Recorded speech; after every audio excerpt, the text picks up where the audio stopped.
Namaste. Welcome to the beginning of another live Sangha. I trust you are feeling as well as you can be in this moment. And if you're not feeling like that's true for you, that's okay. I hope you find peace and or relaxation here. And oh my goodness. You ever place a cup at the edge of a desk and it's like already almost falling off? Glad I got that. Welcome everyone who's joining now. Dear Kev, hello. Howdy. Thank you for your heartmeet. Om Namah Shivaya. And welcome dear Bubbles. And dear Hannah. Namaste dear Michelle. And Namaskaram dear Leah. Goatman. A old 89. Hello. Remember that regardless of what you're going through at this moment, you are completely free to check in with how you're feeling. Ask yourself, are there any adjustments that I can make?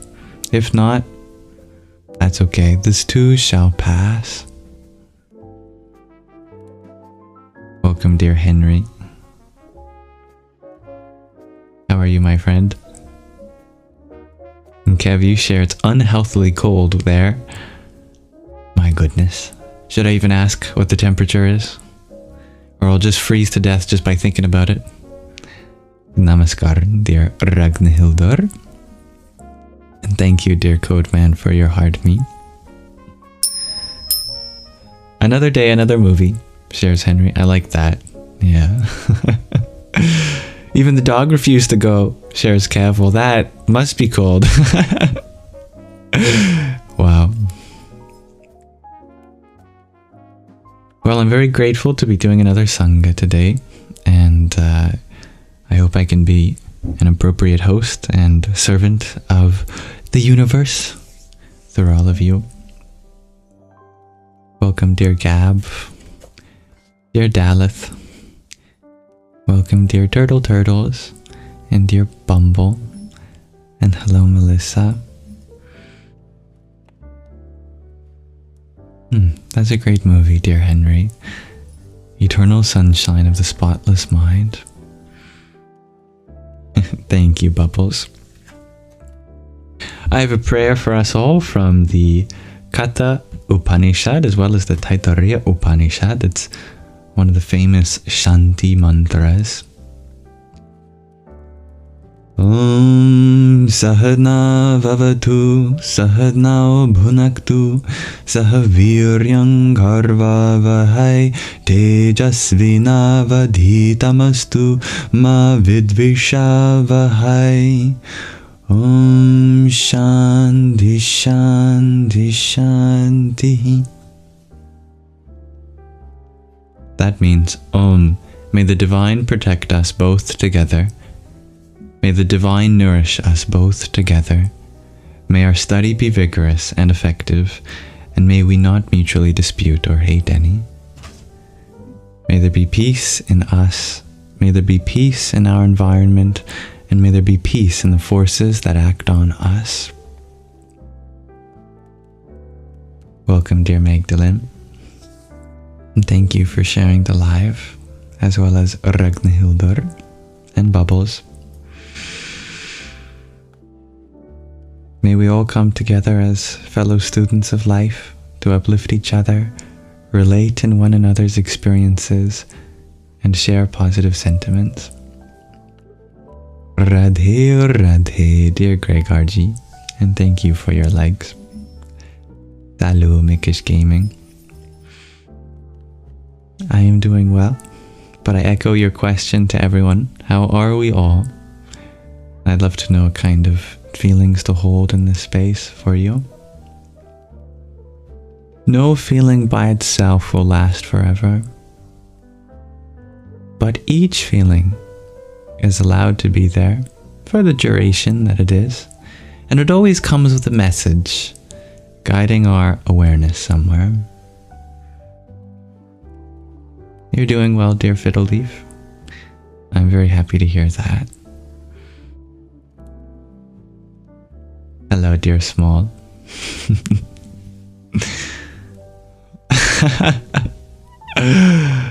I love that, Stevie. Well, dye my hair blue and call me Marge, 'cause I love you, homie. That's my best Marge impression on the spot. We do got some rainy day vibes going on, dear Bubbles. A very relaxing evening. I put on some Christmas jazz or festive jazz. I'm glad you like the impression, Stevie. I am happy and healthy and filled with a delectable sandwich that I made before going live today. Welcome, Sky Guardian, and thank you to Mataji. Well, I'm always happy to use my words for free. Welcome, dear G. Jazzy Wednesday. Hello, Blue Lily. And thank you. Is that Jesus? Ragnhildur, you're feeling a bit anxious and worried. And you know you don't need to be. Oh, that's okay. No feeling by itself is necessarily necessary. But that's okay. There's space for your anxiety and worries, and I pray they transform into something beautiful for you. Hello, Tiny Planet Explorer. Hello, one and all. So I'd like to start off our Sangha, as always, with some Shravana, portion dedicated to learning a new experience. Today we have a show and tell, and I'll bring it up. Today's show and tell comes from Pink Ladder Lady. It's her Quiet Space Expressions, which is a bunch of art that I'll bring up after I sneeze.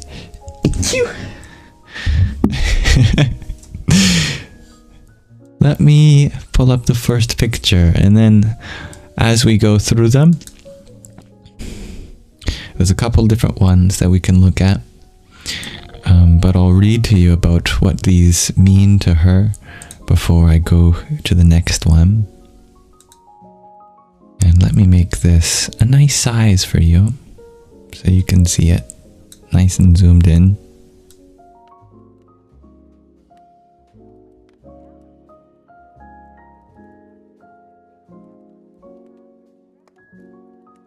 Here we are, starting off with one of Pink Ladder Lady's Quiet Space Expressions. Allow me to read to you about them.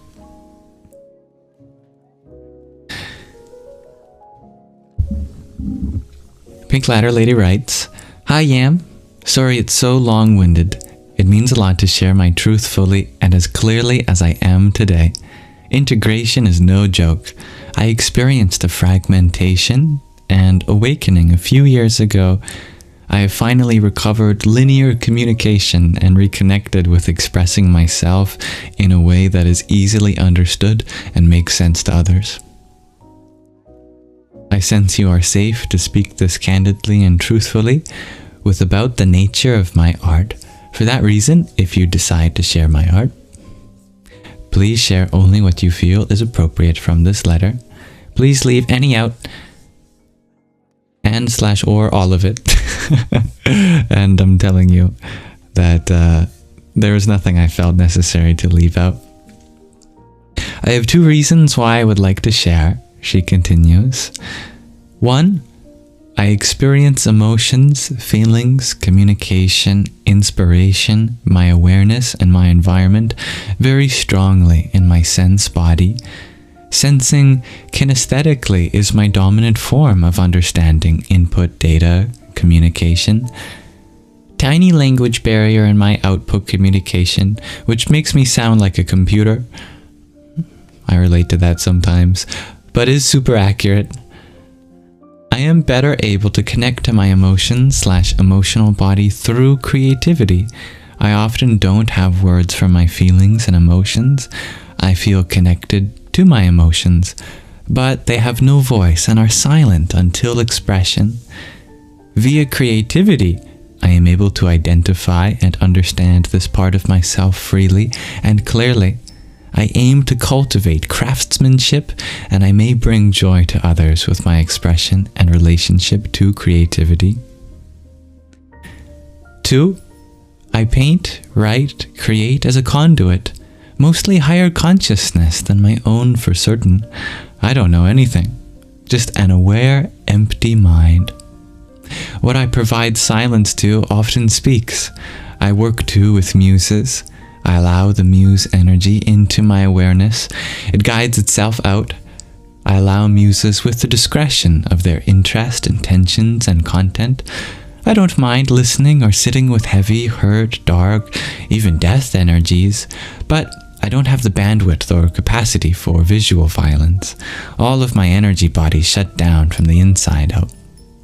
And nothing that we're going to go through together is violent in any way.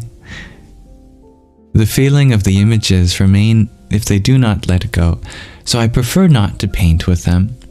I also prefer not to work with beings like Aleister Crowley that affiliate in practicing with life force harvesting / manipulation, entities of black magic, or any other energy with a questionable agenda.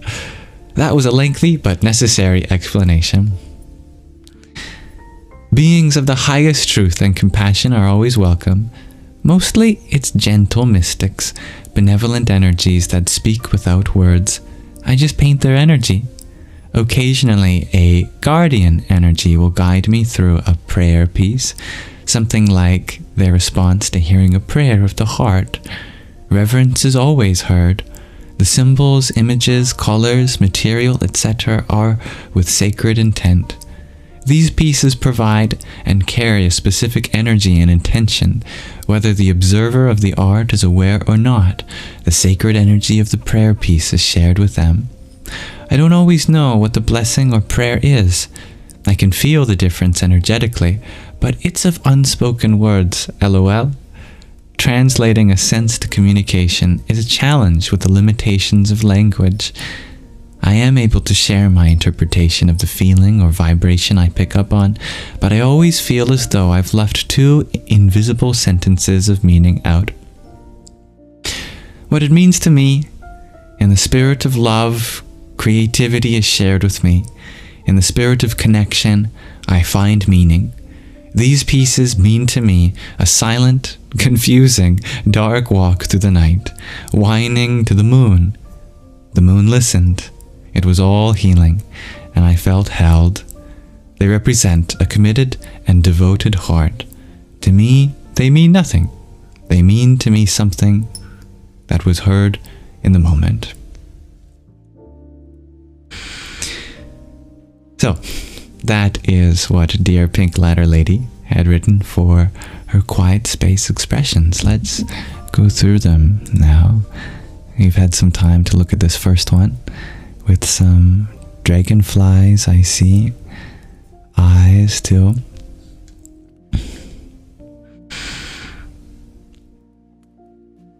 Here we have what looks to be the that symbolic weapon and top of the bell from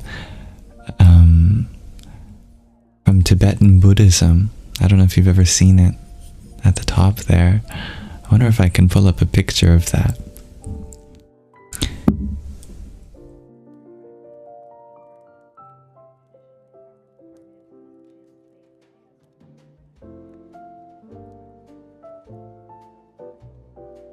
I think you'll see the resemblance. You can see that kind of shape on the handle. These are very sacred objects in Buddhism. And it almost looks like the same kind of shape at the top. Could be a synchronicity. But a beautiful lotus. Someone in meditation, some sacred geometry. I see.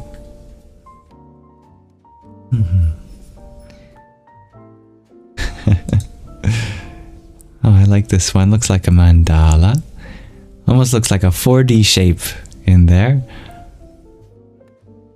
You can see cube, perhaps 2 tetrahedra as well, connected in a convex hell, which is the fancy name for a cube in this case. Merkaba energy shares G. You love it, dear Babel Fishy? I'm happy to hear that. Merkaba spinning shares Fiddle Leaf. Oh. You already know what it is.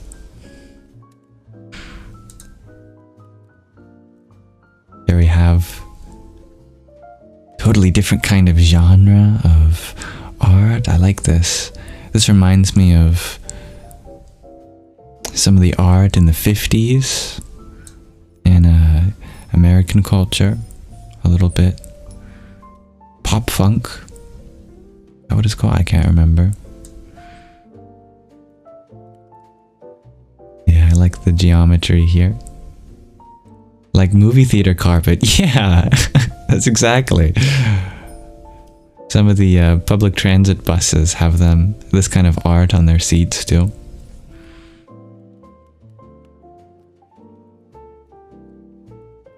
Another very geometric piece. It looks like some watercolor and some bits of nature, some kind of flying thing, an insect of sorts, and some flowers. So pretty, I agree. I really like all these overlapping circles. These ones definitely look like flower petals. Well, of course, there are flower petals I see as well, in more detailed parts. These are really interesting. This is such a unique set of genres. Probably a B, the last one. That makes sense, dear G. These are all so pretty. Oh, I'm happy to hear that, dear Fiddle Leaf. And this is really interesting. I have a photo of someone in the 80s, 90s maybe, 70s perhaps, I don't know. Perhaps it's Pink Ladder Lady or someone close to her. I am not sure. But very interesting line work behind it. This is, to me, is very interpretive. I see an elephant a little bit.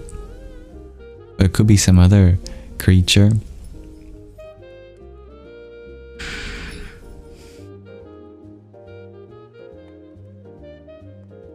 I like how I like how in the bottom right, can you see that there's a mute symbol? This picture is muted. It's just a picture though. It definitely doesn't have any sound.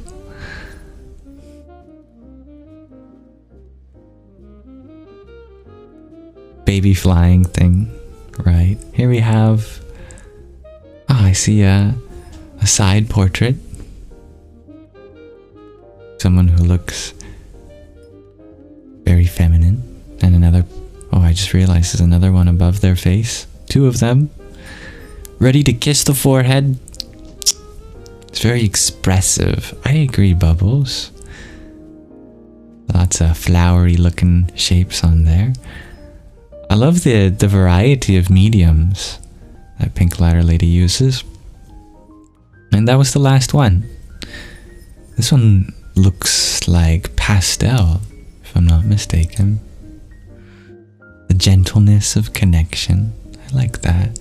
A lovely painting indeed, dear Rhiannon. So those are all the paintings, the quiet expressions from your Pink Ladder Lady. Just go back through them.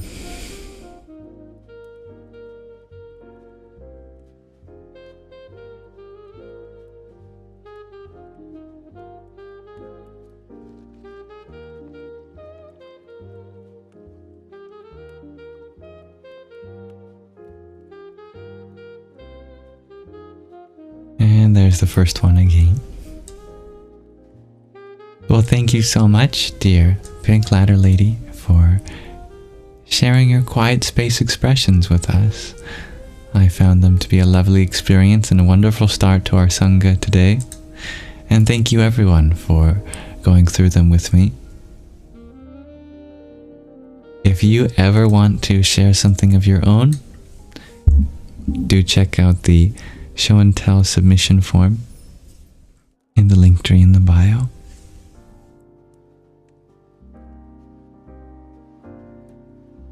And that'll conclude our show and tell portion of our Sangha. Fiddly, if you share, they definitely have a unique, original, and beautiful style. Right? And Magdalene, you share, if an inner compass were materialized, their art is what it would manifest as. I love that observation. And I'm happy you like the music, dear Rhiannon Clark. I really have to say, your second name. Gotta make sure I can distinguish you from the other Rhiannons.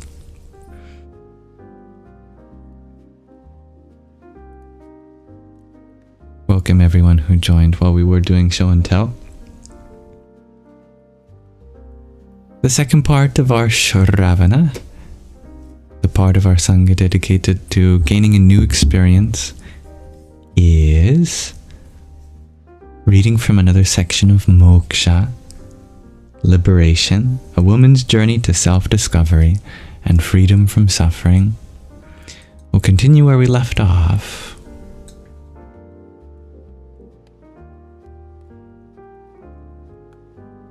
Our protagonist was in the middle of a river, on top of a rock, with Sid.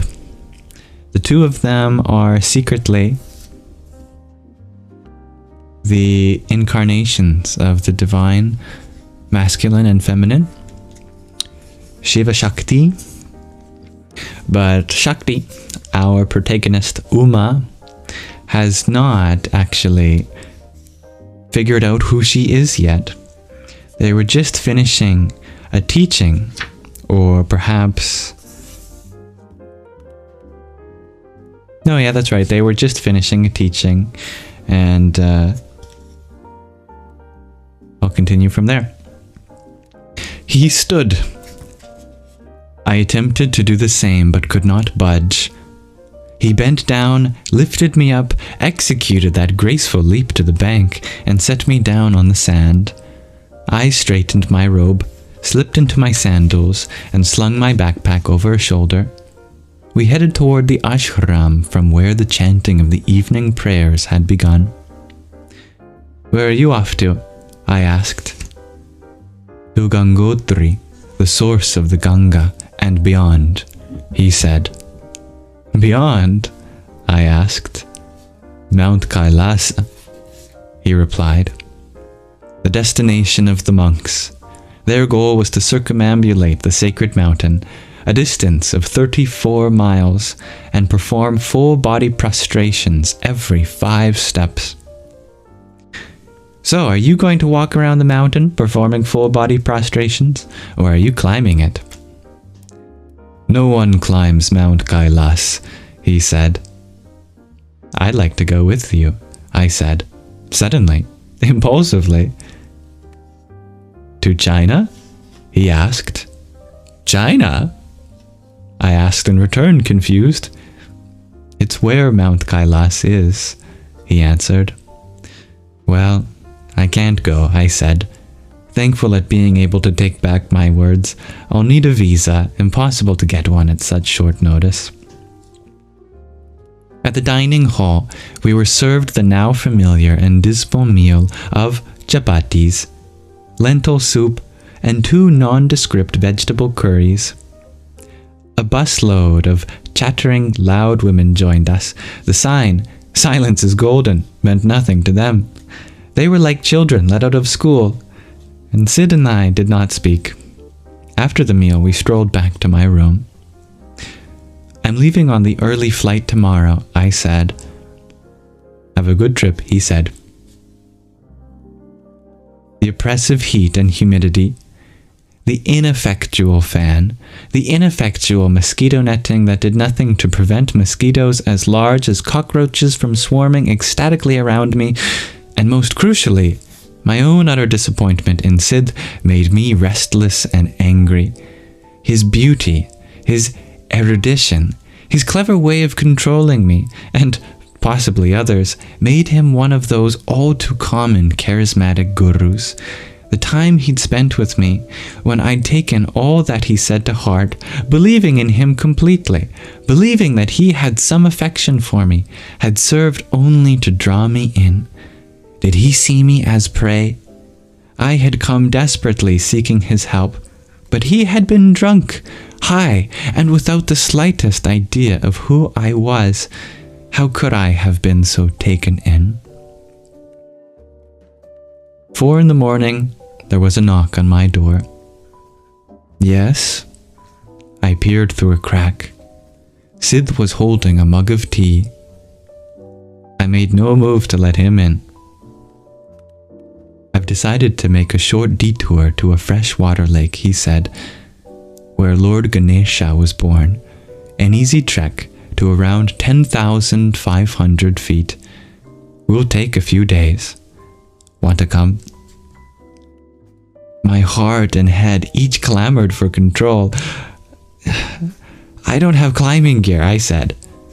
He handed me the tea. You can get what you need on the way. We're leaving in an hour. Well, that's a short notice. As the sun rose, we embarked on the first leg of our journey to Uttarkashi, the Varanasi of the north, where the great Lord Shiva himself was reputed to have made an appearance. I was wedged into a corner of a minibus taken up by the ladies from dinner the previous night, who were on their way to Gangotri. Sid sat in front with the driver. My monk's robe and expert fingering of my Rudraksha beads gave me, if not room, at least respect. The ladies assumed I was a lady monk in prayer mode and left me alone. They shouted comments and observations at each other as if we were all deaf. There was loud laughter, and I was sure they were exchanging bawdy jokes. Housewives on holiday. When they made a hesitant offer of tri-colored sweets to Sid and the driver, Sid turned and flashed them a brilliant smile, all convulsed into giggles. Witticisms were exchanged, again eliciting much laughter. Finally, as we rose in elevation and the forests became greener, thicker, and more ominous, the women broke into sad, prayerful singing. At times the forest parted to glimpses of silvery hues of the Ganga below as it surged through galleys and gorges. I was free. I realized. I need not have panicked, run away. I was free. I could not be connected to the unaliving, so to speak, of the murderous village headman, his brothers or his sons. I had a healthy bank account since the funds reserved to pay off the village headman in exchange for the girls had not been expended. I had a well-paying and interesting job, and in 2 years, after the clinic, school, and church were built, I would not need to work. My obligations would be fulfilled, leaving me with no attachments, no loyalties, no responsibilities, no Mother Gabriel, no Gerhard, no Sid. This excursion to a lake at a high elevation and nestled mountains was a welcome diversion that would give me space for contemplation before my return and reinforce my purpose, my release, my liberation.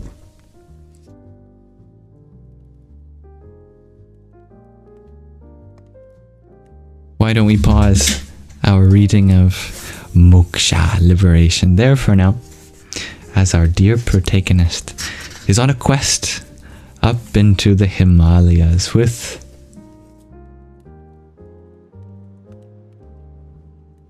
the divine masculine himself, Lord Shiva, secretly incarnated as Sid. But I look forward to reading this adventure with you as it unfolds next time. But that will conclude our Shravana portion of the live, dedicated to new experiences. We can start Manana, dedicated to deliberation, processing our experiences now. Let me change scenes.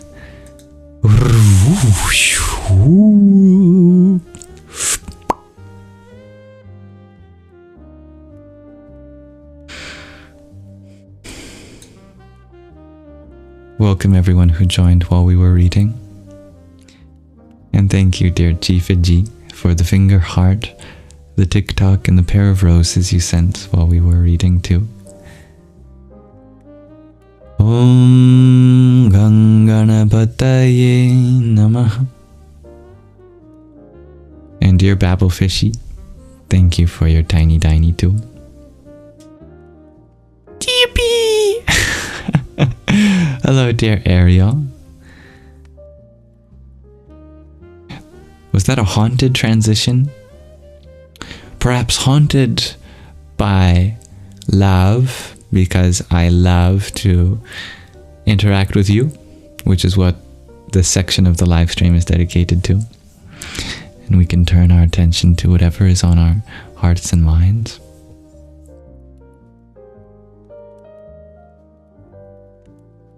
Oh, that's okay, dear Chifaji. If you ever want to catch up in what we're reading, all of the readings that we've ever done here have been uploaded in their own playlists on my YouTube channel for free. So you basically get an impromptu audiobook experience there.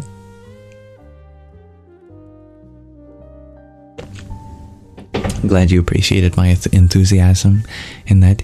Yippee! Welcome, dear Hexakin. And thank you for the follow, dear Asnas. And thank you, dear Jifaji, for your additional trio of roses. Om Gham Jahnavyay Namah.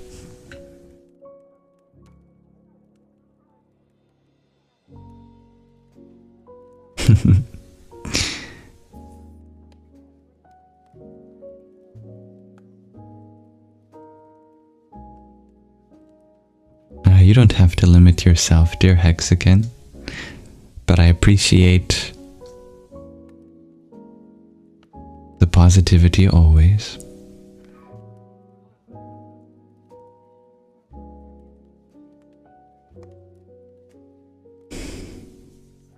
And hello, dear Jose.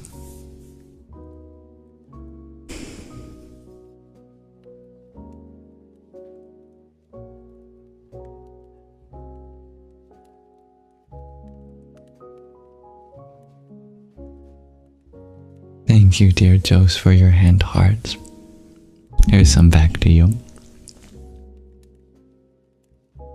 Om Tham Namaschandraya.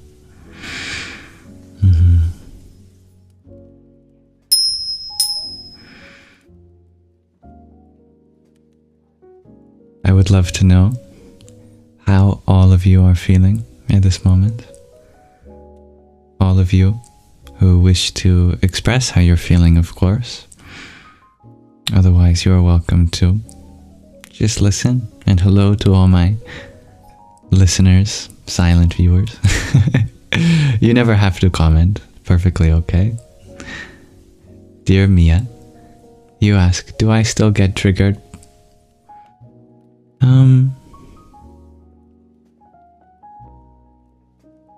It depends exactly what we mean by that word. Fortunately, I have come a long way in my healing journey of the things that I've experienced trauma in. And therefore, whenever I am in situations that used to provoke me or put me in a defensive position, I'm able to recognize feelings kind of before they arise, or as they arise and before they take over, and use tools and pieces of knowledge and my experience to be able to process that feeling or attend to it in other ways. But I'm sure there's always more in my healing journey, and I'm so grateful to be already on my way in that direction.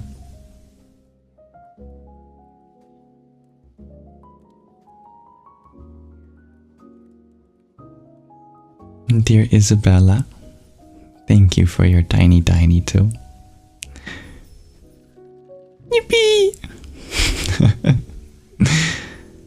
You're gonna allow yourself to be a little lazy right now as a little treat, shares Bubbles. I trust your judgment. Dear Paige, you share you've been dealing with some anger today. I'm sure you're not alone with that, but thanks for sharing.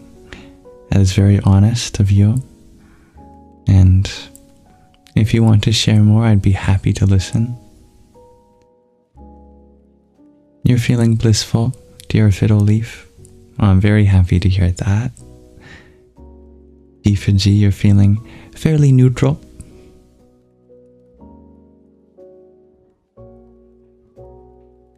Well, neutral is perfectly fine. Dear Babblefishy, you share your... Is that EI? EI is running out and you feel panicked and scared. Oh, I'm sorry to hear about your panic and fear. Would you tell me, or perhaps remind me, what EI is? Hello, dear Strawberry Star Bunny. Dear Anna, you share you have a bad migraine right now. Oh dear. Those can be really difficult at times. Well, if you need to take some time, a space away from being on my live, that's totally understandable. In case your brightness on your screen or the volume might be too loud. But if you want to hang out here, I'll hold space for that and make sure not to go into any headache-inducing tangents. But please turn your phone brightness down and make sure you understimulate. You feel relaxed, dear Isabella. I'm happy to hear that.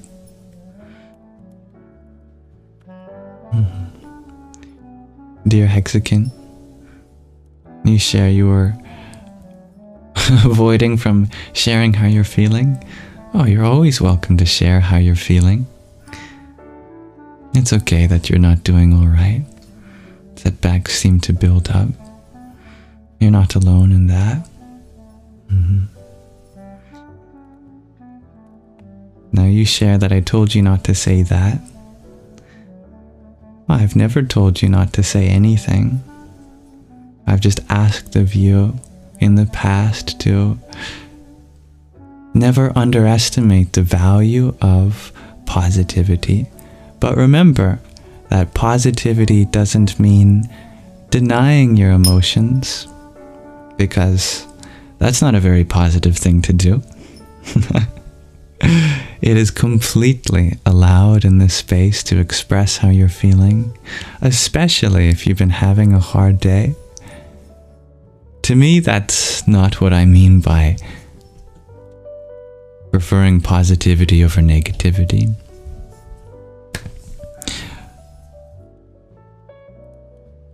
So don't worry about sharing how you're feeling in that way.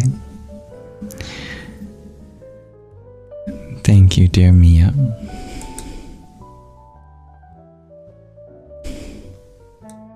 I like how you're a certified yogini, one of my favorite Sanskrit words.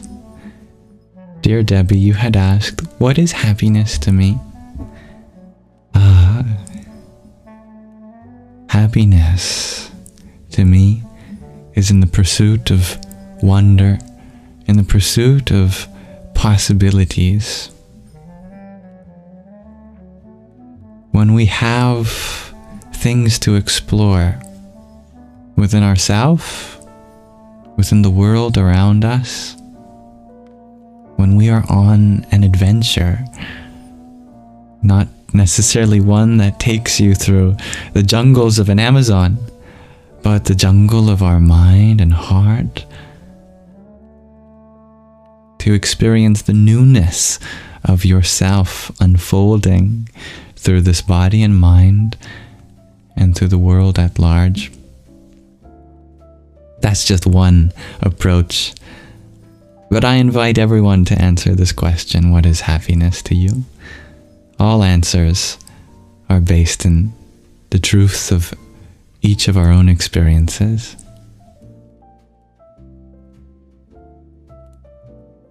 And thank you, dear Strawberry Star Bunny, for your sweet donut. Om Hring Namah Shivaya.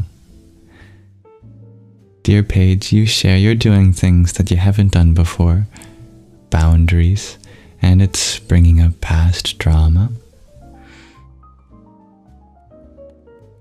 Well, you're very good to be able to set boundaries, and yeah, it's always going to be difficult at first. But that is one way in which you create the space you need in order to deal with that trauma.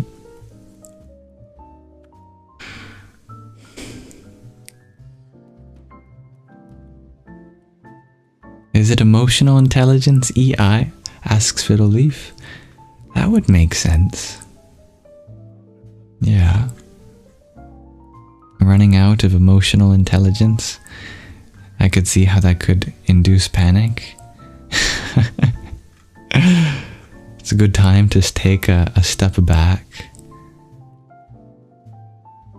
But no, it's employment insurance. You were laid off and can't find work. I see. That is very difficult indeed.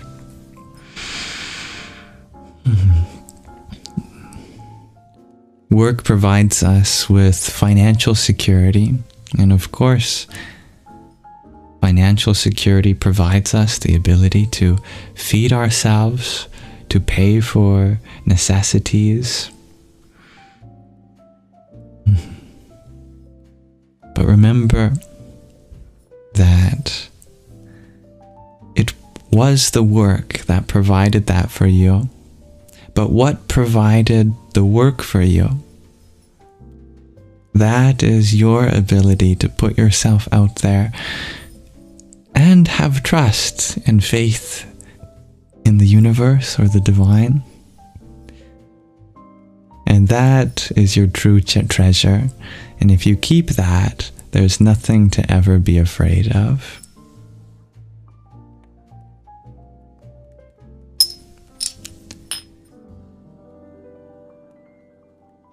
Dear G, you remind us all that there's 3 weeks left in 2024.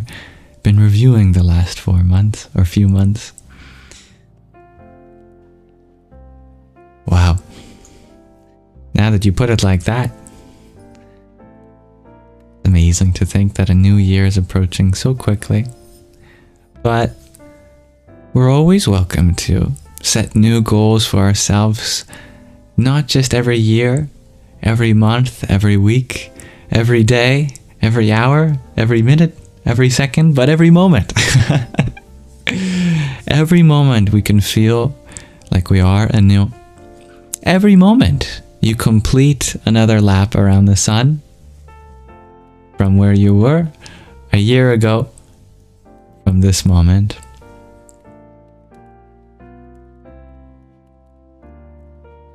I find that can help take some pressure off of the stress of New Year's resolutions for some people.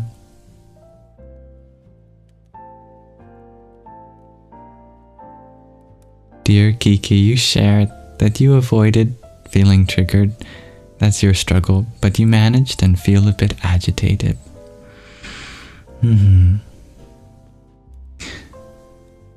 When we're learning the tools to be able to manage the feelings that come up when we're triggered, it can be really helpful to avoid the things that trigger us. Eventually, we will have to be in situations that trigger us. So, at some point, our vacation from them has to be transformed into a time and space we take to gain the tools necessary to be able to process those feelings. And if you do that, then that's a superpower. Because then it doesn't matter where you go. If you have the right emotional equipment to handle what arises within you, then no external experience can take anything away from what's within you.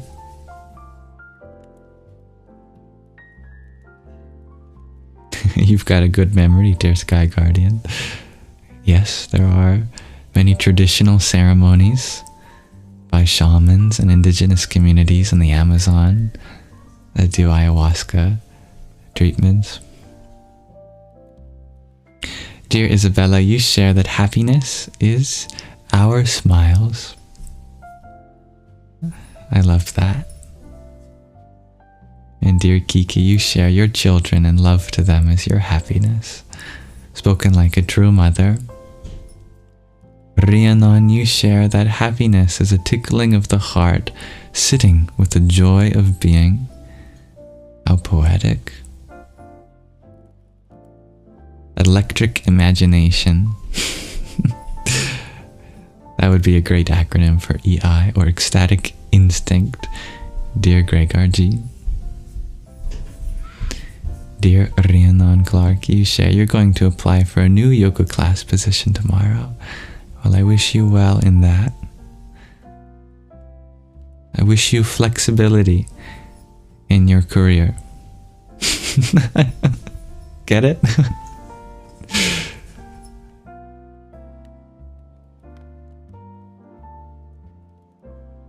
Dear G, you share you're specifically impressed about meeting so many new people. Yeah, I think a lot of connections have been being made in the last few months.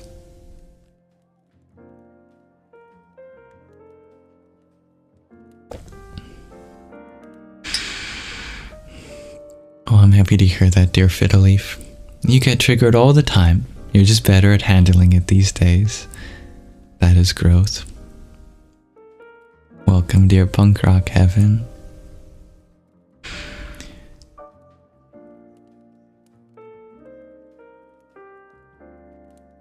Dear Debbie Leon, you share that I have given you great ideas to better your life. Oh, thank you for sharing peace and love to me in the coming year. And I learned so many of these great ideas from people like you, dear Debbie. So thank you for being a part of this space. Much love and peace. Dear Magdalene, yes, please always share what you love. Happiness, the way our eyes hide behind our cheeks when we smile with pure enjoyment. It's precious, it's contagious to see, and makes you happy. And it makes me happy too.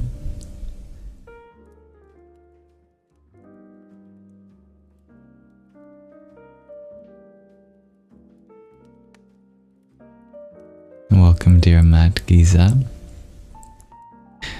Thank you, dear The Soul's Journey, for the Heart Me and quartet of friendship necklaces that you had sent. Om Ram Brahmane Namah. Namaste, dear Truth Seeker. I am happy you find happiness here, dear Fiddleleaf. And may the happiness you feel here extend to all times of your day.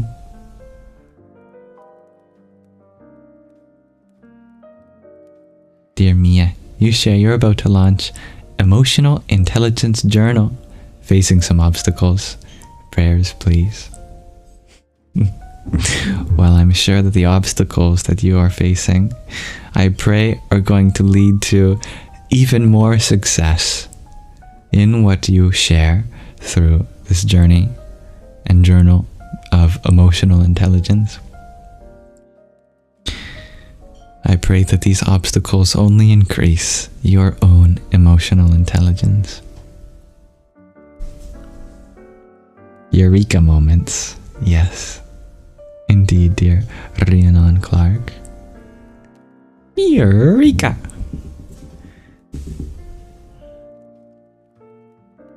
That's what an Italian says to their friend who smells bad. Eureka!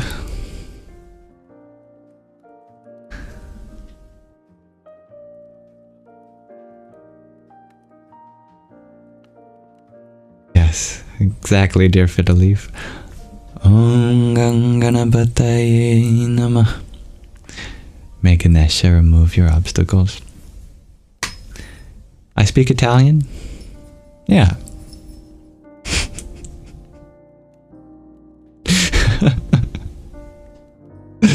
No.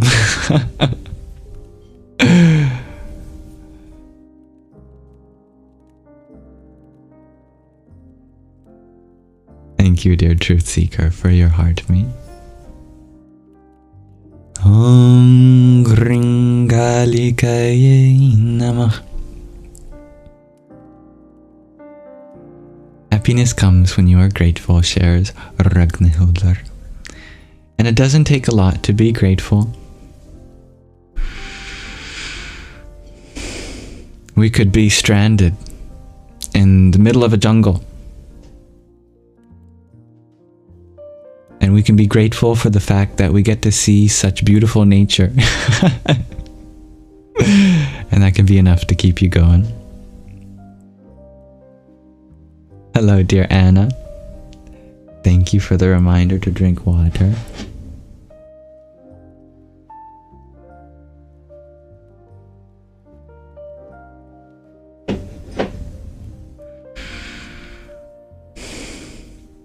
Intelligence is always gained through problem solving. That's why in almost every single course we've ever taken in our educational journey, we're always challenged. We have to take exams, solve word problems. We're tested. Which is an interesting idea, because if you think about it, why is that necessary if, you've already been reading the textbook, you've already been listening to the teacher? Isn't that your education? That's called Shravana in Sanskrit, just the education we get from reading or listening. But in ancient scriptures, like in Vedanta, we are taught that we reach a whole new level of intelligence when we engage in the course material, and that's called Manana, which is exactly what this section of this live is dedicated to. You have to be challenged by it.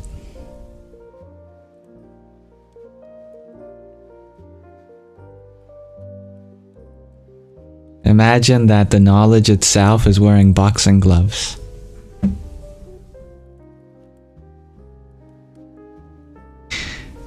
As such, every single emotionally challenging situation is precisely what you need to increase your emotional intelligence. Same is true for all kinds of intelligence. And I'm delighted to have you a part of what makes this community amazing, dear Mia.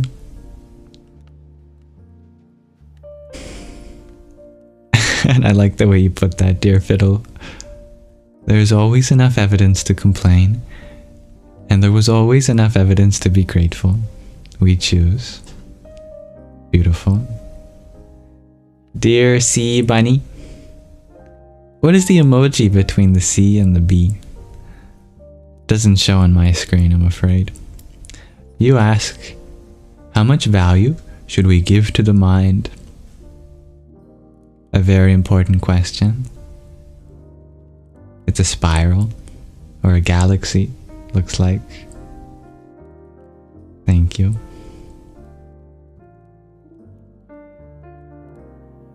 When we come onto the spiritual path, we might discover that the mind is the source of our mental problems, and our mental problems are actually the bulk of our suffering.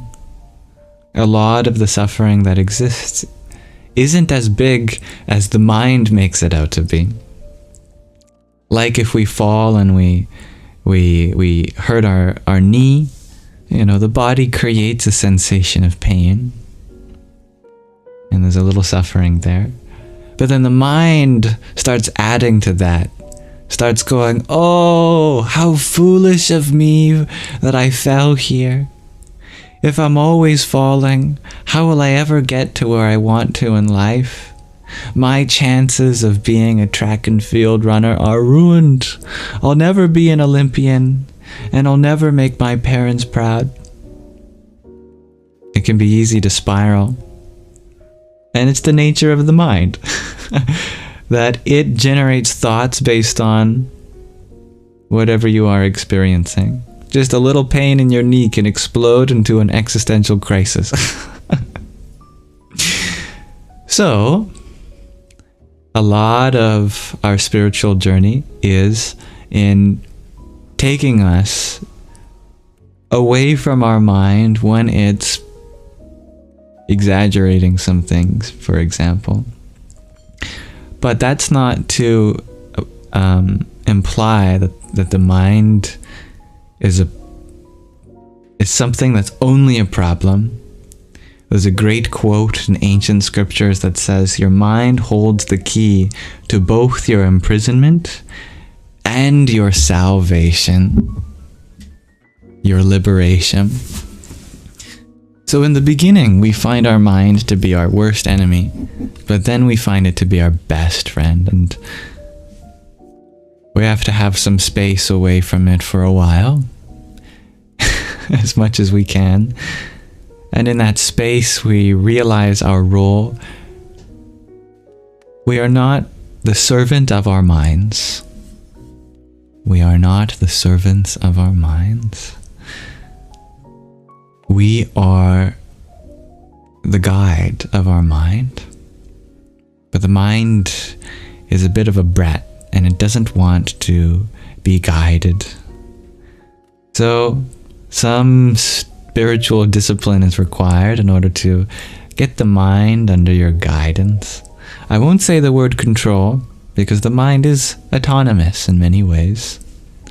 But absolutely, if we can learn to guide the mind, it becomes our most important tool, in fact, in life.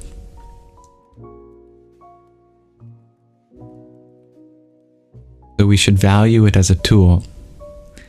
But if the tool is creating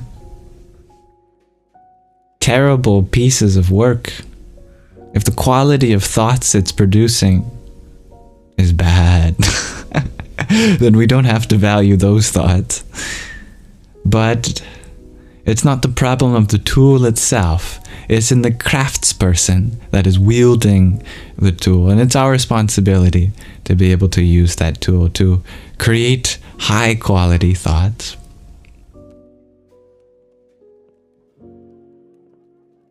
The terrible master, indeed.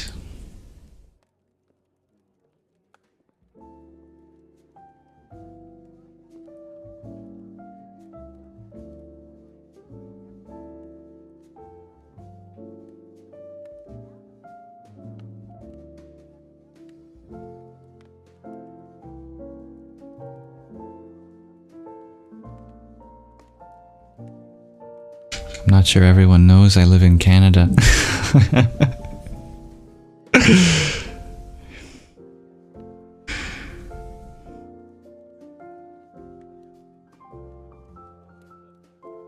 I'm not sure what everyone in the chat is going through at this time, but whatever it is, you don't have to bear the weight of the world. If you can remember a time when you were little and happy, if we can go back into that childlike wonder, if we can try to break free from the layers that have hardened around our heart as we've grown up, we can return into that place of peace and love.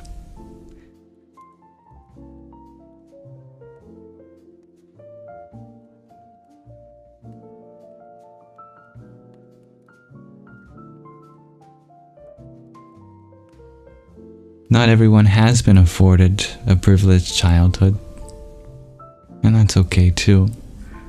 If you don't get to be a child when you're young, nothing's stopping you from being a child when you're old.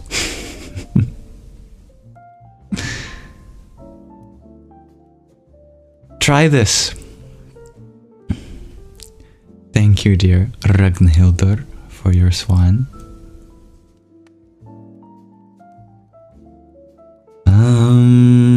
Sa Soham. Thank you. You can try putting on a kids movie and then see if the FBI knock on your door. Try jumping up and down and spinning around and skipping and galloping around your room. And see if a SWAT team bursts through your window. You can try buying a children's novel and see if they stop you. You can get out a piece of paper and some crayons and start drawing and see if the divine will smite you. You have the freedom to do all those things and so much more. But most importantly, you have the eternal freedom to look at the world in the same way that your unbiased, non-judgmental inner child did, where every tree was a friend. Every blade of grass was something to marvel at, and every human being was a part of life in the same way that you are.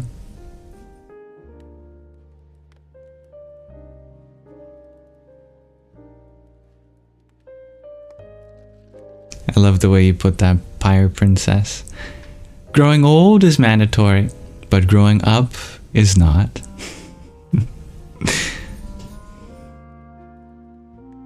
Indeed. Dear Bobby Sue, thank you for your subscription too.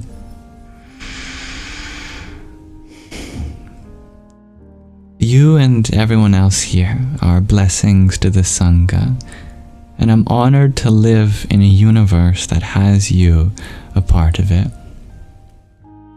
Thank you.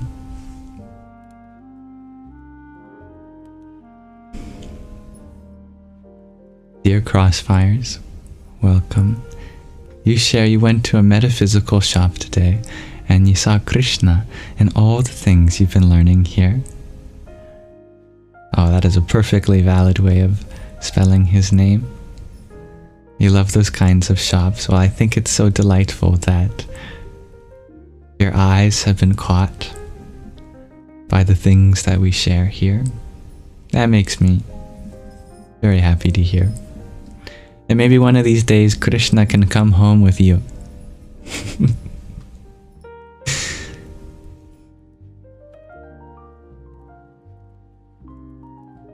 And perhaps one of these days you can come home to Krishna. Or any form of the divine that speaks to you.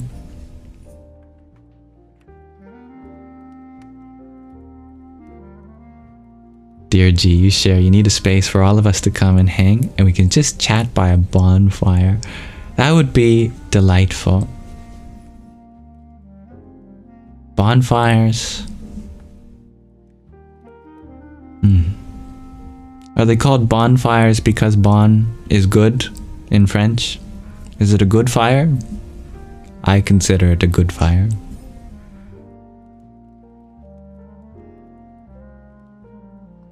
Or what am I thinking of? Bon is something. I know bonbons are sweets. Is it a sweet fire?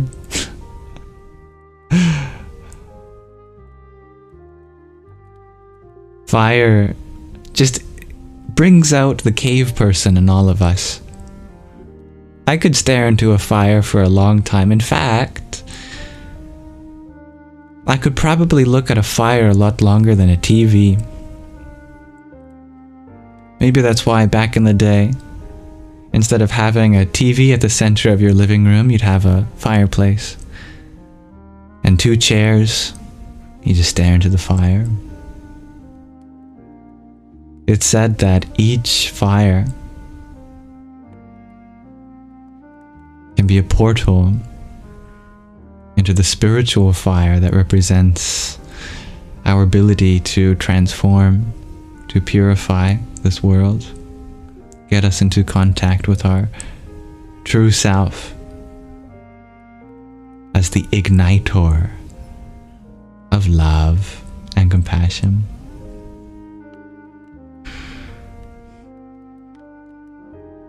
I'd like to think I'd be a good caveman. I think I could have a lot of fun with just some sticks, some rocks, and some fire.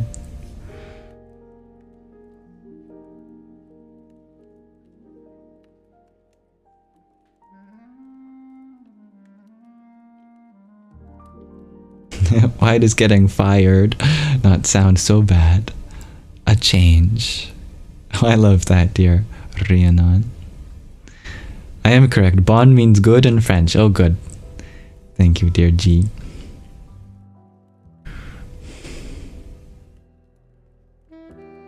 The cave person in all of us having the urge to make s'mores.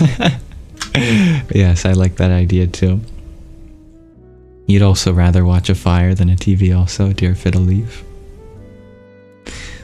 We should have a fire then.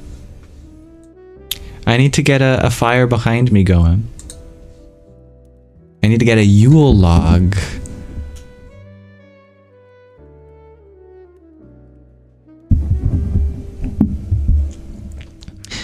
Free will! Oh my goodness! That moment when you remember you have free will, just delightful.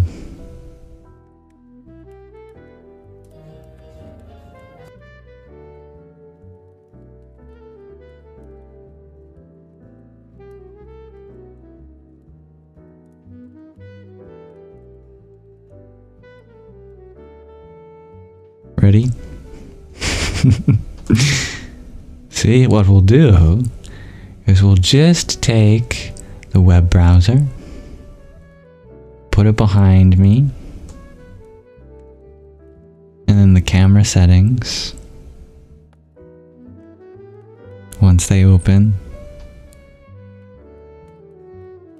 I'll turn up the blue filter, much as I really can without removing myself, and we'll maximize the fire.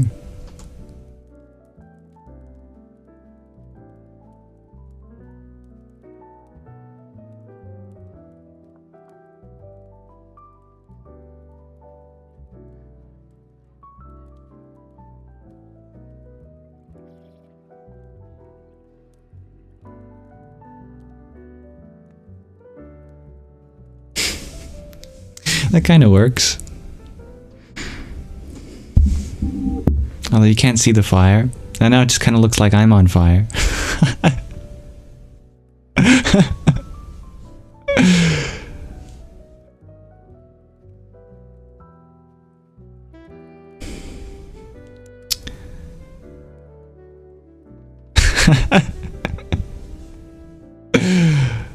Is it getting hot in here? Or am I on fire?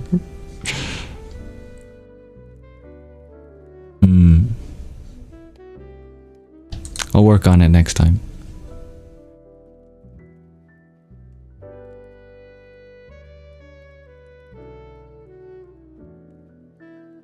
Welcome, dear Marcy and dear Alicia. Thank you for finding beauty in yourself, ultimately.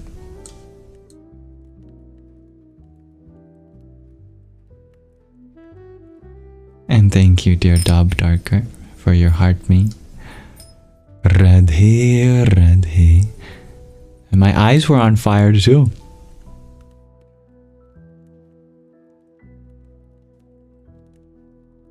Dear Jessica, thank you for your heart me. Om Namah Parashaktaye.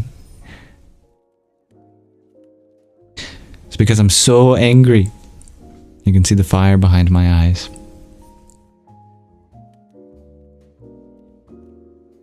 And the link below. Thank you for your subscription as well.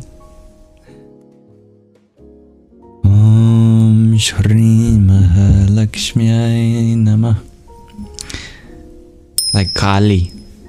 You can see the universe burning behind the eyes. Pardon me. Because you know me. I am angry, angry, angry. Dear Sky, you ask, when Hindus do rituals, is it essentially witchcraft? No judgment as you love witchcraft. I am sure that you can find many ceremonies which share resemblance. Hinduism is actually not a religion, but an encyclopedia of religion, it is said. It's just that all of the religions in and around Bharat, the name for the Indian subcontinent, they're so meshed with each other that it's difficult to distinguish them. So there's a very wide array of practices. Some of the religious traditions in India are, very conservative, and they don't recommend doing any sort of ritual or what's called yajnas, which are sacrifices. But there's also very, I could say that Hinduism does have its own form of witchcraft in the form of tantric ritual and yajnas, as I said, for example. But you ask, what differentiates ceremony to a ritual? Not a lot. They're much more similar than they are distinct. I like the word ceremony because it's more inclusive. Ritual might provoke the idea of I don't know, a goat getting sacrificed or something, which is 9 times out of 10, way more than 9 times out of 10, Hopefully 10 times out of 10 not the case. Ceremonies are perhaps more communal. Rituals might be a little bit more personal. Ceremonies might be a little bit more free-flowing. Rituals might be a little more structured and rooted in a systematic process. But in general, what they all allow for is a transformative moment to give yourself something to reflect on and for something to put your energies into. And I think all religions have a form of that. They just might use different terminology.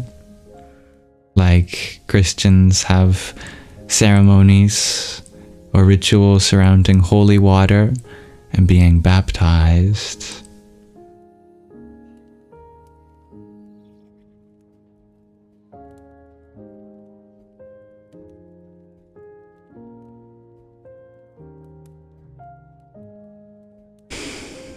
That's right, Anna. I'm a very angry person making angry lives about angry feelings. Hello, dear Macy. I like how you call me Bean. Ali is your bestie, dear Rhiannon. Kali is you. You are one of the heads of Kali.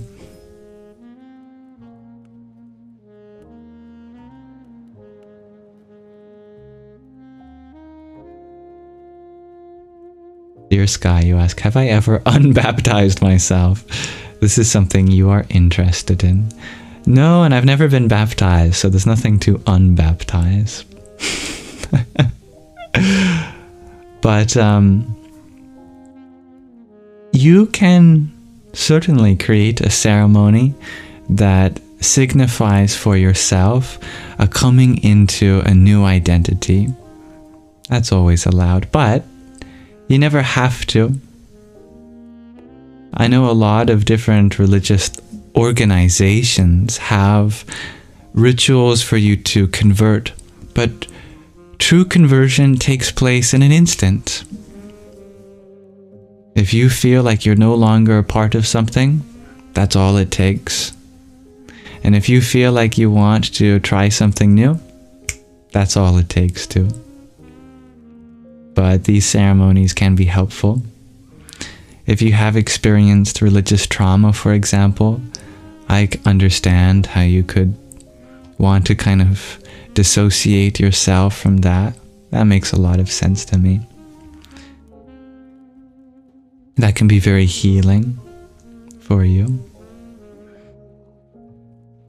But the reason why baptism exists, and not just in Christianity, but in many religions, is an ancient metaphor about entering the stream of knowledge.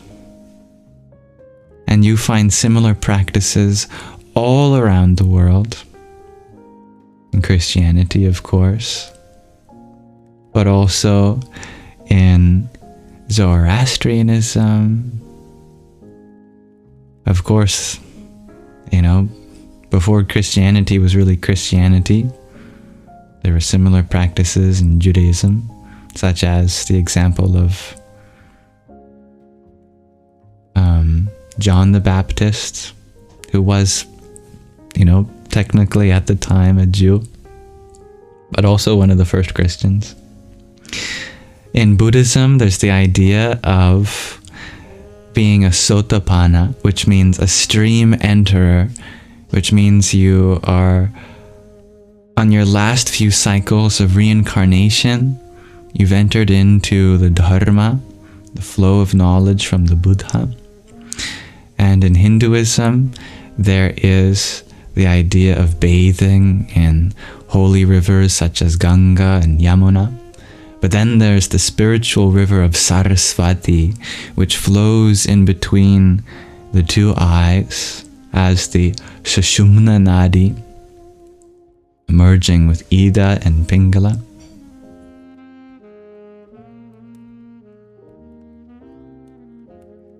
The idea is that spiritual grace flows around us all the time in the form of infinite knowledge. So many different religions have a way of symbolizing, accessing that stream of wisdom.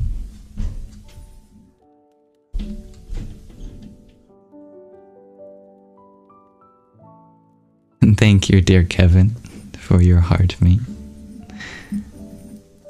Om Dum Durgaye Namah.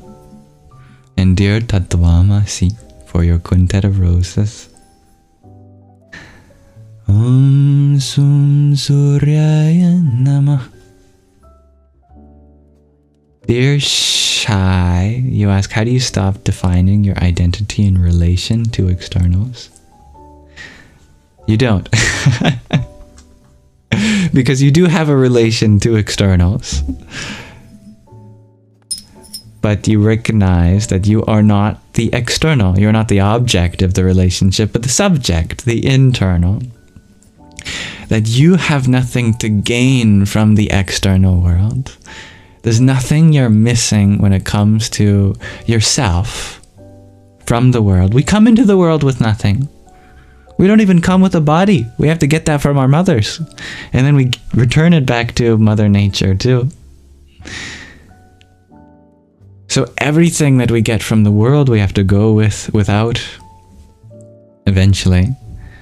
Recognizing this, keeping this in mind, is the first step. But the second step is understanding what we do have, because we do bring stuff into the world.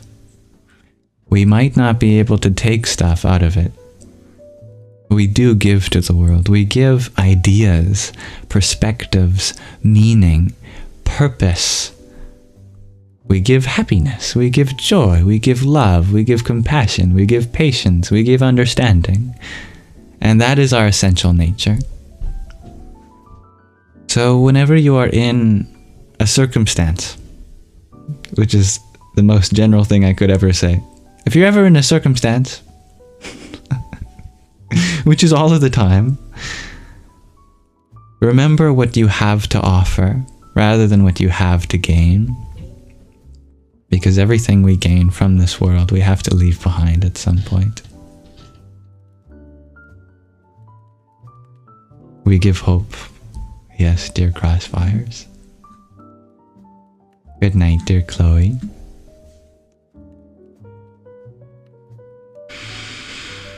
I love that, dear Anna. You must now baptize yourself into all religions to access all of the wisdom. Well, the good news is all of the religions have all of the wisdom. They just express it in different ways. In fact, it exists outside of religion too. And you don't have to be religious to experience spiritual truths. No problem, dear Anna. Thank you for being here. And may you have a good night too. May you fall asleep in peace, and may you wake up in peace. And thank you, Max, for your follow.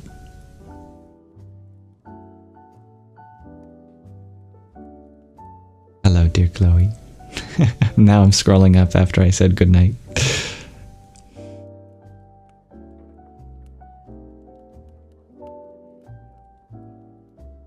You want to cancel your subscription with Catholicism, shares Sky. That's hilarious.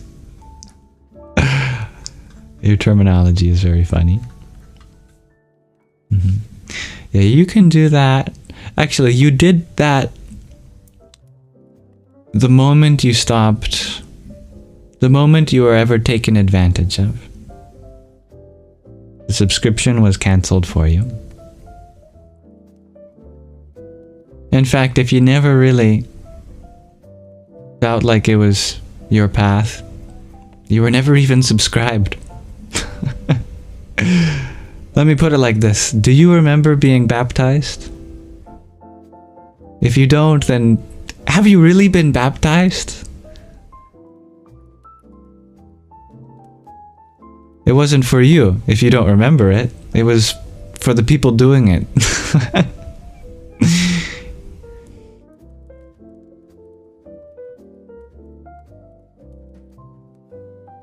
Hello, dear Ellie.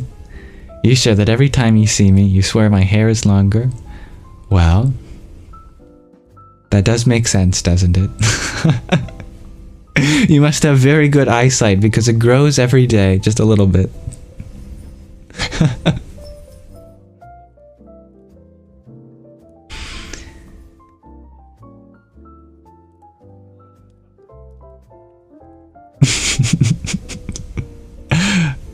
Hello, Queen Silver Foxy. Thank you, Honey Badger Heels, for your liking of the live. And thank you, Painted Russell, for sharing the live. Pardon my hiccup. You know, I've discovered I don't think I really burp. I think I just hiccup. I ate a nice big sandwich before joining this live today. It transmutes itself into hiccups. Dear G, you share, we have free will to change the course of our journey, always. Tadastu.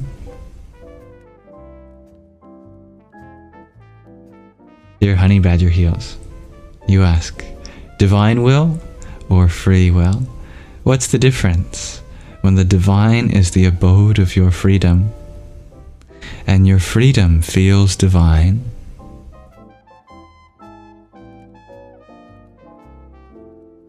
So, dear Magdalene, am I committed to making one? Or did I commit to making one? I did commit to making a sandwich. I'm glad you saw that. It's a new feature I have in our new Discord server. There's a text channel where you can express to the world that you're going to commit to something, because sometimes you need to externalize it. Sometimes you need somebody else to know. Because if nobody else knows, well, does it really matter if I am committed? Because I can stop at any time and no one will know. But no judgment there. There's also a channel in the Discord server for I did it. For things that you have done. Success stories, big and small.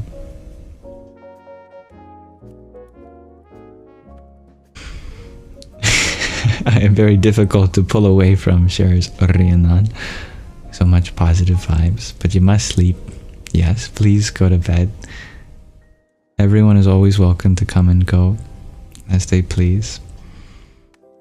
May you have delightful dreams and rejuvenating sleep. And may you wake up with a smile on your face and trust that your day will go perfectly intended. I'm glad you like the recipe channel, dear G. Chris Smith, shares Macy. We've got girl math, now we've got Chris math. It's the math that Chris's do.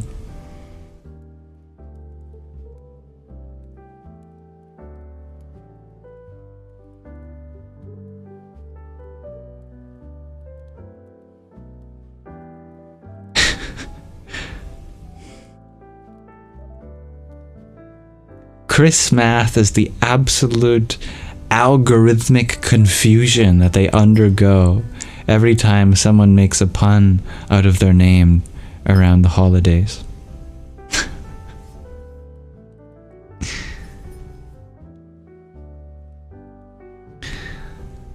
Ay caramba! Dear Crossfires, you share. Speaking of dreams, can you have a dream page too? You already have one, actually. There's one already there to share your dreams. I thought of everything. Except for the things I haven't thought of. But except for those things, I've thought of everything. Dear Macy, you asked to tell us about the present moment. Oh, that's easy. In the present moment, I'm wearing yoga pants, a Santa hat, brown shirt. In the present moment, there is a couch beneath me, tapestry behind me. In the present moment, there's a ground holding all of us up. There's a sun somewhere, maybe on the other side of the earth. Moon in the sky. There are stars in the present moment. There is light. There is sound. There is feeling.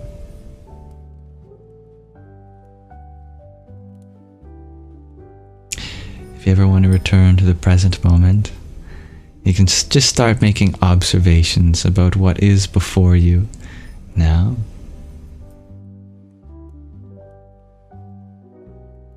A technique that psychologists use to calm a person down is by giving an adjective to the things around you, a neutral adjective like green grass, blue sky, steady breeze, solid ground, white walls, 5 fingers. bringing your attention to something that you can see or hear. Chirping birds, pleasant smell, things like that. Fuzzy sweater. It's a great exercise when feeling anxious. Indeed, dear G.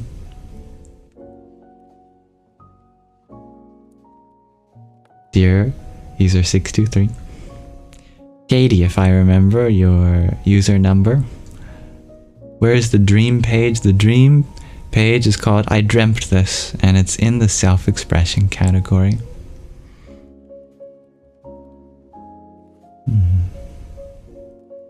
And there is a new Discord server, by the way.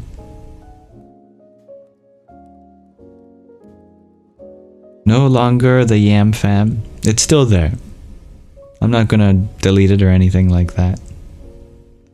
But that one was created when I first started making videos. And my intention for that community is very different than the community we have in our sanghas. So this is an extension of our sangha. It's called Hridaya Kasha, which means heart space. Space of the heart in Sanskrit.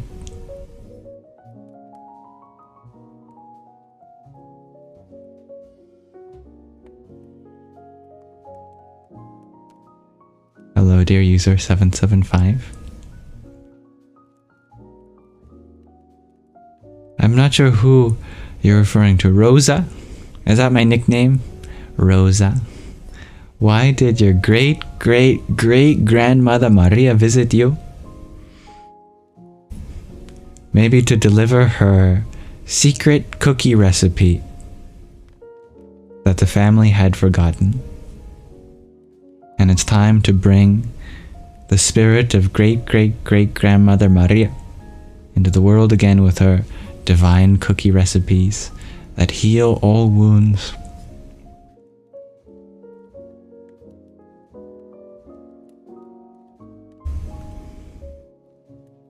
Dear Grace, you share, wish you luck. LOL, you'll have to drive home in the dark. Night driving is a bit difficult for you. My grandmother used to say, I hate driving at night any time in the day.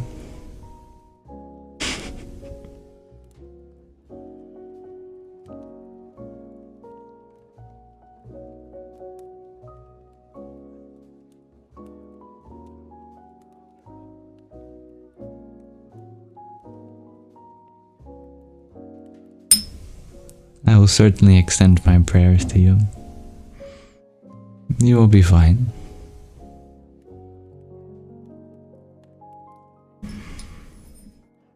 If you have night myopia, if the light splinters, consider getting some glasses that help reduce the diffraction in your eyes in the future. Also, if you have really long eyelashes, sometimes that can be a source of night myopia. So if your eyelashes really curl down, that can splinter the light. So if you actually, keep your eyes open or make sure your eyelashes are up and down rather than up and over, that can help reduce light splintering.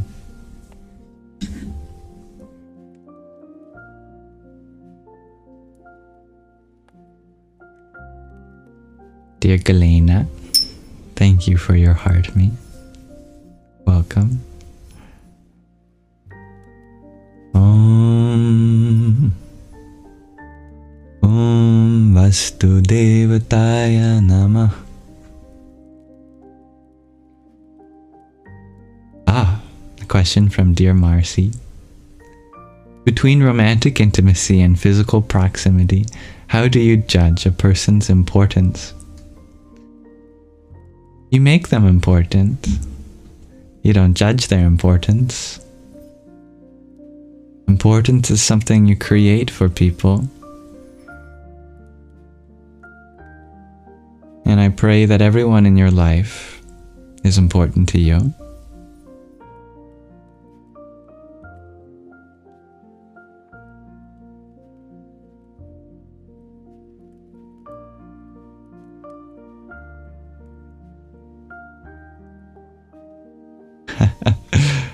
glad to have you in the new Discord, dear Small. I hope you like it. And if there's anything I can change to make it more comfortable for you, so you can feel more at home, let me know.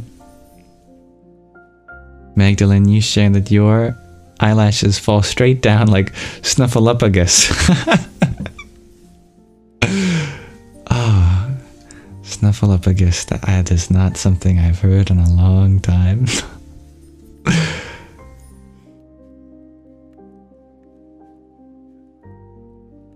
Good morgen, dear Maid Jartai Handa.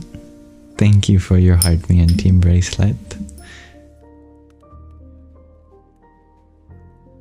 Om Kali Maha Kali Kali Ke Parameshwari Sarvananda Kare Devi Narayani Namostute. Always a joy to see you too, dear Wonder Why.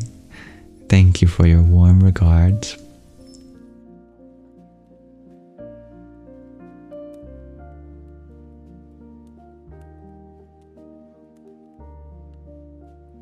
You may have earned a new nickname, dear Magdalene.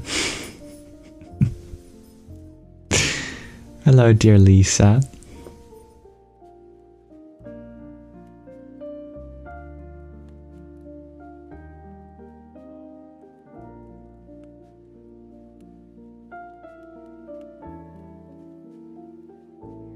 I have a question of the day. This is true, I have questions on the daily. And the inquiry I have on this present day is, what's a metaphorical mountain that we're all climbing?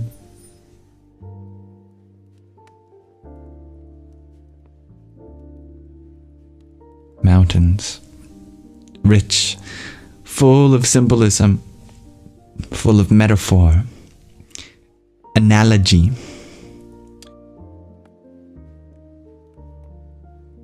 In what ways are we all climbing mountains? That is my question of the day. Feel free to explore it in any way that makes sense to you. And there's certainly no wrong answers here. Dear John Simon, thank you for your heart, me too. Om Namah Karni Mambita Me Shoring Nadita Me Hring Devita Me Aing Sarasvatyai Swaha.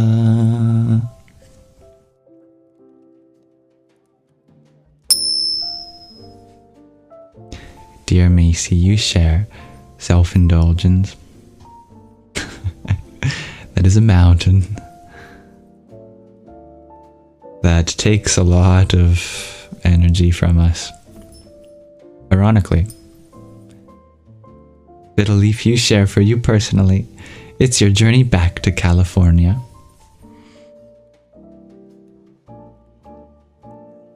Well, I hope you find your way to a place that you have been before, and may it be just as you left it in all the best ways, and have changed in such an extent that brings out ever newness within your heart.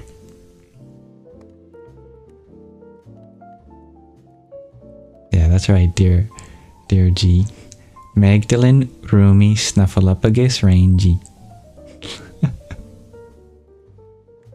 Dear Katie, you share the instant or slow road to God consciousness. Now that, the perfect mountain. Dear Fiddleleaf, you share collectively, you'll have to think on that. After some thinking on that, you write, how to be the most authentic version of ourselves. You're a quick thinker.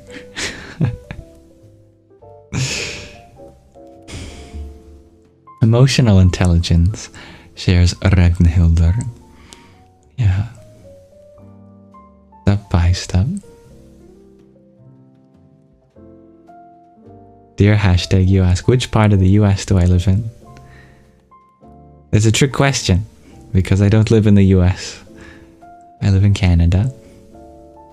Which, maybe to an American, you might know as North Mexico.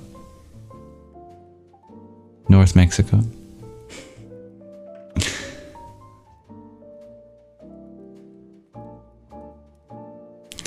The land of igloos and hockey and maple syrup and Tim Hortons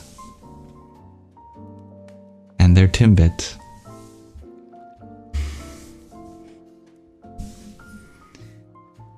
Dear T. Brock, you ask, what made me happiest today?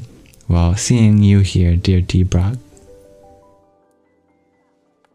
Always a sweet treat. Thank you.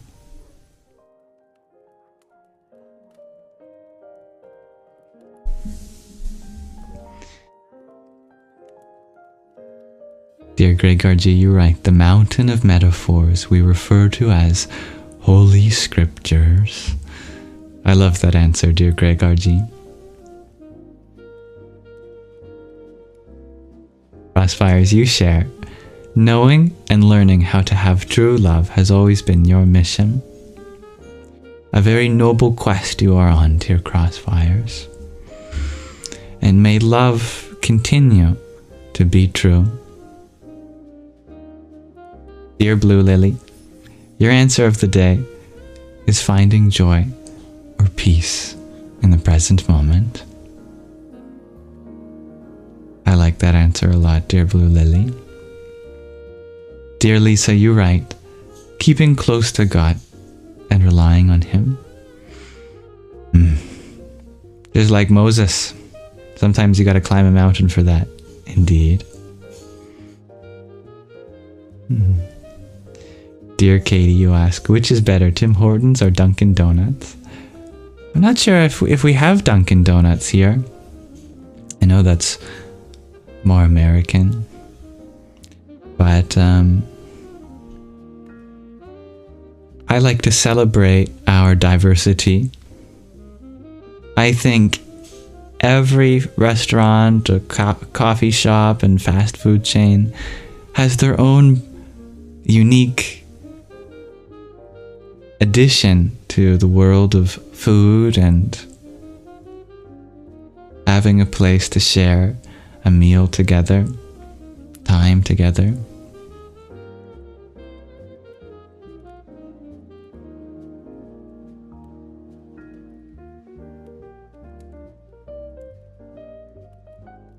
Dear Ella, you ask, do I believe in aliens? Should I? Are you one? Because I believe in you.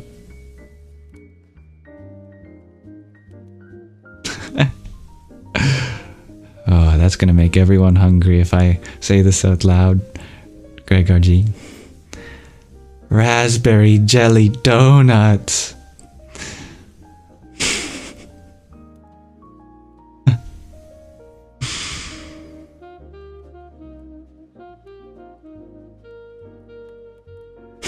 Amanda doesn't like them.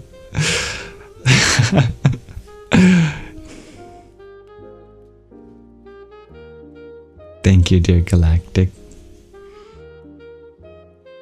Speaking of donuts, dear Lisa, as you have many donuts in your username, you need God to be the center rather than just a part of your life.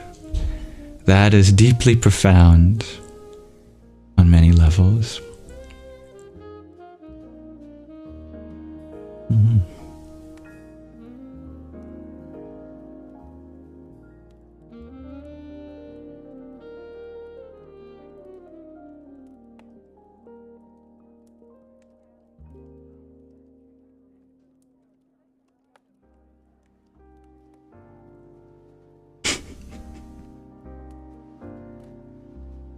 This is a very mellow space today. It must be the Christmas or festive jazz in the background.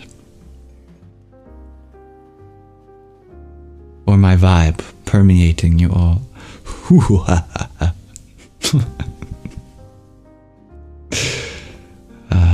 I seem to have sparked a donut conversation.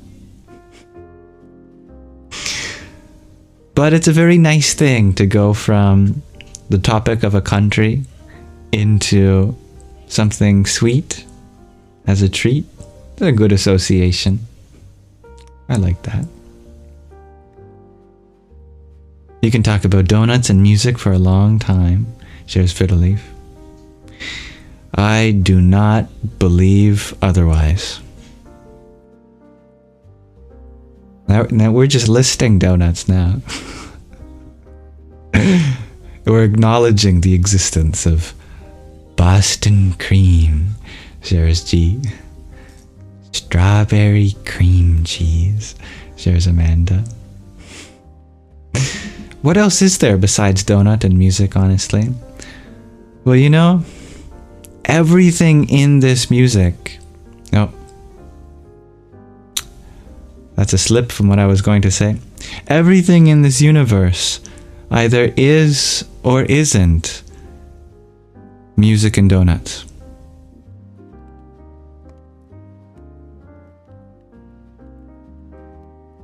Mochi donut, shares Melinda. Ice cream cake, shares Amanda. Now we're going beyond donuts now. Apple fritter, shares Fiddleleaf. These are mantras for hunger. This is really what we're doing.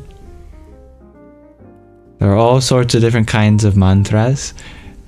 These are tummy mantras. There's mantras that get you hungry.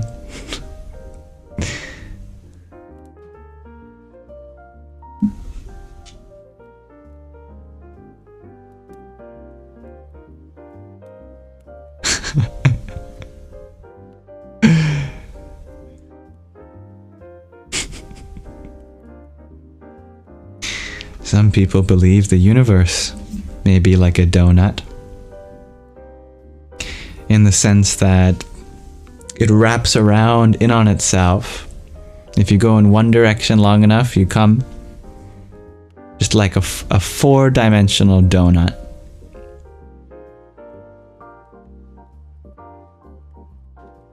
Where our dimensions of space and time all wrap around.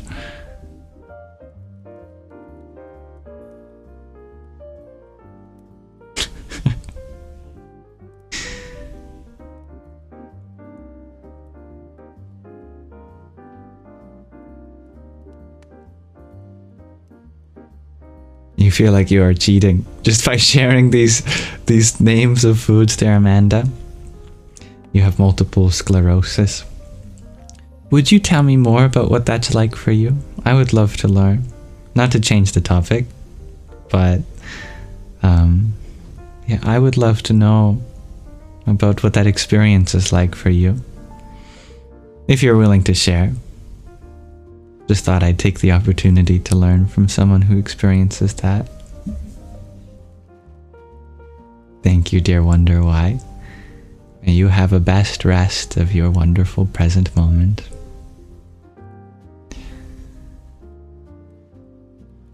I always know how to relate sugar confection to physics, dear G.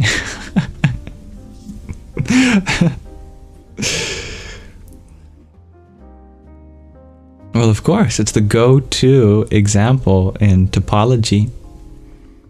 Famous joke that a topologist can't tell the difference between a donut and a coffee cup because they're topologically equivalent.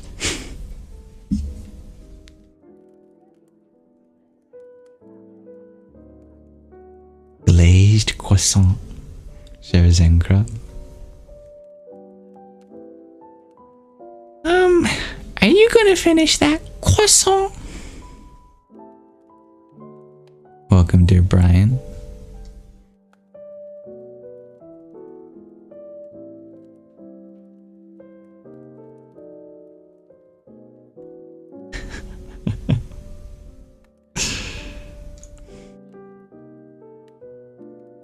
Amanda, you share your body is attacking itself.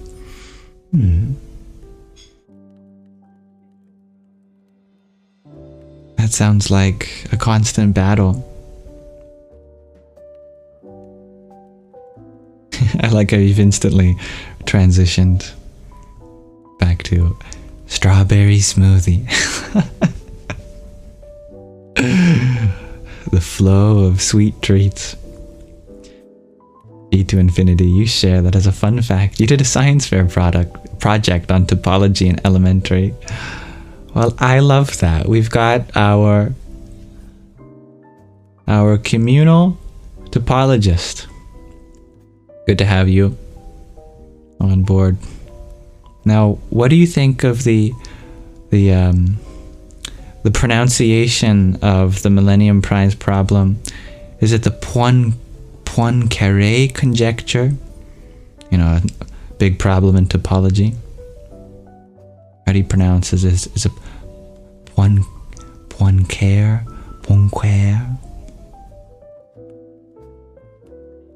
This is my biggest topological question.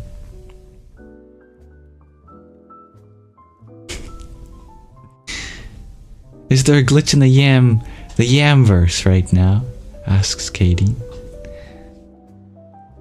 I'm not sure. It appears it may be on your end. But may this rift in space-time be stitched soon. And thank you, dear Zenkra. You have already met me in more ways than one. Perhaps in this lifetime our bodies have to come into close proximity, but do not underestimate closeness of our spiritual dimension. But happy to have you back, dear Katie. Dear Amanda, you share that you get your O service infusion. Well, you're gonna have to tell me more about what that means.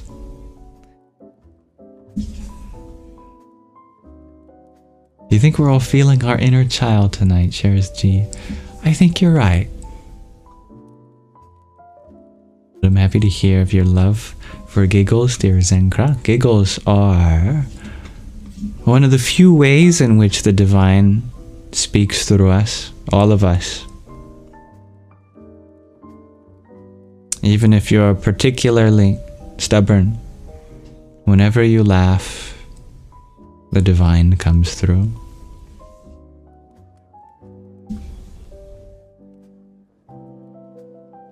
We're gonna have to duck, Taddy Munika. Here comes Saturn. Gotta make sure I don't get sliced by the ring.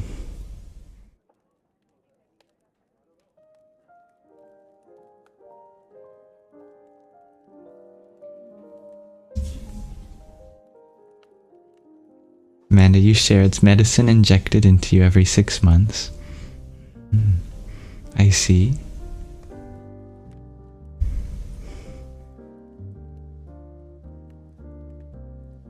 I imagine that maybe you look forward to those on the coming last few weeks when the last bit of the medicine is running out, perhaps. Or maybe you don't because it's a procedure that takes a long time to adjust to. But you are positive and funny. I believe you. And not just belief, but I see it as true.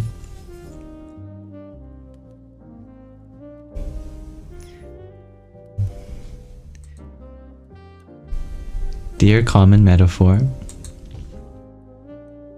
you ask, what's a good place to start for someone who wants to learn about this realm of spirituality? Inside. And I mean that.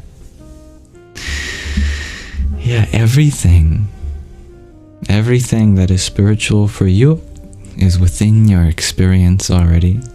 In fact, that is the nature of the spiritual journey, a returning to finding truth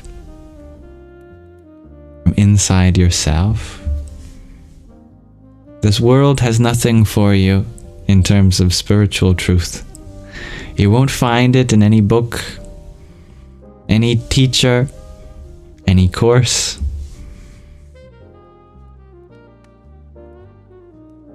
It can only be found in your heart. But how do you actually do that? Because, it may be a poetic answer. But practically, what are you going to do over the next 5 minutes? What does that actually mean for everyday life? How do you spend your time looking within? It's an abstract thing. Well, what you do is you set time aside to meditate. You allow things to rise from your subconscious. Pay attention to your dreams. Inhale and exhale deeply. I like that, Amanda. Therapy is actually deeply spiritual, whether we realize it or not, because we're exploring our inner world. Other forms of shadow work. Sharing a time to explore, reconnect with people in your life. Explore your past. Get a journal. Write things down. Now, I don't want to overwhelm you. If there's any of those things that I would recommend at first, I see for you some art that you could make. If you want to go on a quest, take some feeling that's in there and bring it out into the world. And that will be your teaching. What you discover reflected in the canvas of your art.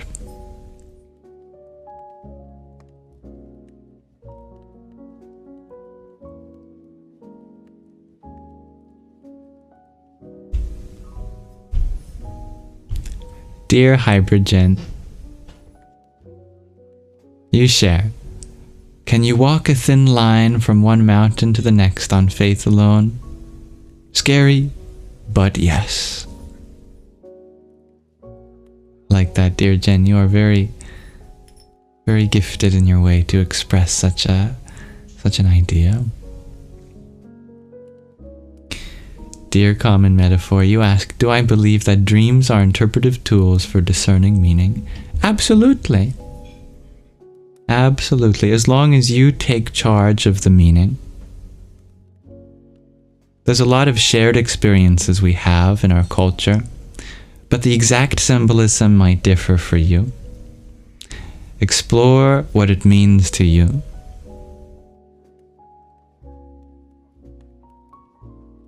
Because our dreams are an expression of what's happening at the level of our subconscious, which is a storehouse of our karma.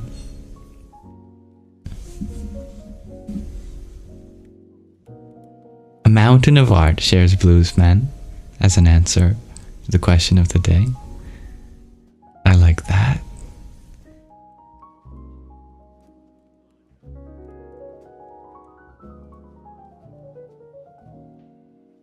Dear Hee or Helium, you share, you always draw to feel relaxed and creative. That's a great thing to do. And if you ever want to share your art here, there's a space for that.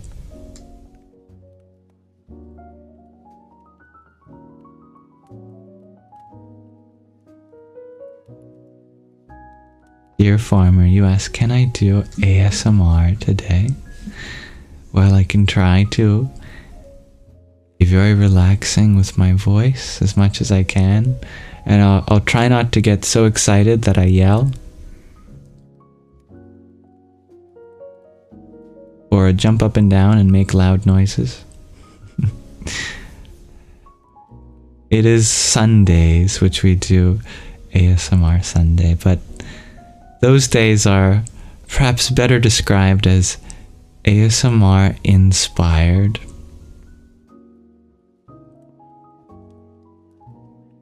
But may you find relaxation here nonetheless.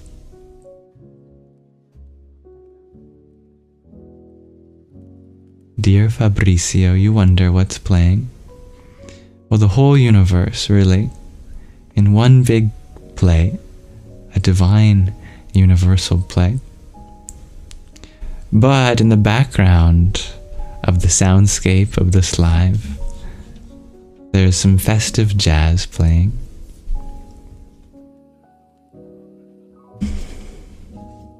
This has put your cat to sleep.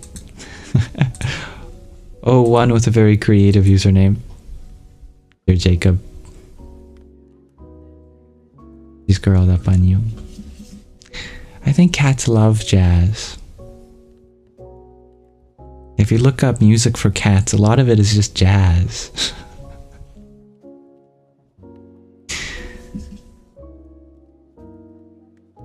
Alpha Particle, you share. You have one drawing you think I'd like. It's actually a painting. I'd love to showcase it here. Thank you, dear Isabella, for your trio of roses. Om Ganganapataye Namah. Amanda, you share. You wish you had a cat game. I know that cats can be a source of allergies. Maybe difficult for someone with a body that attacks itself. Is multiple sclerosis a type of, I'm forgetting the name, but where the immune system attacks itself? Is that autoimmune? Thank you, Jacob.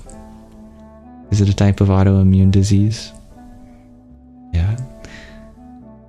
Well, you know, they've made a new type of food that you can give to your cats that prevent them from secreting whatever type of enzyme it is that gives people allergies. Not sure if that is enough to be able to take care of multiple sclerosis, but furry feline friends are certainly a source of joy in many of our lives. You don't have allergies, well, that is a blessing for sure.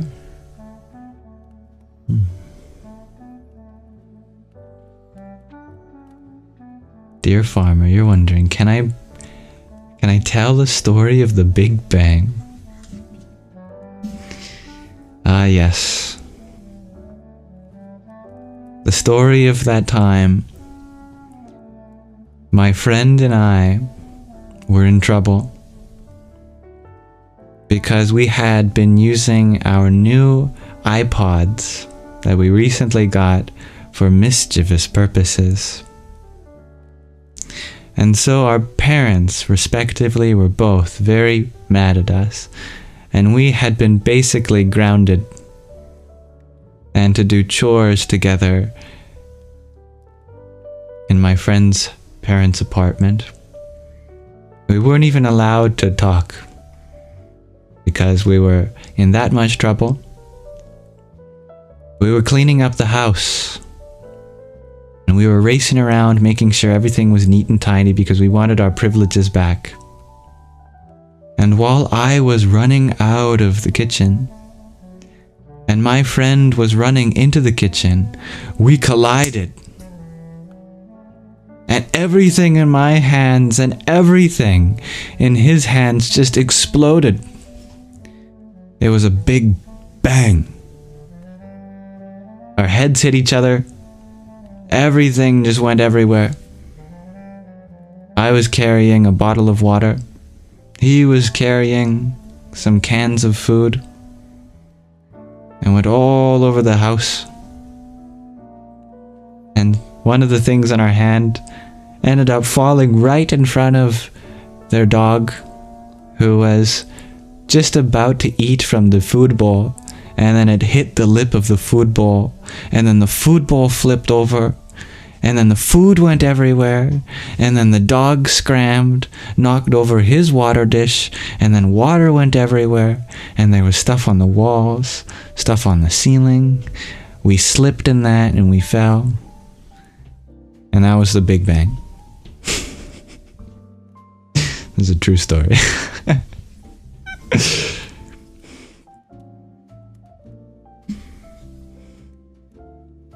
And we couldn't stop laughing at the utter ridiculousness of the situation.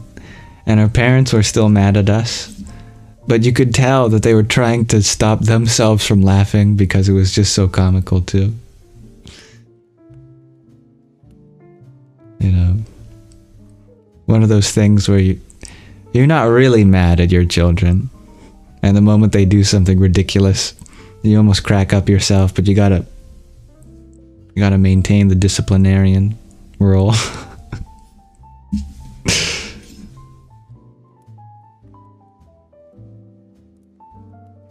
That's what the question was. Story of the Big Bang. I imagine the universe is something similar. Just between cosmic beings who are being disciplined by the divine mother of the universe, and when they collided, the whole universe just exploded out of everything that they were carrying in their hands from the kitchen. And thank you, dear Jen, for your quintet of team cheers. Om Ham Dum Saha Namah Shivaya.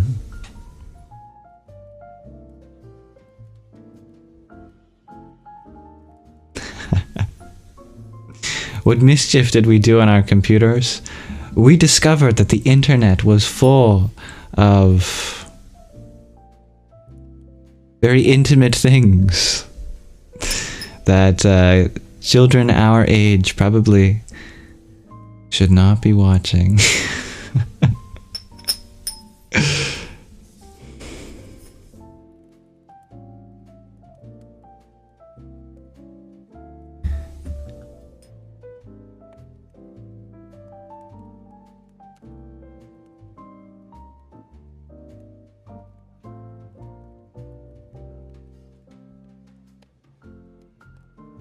Now, going back in time a little bit, Maori. If I can pronounce your name better, let me know. You share as an answer to our question of the day. What's a metaphorical mountain we're all climbing? Life's meaning. I love that. Let us continue to rise into meaning.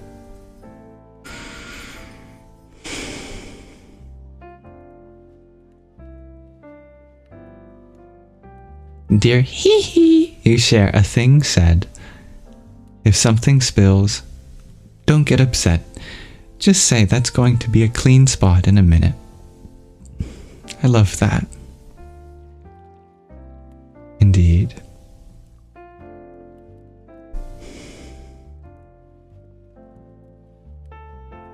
Every time something seemingly harmful happens, and we become aware of it, through that awareness of it, it's only a matter of time before the rest of our resources go in that direction, given the right coordination, and then that spot will be the most recent place for the arrival of love and grace.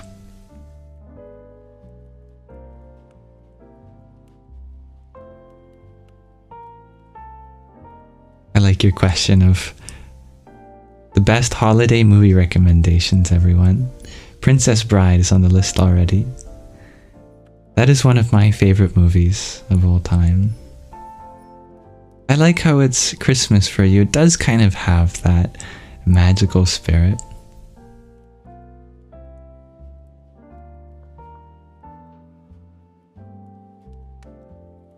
Do you also share an answer to our question of the day? Fulfilling our purpose. I like that. I concur, dear Lisa. Spreading love is so important. And we are the love spreader. Let us take the knife of discernment and carve out that beautiful first scoop of love from the buttery jar of our heart and spread it across the toast of the world.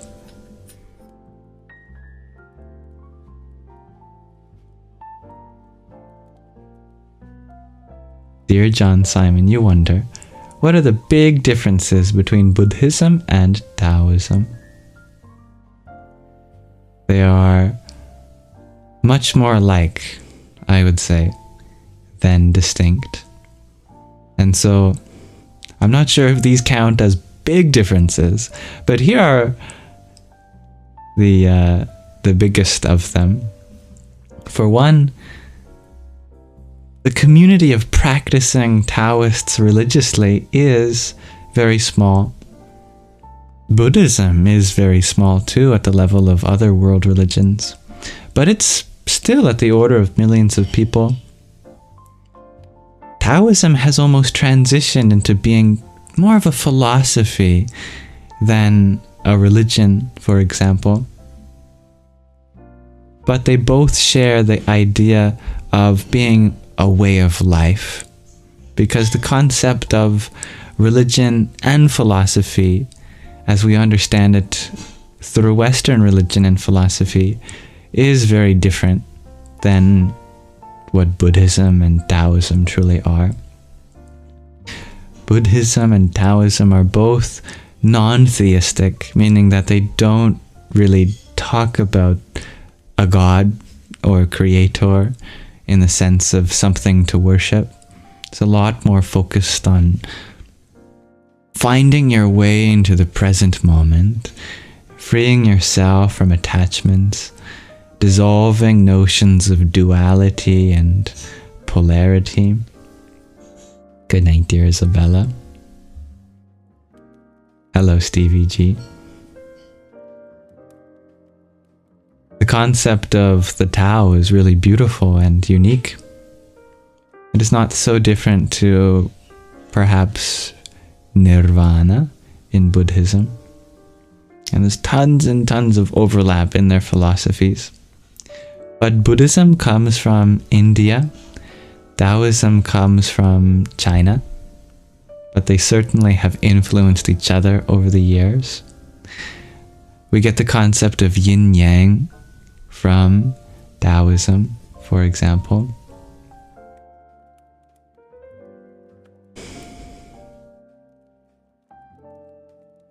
I'm actually not super familiar with Taoism as much as I am with Buddhism.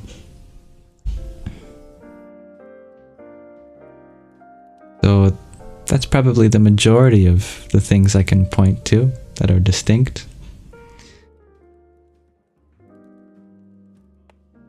Another one is that in Buddhism there's a tradition of Buddhas, awakened ones, that come age after age.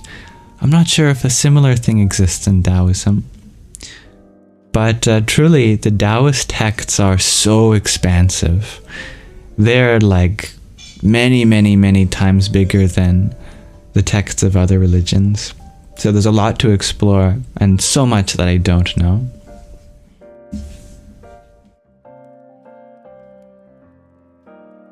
But I'm looking forward to exploring it more with you. I'll have to do some more research for you. Some good holiday movies is Mandy Patinkin, shares Katie.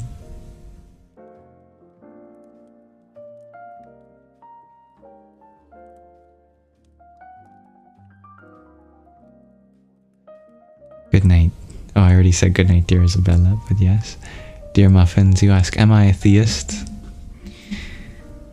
I have come to a place of realization where I can not call myself a theist, more than an atheist, more than a agnostic. There is a sense of knowingness. But that sense of knowingness is beyond a simple yes or no question. It's neither yes nor no. Think of it like this. I think of it like this.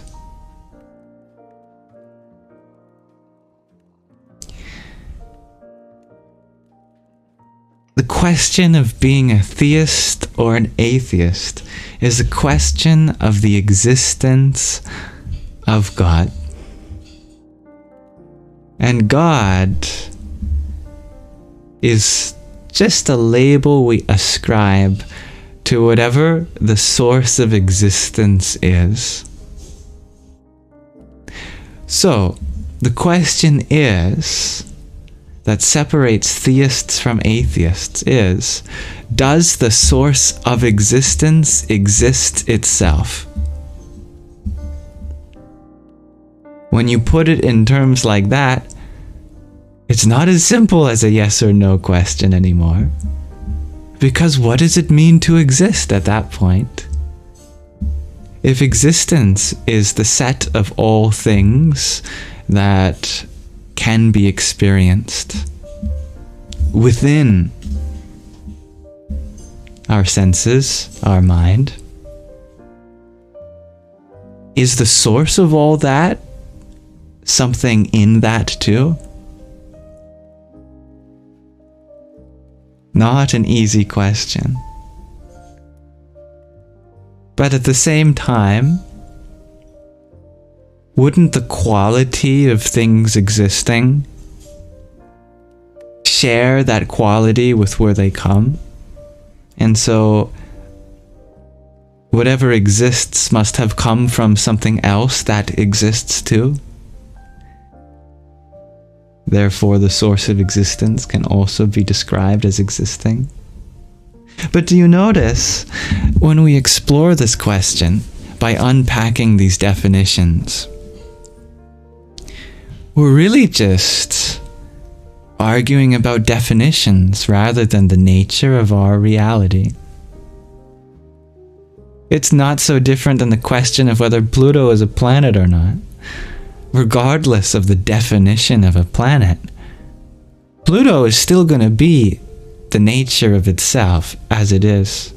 Pluto doesn't change for us, depending on what we call it. What changes is ourselves.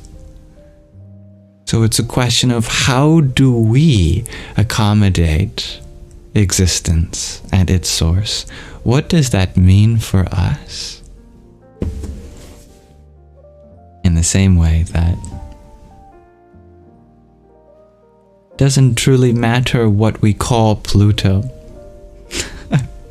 What matters most is, do we have love for Pluto? Everyone always asks what is Pluto, but not how is Pluto.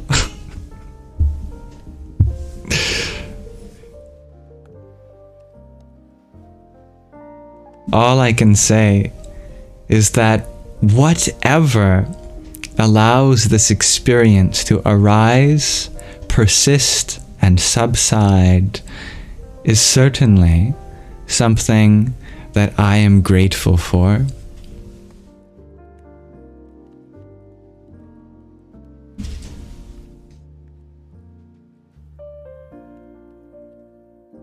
And thank you, dear hybrid Jen, for your pair of finger hearts. And a love painting. May we all paint the world with our love.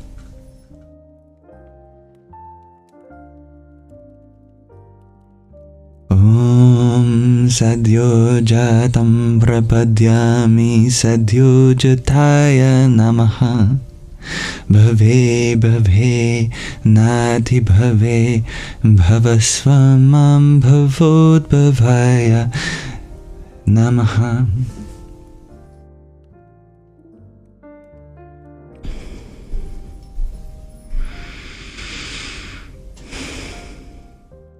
Oh, that's beautiful, Bubbles. If you become only a matter of definition, you'll need everything you are to be explained to you. I like that. Thank you, Kev, for your fest crown, too.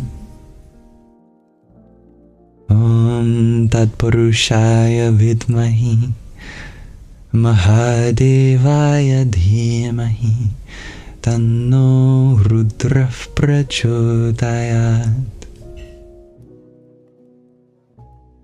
Dear Avant-Garde, thank you for your 10 roses.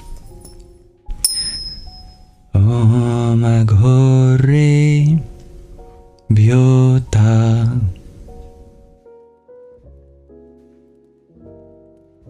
Gorebhyo Aghora Ghora Dharebhyaha Sarvatha Sarva Sarvebhyo Namaste Rudra Rupebhyaha.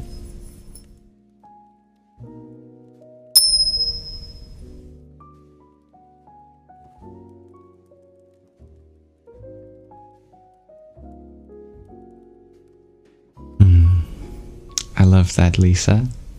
Very provoking. Methodically man-made religion is fishbowl spirituality. God-directed faith or spirituality is like an ocean. That reminds me of a quote in this scripture, the Bhagavad Gita, where the divine says, in one of the earliest chapters, something that I may be able to find just by going through. However, if I do not find it, I'll just paraphrase it. I would like to take a moment to try anyway.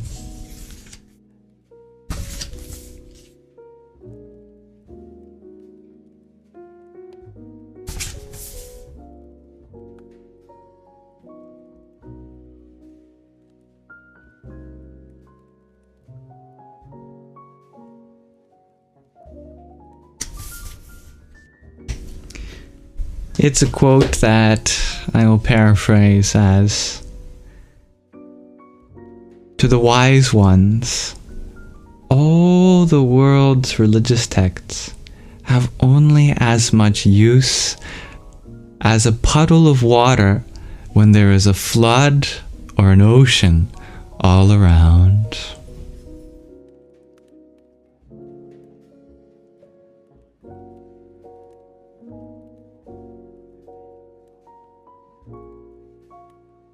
I concur, dear Stevie G. Labels do have an import, as do all words. We would have a very difficult time doing the Sangha without any words. We would just be speaking in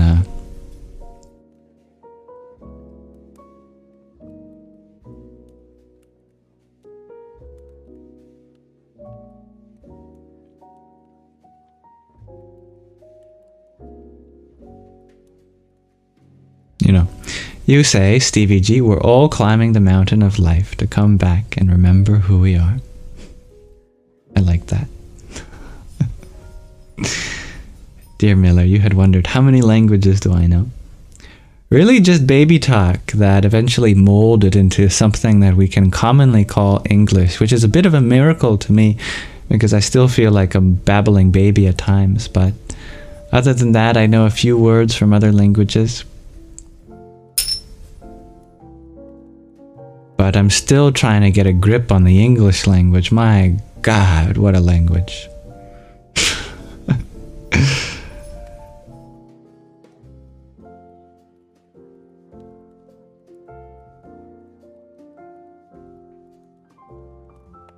And what language was...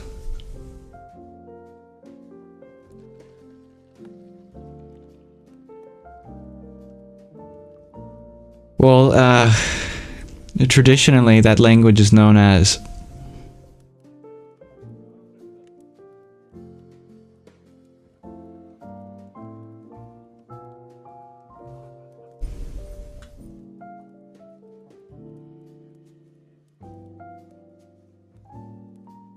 You love the ocean, dear Greg RG.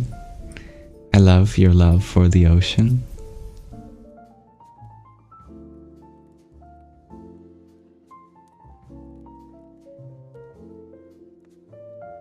Dear Crossfires, you share, if light cannot be seen without dark, does that mean love can be seen through hate? Absolutely. Absolutely indeed. But that's not saying we should hate. Hate is just a very limited form of love. Consider the example of someone who perhaps grows up with a lovely father, and that person grows up to enjoy the time they spend with their father.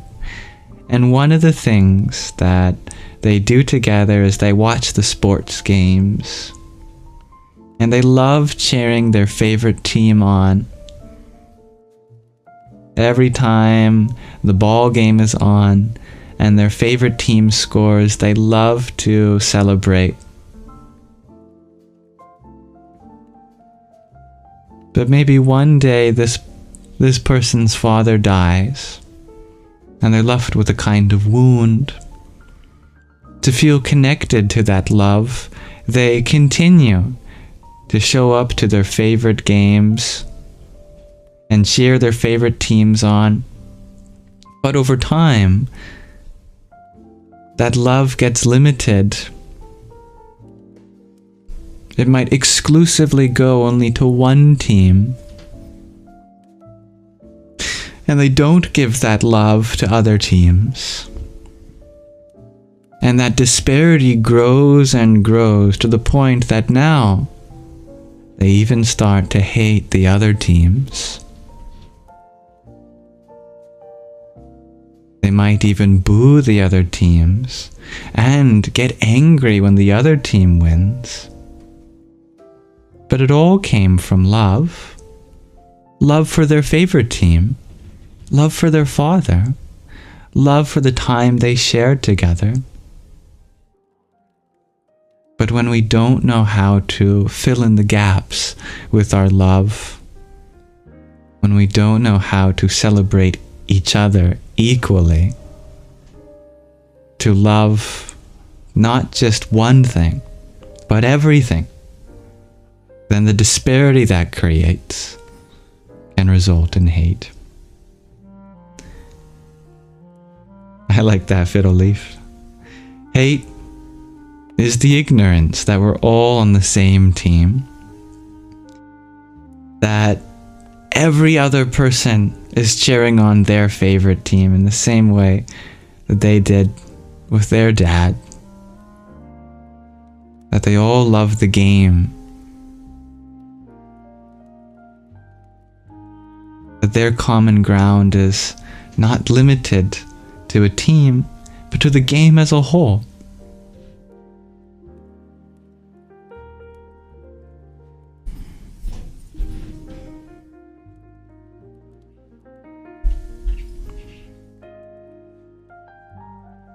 And thank you, dear Hybrid Jen, for your baker's dozen worth of roses.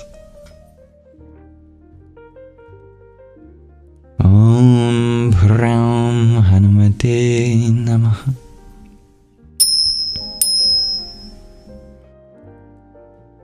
I like that Tattvamasi. You share it's an upside down mountain. The peak or the deep end is yourself, and you need to travel inwards. I like that.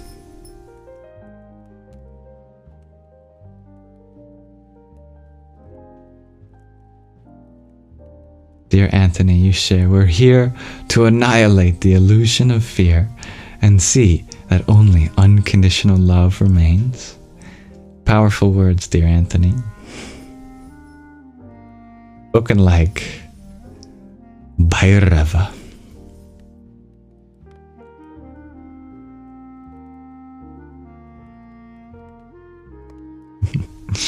There are many things spiritually that are upside down relative to worldly life, or inside out, inverted, reversed. Dear Bubbles, if I'm so inclined, you ask how I practice Satya. One of the most important of the yamas. There are many kinds of yoga. One way of categorizing the yogas is through Patanjali's Yoga Sutras, and in the Yoga Sutras thousands of years ago is Ashtanga Yoga, the 8 limbs of yoga. The very first yoga of those 8 limbs is Yama Yoga, the yoga of how to properly conduct yourself, of moral virtues. There are 5 of them. One of them is Satya. Satya means truthfulness. Sat in Sanskrit means truth. Satya, truthfulness. Truthfulness is not just honesty, but it's also vulnerability. That's one of the ways I try to practice Satya, is that when I'm feeling low, I don't try to hide it. One of the important things we can do for this world is make it a place where more people feel free to express how they're feeling and not feel like they have to hide anything. One of the best ways we can help make that a reality is by imbibing that ourselves. Being the first brave ones to be vulnerable. So I try to be an open book with my fears, my desires, all the things that I'm struggling with too.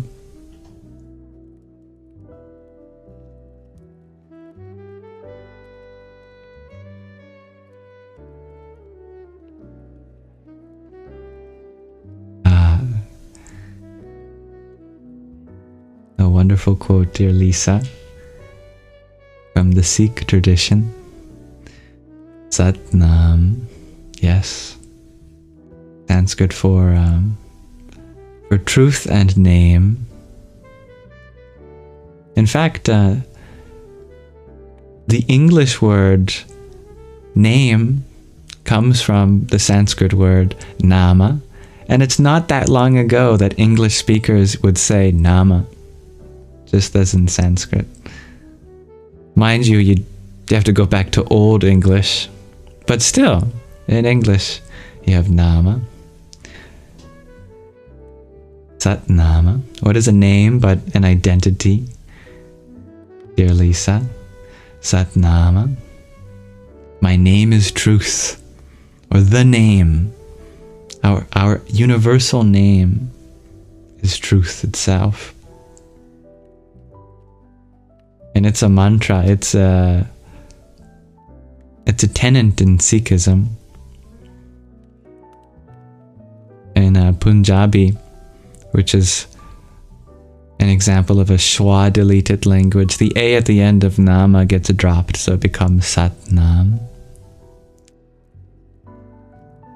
Sat Nam Shri Vaheguru. Sat Nam Shri Vaheguru. Sat Nam Shri Vaheguru. There was this beautiful Sikh gentleman who was helping me at the self-help checkout, which is very symbolic, when I was getting groceries the other day. And I couldn't help but notice he was dressed in Sikh attire. And so I asked, are you Sikh, my friend? And you should have seen the smile that was on his face when I noticed that. He immediately put his arm around me just by saying that. And I said, Sat Nam, Ik Onkar. And he pointed to the sky after I said that, and he said, there is only one God, one truth. And I love that. Such an inclusive moment. A divinity that contains us all.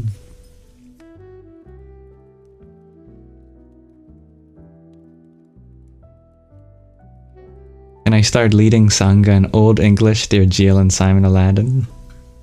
Well, the words, the pronunciation of the words wouldn't be too difficult, because the reason that English spelling is so weird is because we never changed the spelling from older versions of English. So it used to be pronounced how it was written. So if I wanted to read, let's say,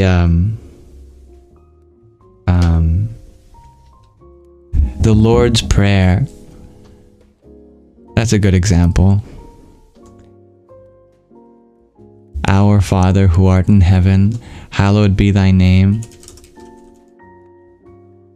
I might have to look at a reference so I can phoneticize these letters. You could say, in Old English, Our Father who art in heaven, hallowed be thy name. Thy kingdom come, thy will be done, on earth as it is in heaven. Give us this day our daily bread,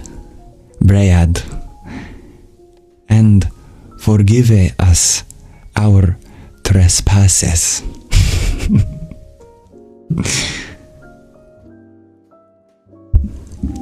Mind you, that's not exactly what the equivalent in Old English would be, but it would be pretty close for a lot of those words. So how would you say enough? You would say enauhu. Actually, English did have a version of the Visarga in Sanskrit, an expulsion of breath. Similar to the German CH at the end of words, ach, and English being a Germanic language too. Enauhu.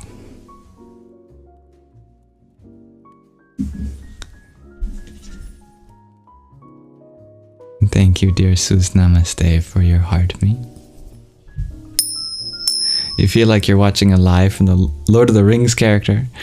Or shall I say, I feel like I'm watching a live from Lord of the Rings character.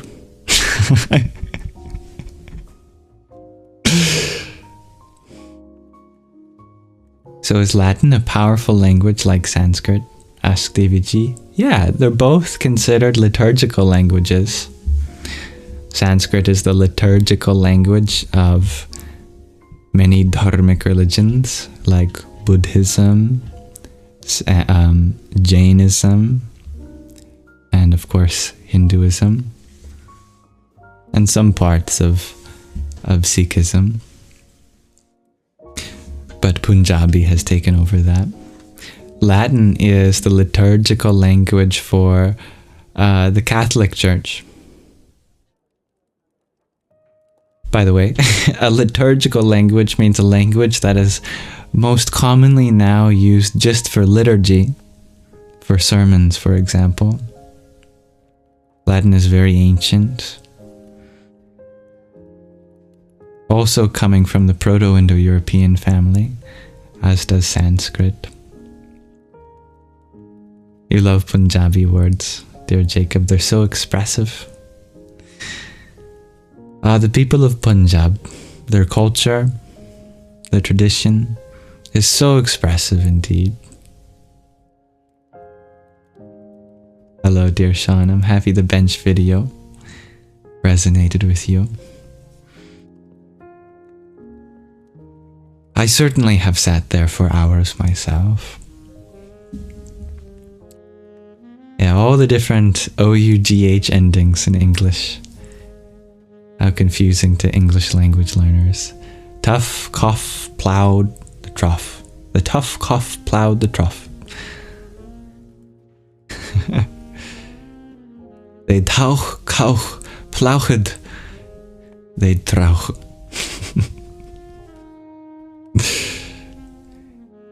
That GH sound used to be a guttural sound that you hear today in many Germanic languages. But English lost a lot of its guttural sounds. But it made up for it with a very expansive vowel space. English has some of the most unique vowels, interestingly. And not just A, E, I, O, U, which are the letters to represent our vowel space. English has more vowels than we have letters, so we have to use various combinations of them in different contexts. Like A, like ooh, ah, ow, eh.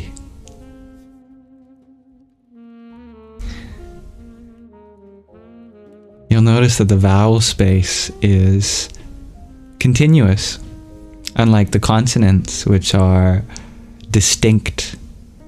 You can flow from one vowel to another.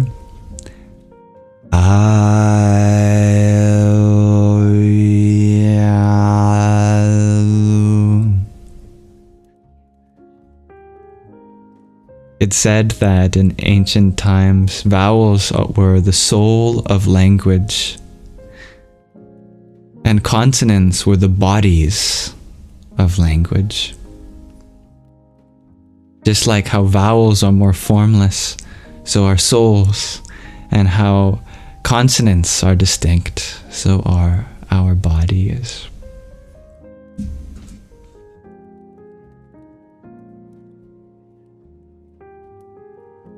Thank you, Hybrid Jen, for your baker's dozen worth of roses. Om Namo Bhagavate Rudraya.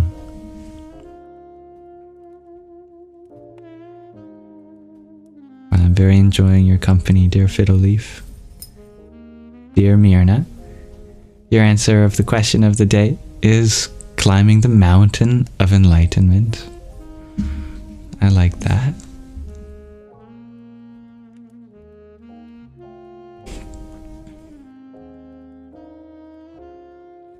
Dear Stevie G, you share you feel like the ancient languages and cultures were just made by such magical beings. Well, you know, many of the ancient languages are dedicated to the divine,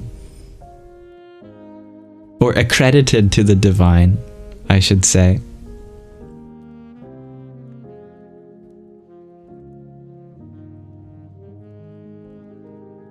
A lot of the early languages comes with a tradition of accrediting the sounds to have been revealed by the divine. I find that really beautiful. Like it said that Sanskrit was revealed when Shiva's drum, the Tandava drum, dropped. And just like something falling down a staircase, each step it hit on the way down the mountain of Kailas, it made a new sound, and that formed all the sounds in Sanskrit.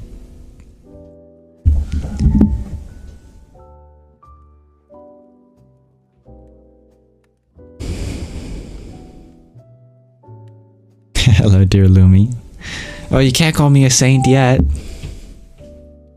I remember when I was in camp, there was a period of silence while we were walking through the woods in my group, and one of my fellow campers said, "Wait a second. If you can only be called a saint when you die, and Santa's name is Saint Nicholas, is Santa real?"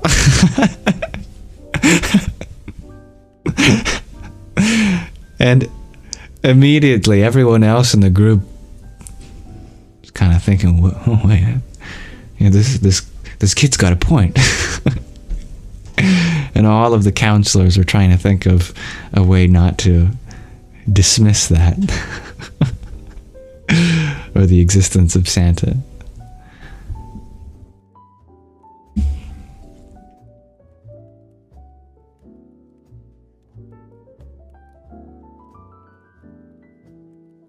You're a day late and $1 short. Welcome.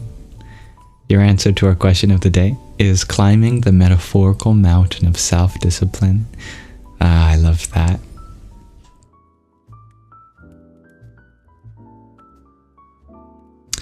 I would like to share that sound of Shiva's Tandava dropping. I wonder if I can pull up a video of that.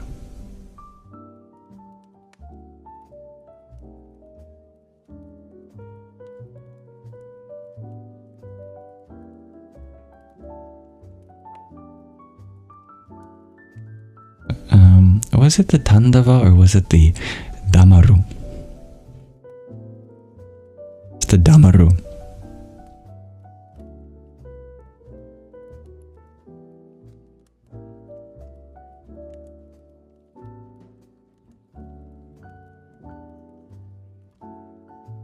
I'm doing well. They're a day late and $1 short. How are you?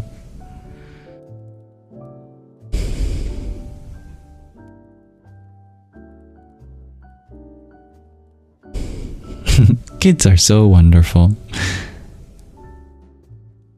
I concur, dear Fiddle Leaf.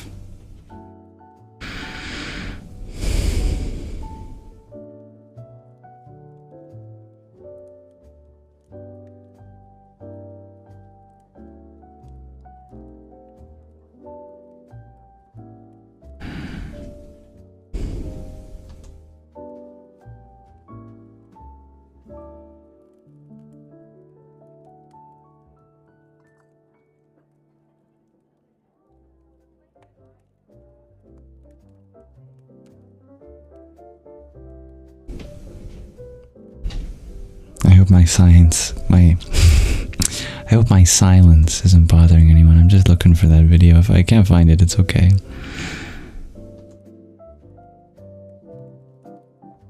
But I think it would be really cool if we could listen to that. From Is the it? basis of Sanskrit alphabet, according to Panini's arrangement of grammar. The second story is that of Sati Devi and her father. I found the story, but whether they pronounce it is another question. Ishvara Sutras, which also form the basis for the rules of Sanskrit grammar for our purpose of mastering the sound of Sanskrit. As we go through the lessons which demand your focus and attention over the next couple of weeks, please remind yourself of this profound possibility that exists as an undercurrent, even in an exercise as simple as practicing the alphabet. See you in the next lesson. Namaskaram.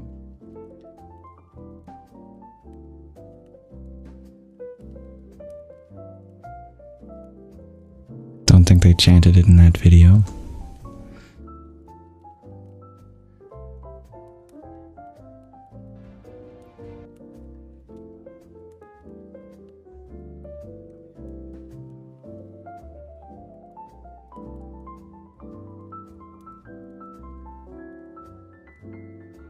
Oh well. At the very least, I can do my best to chant it as a compromise.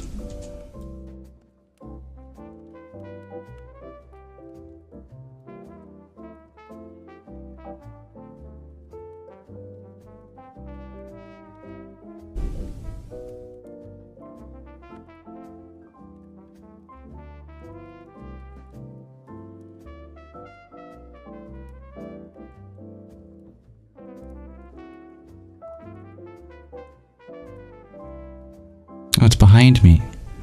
How'd you get back there? Come to the surface. Arise. This is said to be the order in which the sounds were revealed as Shiva's Damaru dropped and rolled on the world. Comes in 14 different lines, and they all end in a single mysterious consonant. So these sounds are not by a poetic meter that I know, but just reading them. A, I, un, r, lk, a, on, I, ouch, hayavarat, lan, Nyamarnanganam Jabhan Gardadash Jabagardadash Kapa Char Ta Ta Char Ta Tav Kapaya Sha Shasar Hal. Mind you, I have little to no practice chanting this.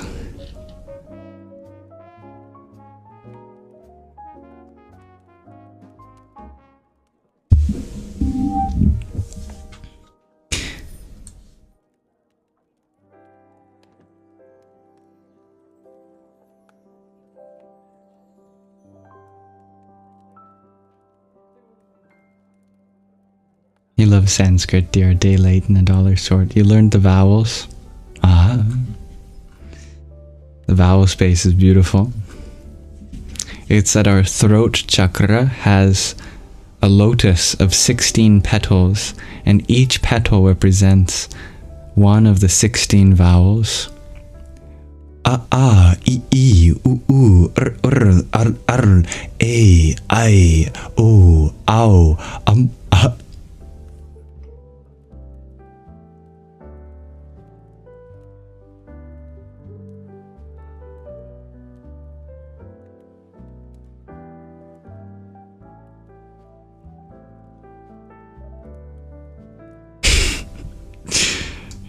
Dear Kyle, you share the line, Holy infant, so tender and mild, implies that a cursed child so chewy and spicy exists that we'd have to differentiate. I've also thought of that before. I'm glad I'm not the only one.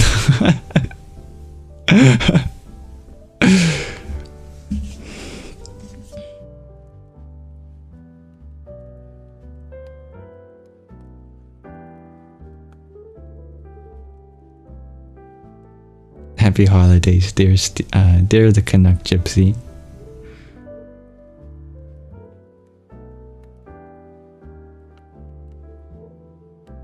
You hope my Christmas stocking is filled with delicious yams. Well, my mom always puts in an orange. We forgot the orange one year at the bottom. We forgot to take it out. And like 8 years later, we discover it, and we thought it was coal because it completely turned rotten, and then all of the fungus and stuff died too, and what was left was just this hard black rock. It was hilarious. We actually got coal. It had all carbonized. It turned into this black rock, dusty black rock. We thought, yep, Santa gave us coal this year, but it was actually just one of the oranges from years before.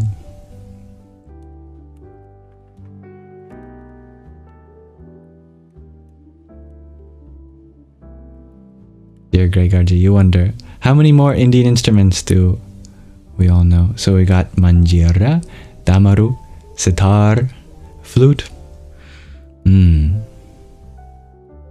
That's already at the limits, I think, of my understanding of Indian instruments. Although there was one that's very famous in the Sikh tradition that I should know because I was learning about it.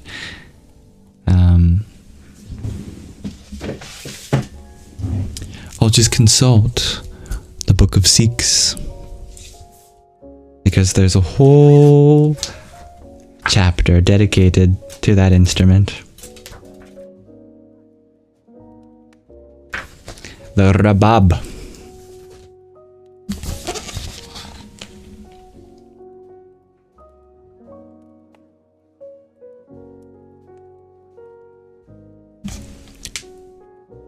Rabab, the first Sikh musical instrument.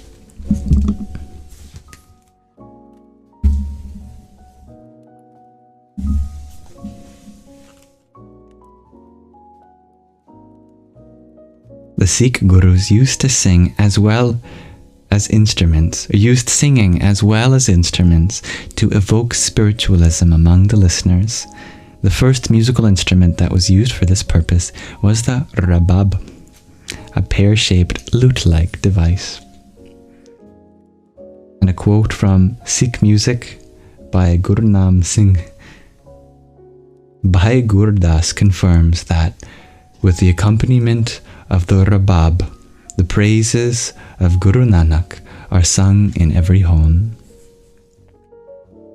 It's closely related with the Sikh faith. Most illustrations of Bhai Mardana, Guru Nanak's companion, show him with a rabab. It can vary from 3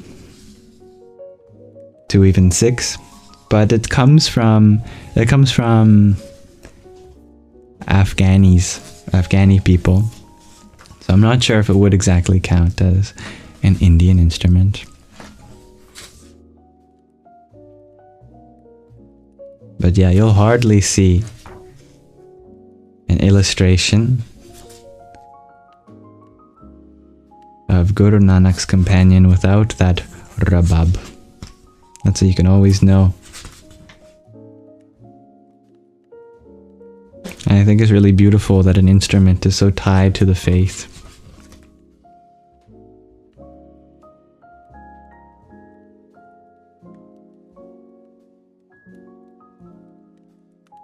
Here's one.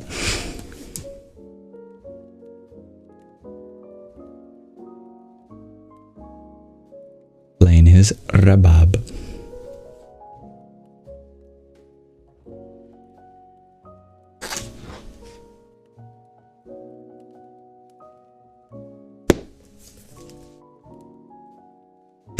Dear Mirna,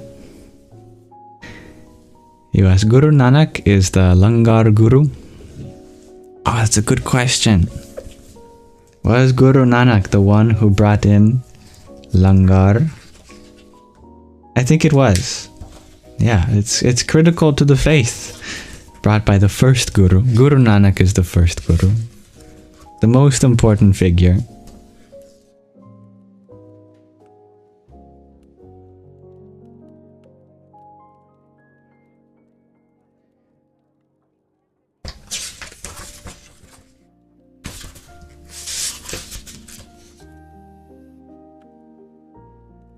I love this book.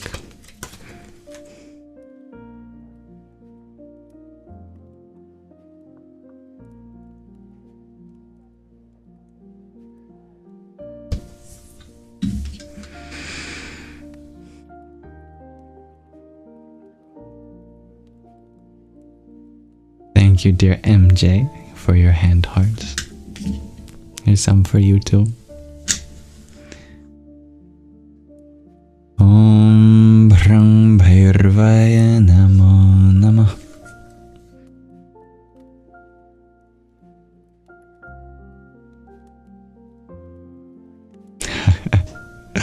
That makes sense, dear Stevie G. I think Santa is a combination of many different traditions, many around Europe, fused together, many different legends, Saint Nicholas, Kris Kringle, Father Noel, various pagan ideas.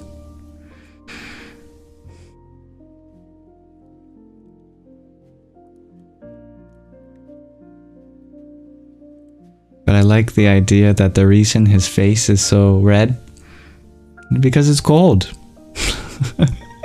If you're out in the cold, snow hitting your face, well, of course it's gonna look all red.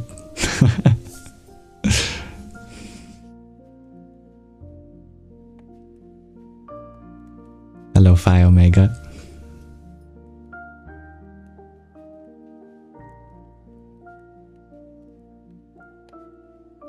Thank you for sharing the live, dear Canuck Gypsy.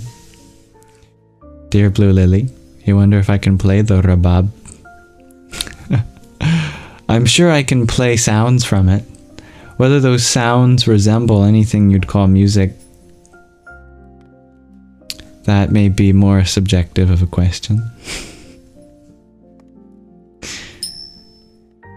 You love the name Father Noel, dear Fiddleleaf, because your middle name is Noel. A little biased. I think it is a beautiful name.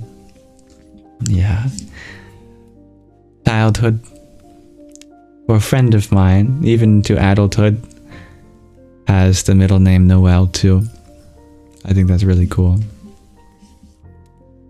Dear Grace, you're wondering, who is Phi Omega? Phi Omega is the lovely user we have with a Greek username. Their 2 letters in their username are a capital Phi and a lowercase omega, so I call them by their letters.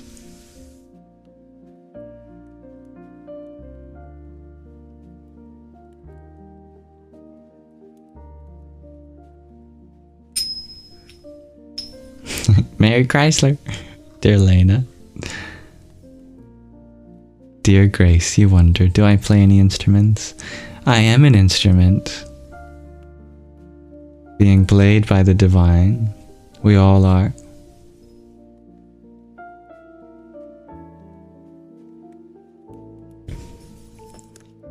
The only forte I have with any physical instruments besides this body, however, is probably the piano. I never learned how to play the piano, but I did learn how to pretend to play the piano well. So I can pretend like I'm playing. I can press notes in a way that sounds like I'm playing a song, but really I have no idea what I'm doing. What I do is I just play in D sharp minor, which is all the black keys and just 2 white keys. So mostly I just span the octave of black keys with my left hand. I go from an octave to octave, and then with my right hand I just play the black keys according to any rhythm. And it works. Sounds like you're playing music. Looks like you're playing music.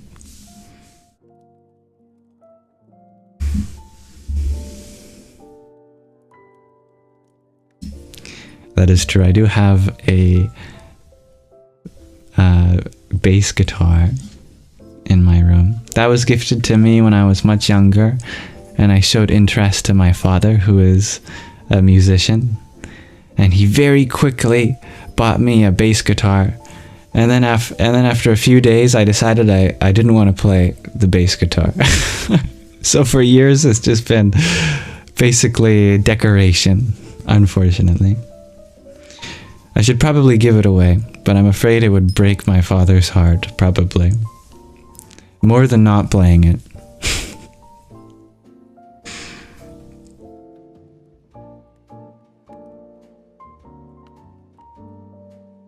Thank you, dear Hybrid Jen, for your pair of roses.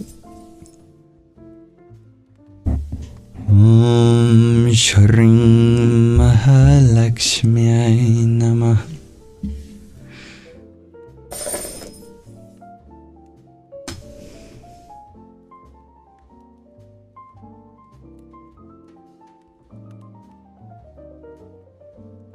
Wow, that's beautiful, dear Grace. Your mom played Handel's Messiah in front of 3,000 to 4,000 people in college on trumpet when alive. Hello, dear Tu. You share you are Buddhism in Vietnamese. Wow. Well, I'm not going to. I was going to have some fun with the language barrier, but I understand you. You are from Vietnam and are a Buddhist. You are a Buddhist. What do you call someone from Vietnam? I don't think I ever knew that. Have I seen Buddha translated in English religion? Oh yes, there are many English speakers that enjoy the study and practice of Buddhism. Buddha, translated into English, for example, is the awakened one.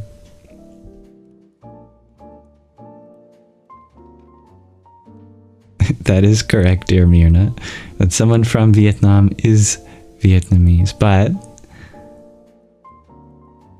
you wouldn't say that they are a Vietnamese. Like from Lebanon. What would you call someone who's from Lebanon, besides Lebanese? A Lebanonian? Maybe you don't know in English either. Yes, Vietnamese is the adjective form, but what's the nominal form? Like how you can have someone who is from, let's say, Scotland, and so they are Scottish, but you wouldn't say they are a Scottish, you'd say they are a Scot.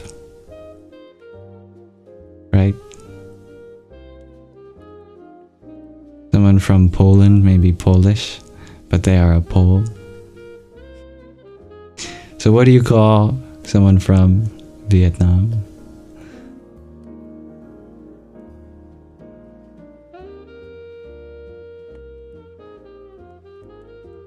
Dear 2, you ask, did all religions view with English artificial intelligence?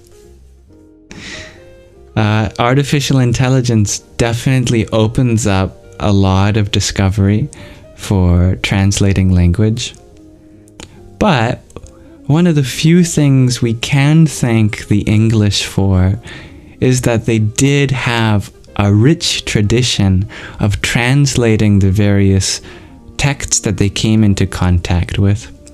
And so for hundreds of years now, we have had translations in English of the Buddhist sutras, of the Hindu scriptures, the texts of Taoism, etc. Because the academic side of England was very much in full force. It's unfortunate that it came with colonialism, but we can be grateful for hundreds of years worth of translations, at least, of various ancient texts.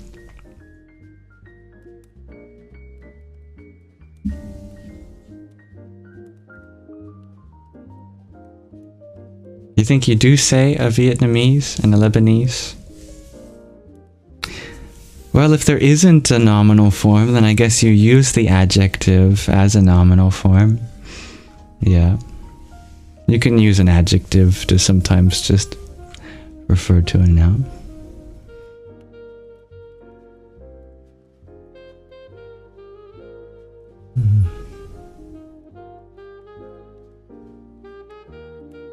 Dear Katie, you ask, what do you call someone from the United States?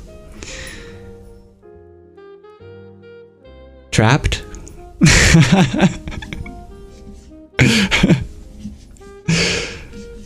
But no, it does depend, like what Emma said, on the United States of what. There's actually different countries that start with that term, United States. I think the full name of Mexico is United States of Mexico too, isn't it? But we normally just shorten it to Mexico, and we shorten United States of America to America.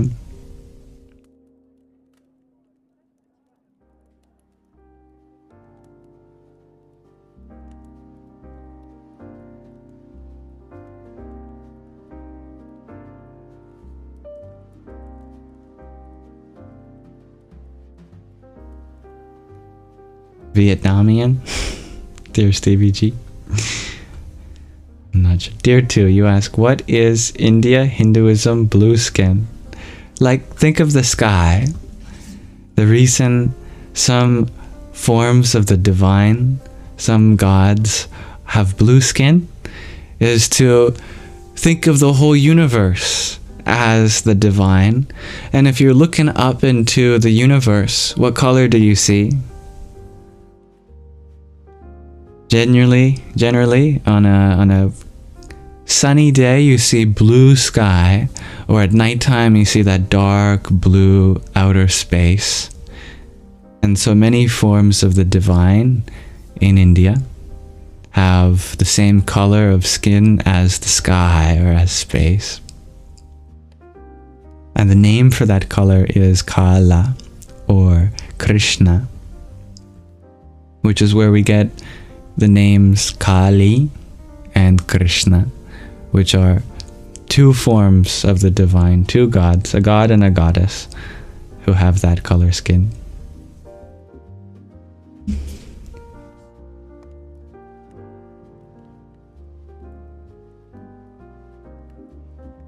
Dear Mirna, you share, for you in Lebanon, when you are American, it means that you are from the United States of America. Yes, that is very common. It is funny though that technically all of the New World is America. There's North America, and then there's South America.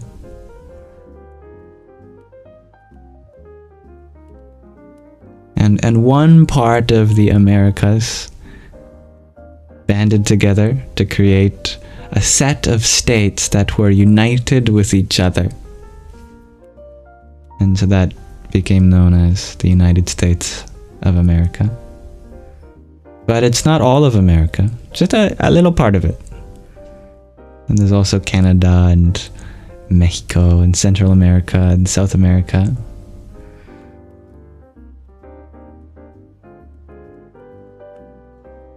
Thank you, dear little wing Nico, for your heart me.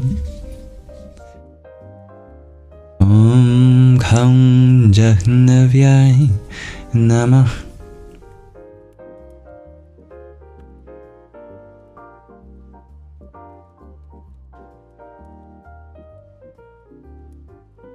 Dear Stevie G, can I give you a snippet of my wordless speech?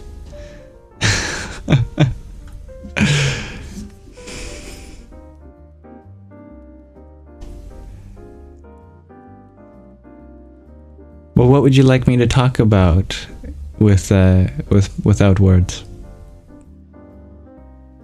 You have to give me a subject. All speeches have to have a subject.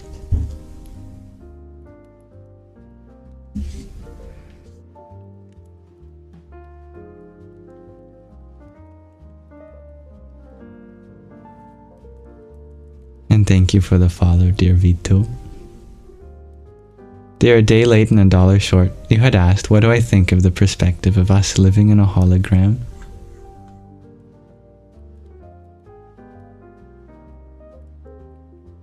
We were just talking about the holographic principle yesterday.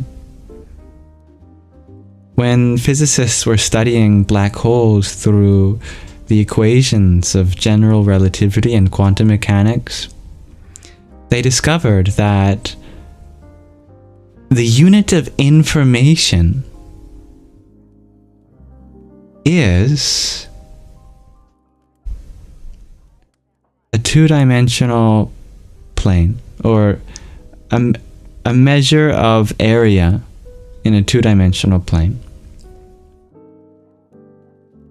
That's a really weird idea. But let me tell you where it comes from. Black holes seem to be something that once it sucks up anything, nothing gets out. And not even light. That means we can't see what's inside a black hole. Now that seems like a paradox. Because one of the most important laws of physics is that information should be conserved. That information should never be lost. That theoretically, if you were to keep track of absolutely everything's position and its direction of movement, that you would be able to reverse your knowledge of everything that happened. But a black hole seems to be like an exception to that. Because if you can't figure out what went in, doesn't that violate the principle of conservation of information? It's a big question. Recently, we feel like we actually have the answer, and it's very complicated, and it's out of the scope of this story. But when physicists were first exploring this idea, that let's say you had a USB and you had a bunch of knowledge, information on that USB stick. If you threw it into the black hole, would it be lost forever, all that information that's on there? So physicists were studying what actually is information when it comes to a black hole. If you put one bit of information into a black hole, what would change about that black hole? What would we find out? One of the things that change is the size. Information is a form of energy. And when you put energy into a black hole, it gets bigger. Its event horizon gets wider.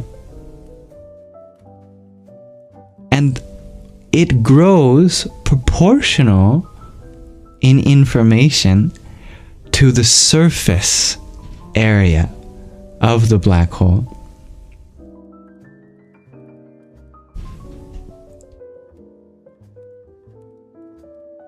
Which means that if you put 10 bits of information into a black hole, its surface area would increase 10 units. And the unit here is called a Planck area, or Planck length squared, a square Planck length. That tells us that information about everything that's inside it is somehow stored on the surface. So everything inside the black hole is somehow just a projection of the information that's on the surface. And that gave rise to the holographic principle.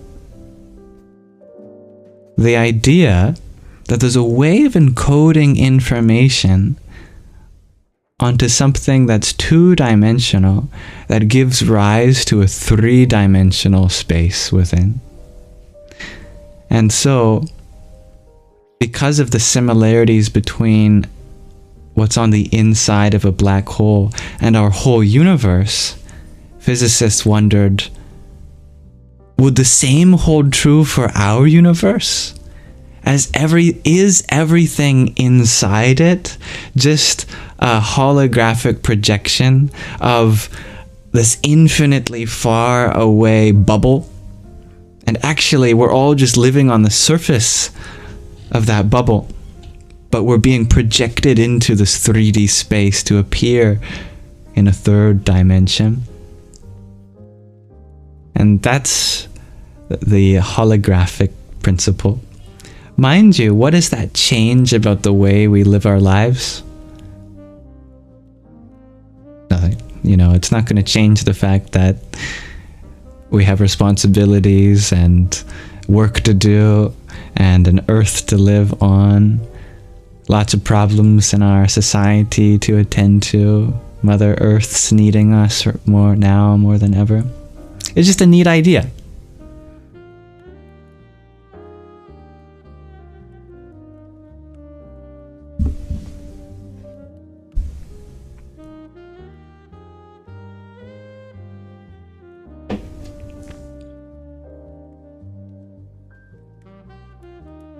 So, the word hologram in the holographic principle isn't like, it doesn't mean fake, because that's kind of how we might understand the word hologram.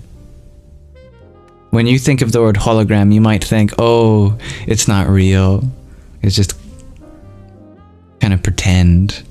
But in this case, it's actually an explanation for why we have a third dimension, because it comes as a projection of two.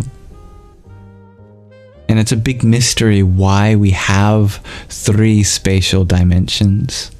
And so that theory isn't something that should change the way how you feel about this world, but provides a satisfying explanation for scientists to understand, why do we have 3 dimensions?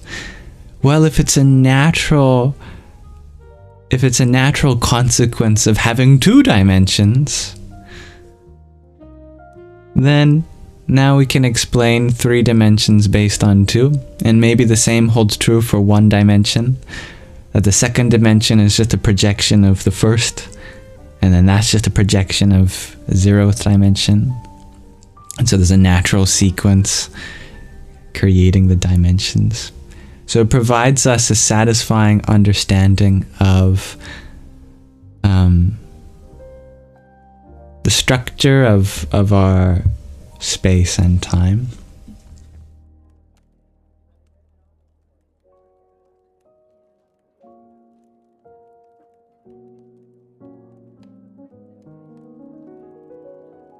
Hello, dear Taylin. Dear Myrna, you ask, isn't a piece of paper 3-dimensional too? Absolutely. Yeah. It's just really, really thin in its 3rd dimension. But yeah, if it was perfectly 2-dimensional, then it could cut through anything. You know, even an atom, how small it is, has length, width, and height. But if a piece of paper was truly 2-dimensional, if it didn't have a 3rd dimension at all, if it had no thickness, then it would be even smaller than our atoms. Which means all you would have to do is very carefully hold it, and you cut through anything. It couldn't get stuck on anything because there's nothing to get stuck on. You could literally slice through people's atoms. And that's terrifying, because that's how nuclear bombs are made, by atoms dividing.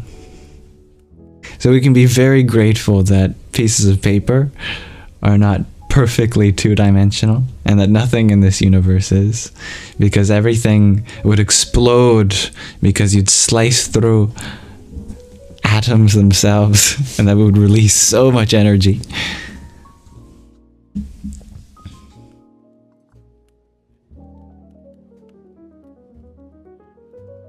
Now, a day late and a dollar short, you ask, it's all 3D here on Earth, right? Well, when you want to locate where a plane is in the sky, you need 3 coordinates indeed to accurately describe where it is. You need a latitude, a longitude, and an altitude. And everything on Earth can be described exactly with those 3 numbers, with 1 for longitude, 1 for latitude, 1 for altitude. So that is a 3-dimensional space indeed. Now that is a great question, dear Emma. Would it slice things or just go through them?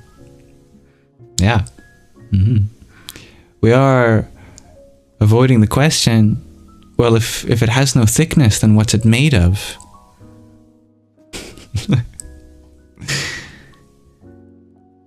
Can't be made of anything that we know. So would it even have any mass to it? Would there even be a force that you could feel when you touch it? A normal force, some inertia of it. If it has no 3rd dimension, it would have no density. If it has no density, 0 density, then it cannot have any mass. Now maybe you could have pure energy. It could be made up of pure energy, just in an infinitesimally small place. Mind you, there actually is a theoretical limit to how small things can get. And it's also related to black holes, which is where this conversation originated. Smallest possible length we know is called the blank length. And it's the smallest radius that a black hole could have. And that's way smaller than even the teeniest of particles, like the particles that make up an atom, even smaller than a neutron. Planck length is so teeny, so tiny. Guys will say that they're 6 feet tall, but they're actually just a Planck length. They're actually smaller than every observable particle.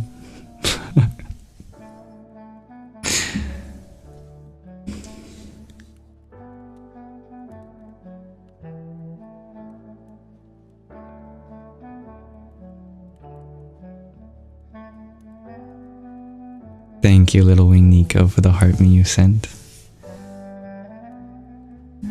Om Namo Bhagavate Vasudevaya. Hello, Edwin G. Dear Billy, you share the nominal word for Vietnamese is simply a Viet. Thank you. Thank you, Billy. You're always very helpful with missing words. Dear Kala Bhairava, thank you for your heart me. Om Bhram Kala Bhairavaya Namo Namah. And thank you, dear Edwin G, for your heart me. Om Haum Jum Saha Namah Shivaya. Dear Stevie G, you share, you think the first dimension for us would be just stillness. Actually, I once wrote a paper on how to communicate in the first dimension, just for fun. I never shared it with anyone. But if life could exist in just one dimension, how would you communicate, was my question. It's a difficult question for the first dimension. Here's what I came up with. So if you're living in a first dimension, remember, dimension just means axis. First dimension means a universe with only one axis. So there's just left and right. That's all that exists.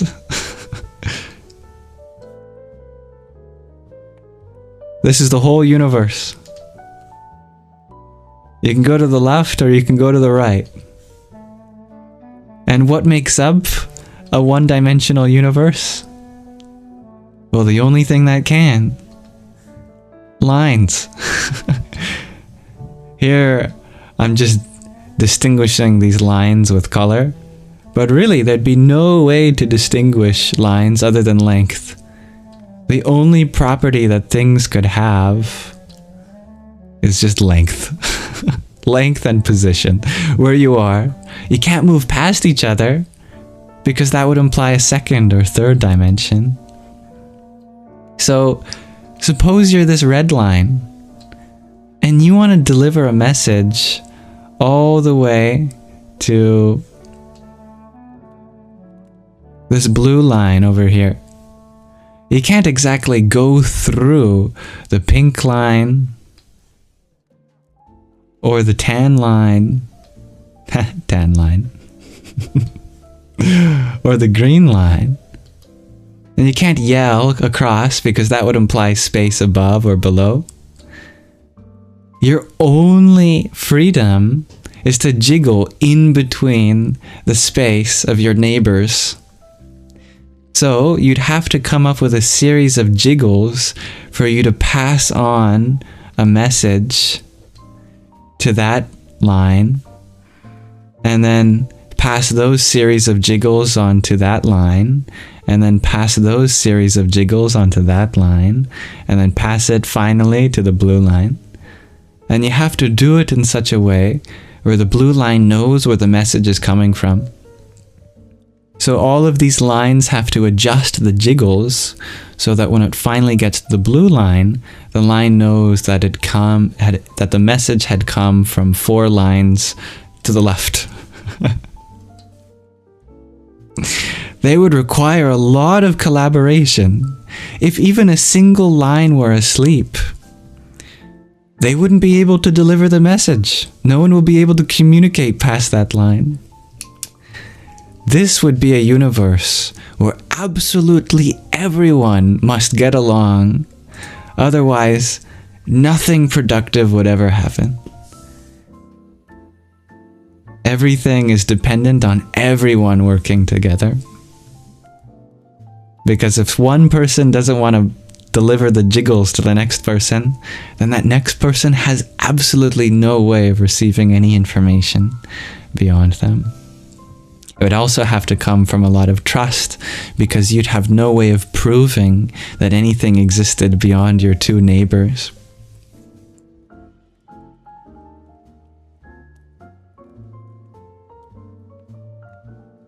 What an interesting thought experiment. What class was that paper for? Oh, Billy. One thing you have to understand about me is that I write papers for fun. Just for myself. This is not for any class. I wouldn't spend this much time in any class. Makes you think of dancing bees to communicate. They're a day late and $1 short. I love that. Dear Edwin G, you wonder, do I know the Dhanvantari mantra? I don't think I do know the Dhanvantari mantra.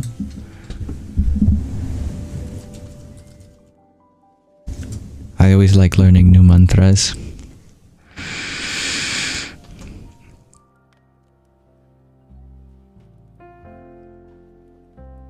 From her Wikipedia.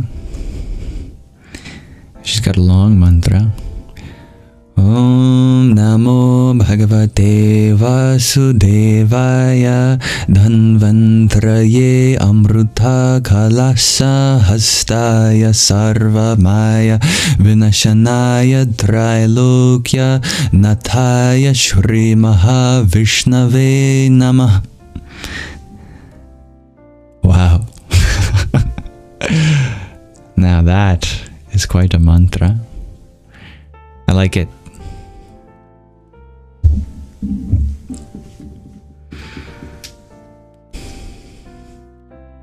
Thank you, dear Isabel's Fairy Tales, for your cheering crab.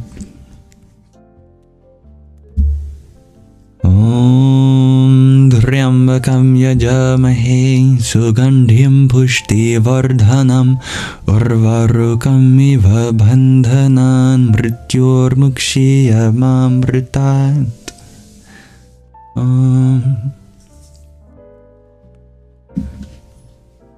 There was a crab rave on my head. I'm happy you liked the inadvertent tan line pun.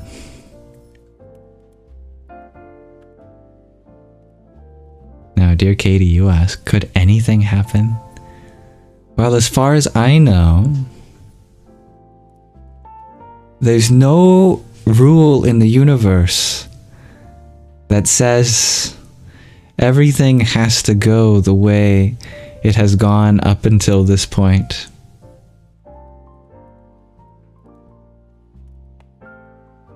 For some reason, the universe decides, if you want to use that verb, to keep going in roughly the same way.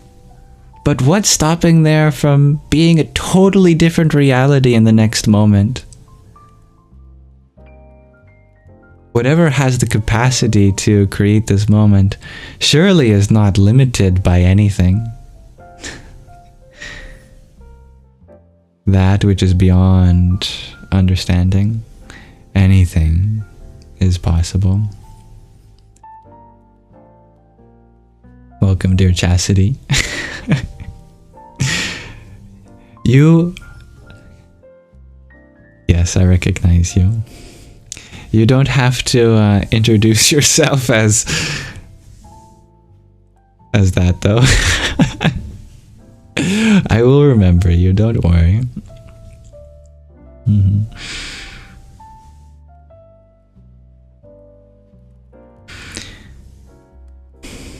Now, what did that mantra mean? A day late and a dollar short. Well, the mantra that Edwin G is inspiring me to learn. I know many words in this, but not all of them. Om is the cosmic syllable, the pranav that represents everything. Everything. Namo is the word which means salutations. Bhagavate means to the divine form, to the personal divine form.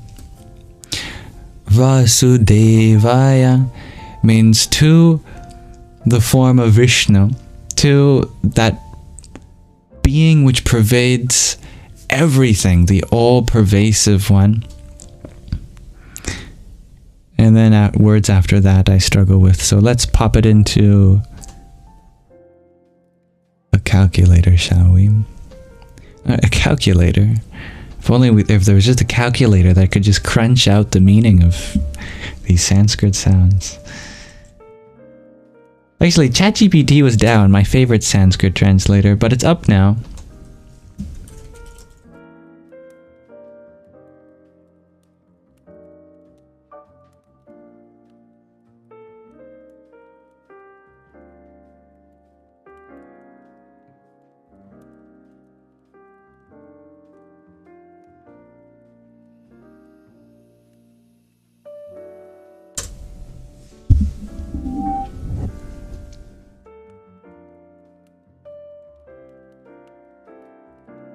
Next words, Dhanvantraye, which means to Dhanvantari, which is the presiding deity of this mantra. And I assume her word means the divine healer and physician. Amrita is nectar or ambrosia, symbolizing immortality. Kalasha is a pot or vessel. Hastaya means to the one holding in their hand. Sarva, which means all or entire. Maya, illusion or delusion. Actually, it's probably better translated to material existence as a whole. Vinashanaya, to the one who destroys or removes. Trailokya, the three worlds. Heaven, the earth, and the netherworld. Nataya, the Lord or Master. Shri, auspiciousness, often used as a respectful prefix. Mahavishnave, to the great Vishnu. Namah, salutations. So you might translate that whole thing as Om. And just as I chanted that, it minimized. Here it is again. Om, salutations to the Divine Lord Vasudevaya, the one who pervades everything, to Dhanvantari, the healer and physician, the one who holds the pot of nectar, the destroyer of all illusions, the Lord of the three worlds, the great Vishnu, I offer my salutations.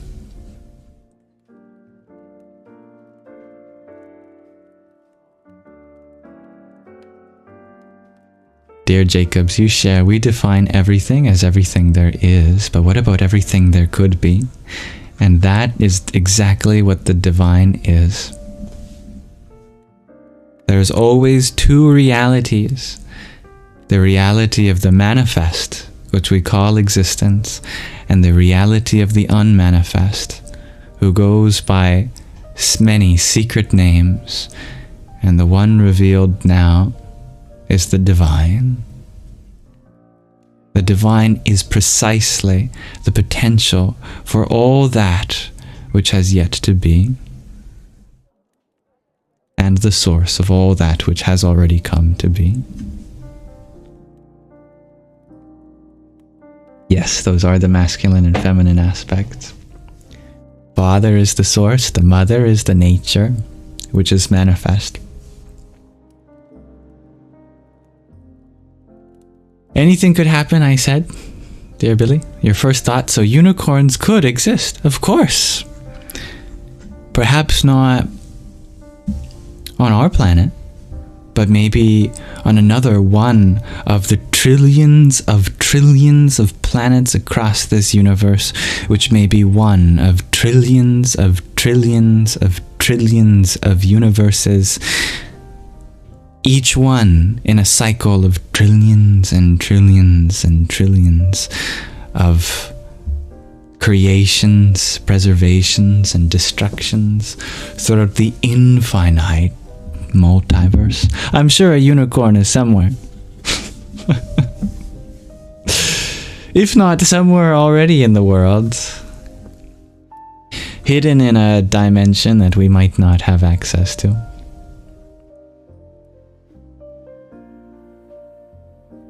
Now, dear Mama JJ. I like calling you dear Mama JJ. It's always fun.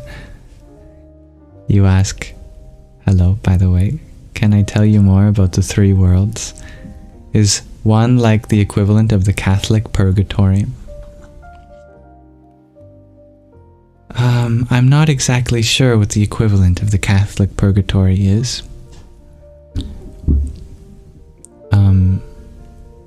Unless it's Earth, actually. The equivalent would actually probably be Earth.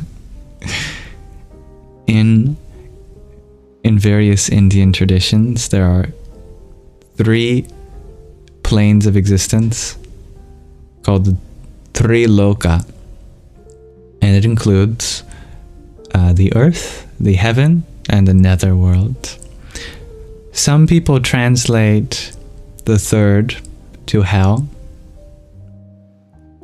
but it's really not bad.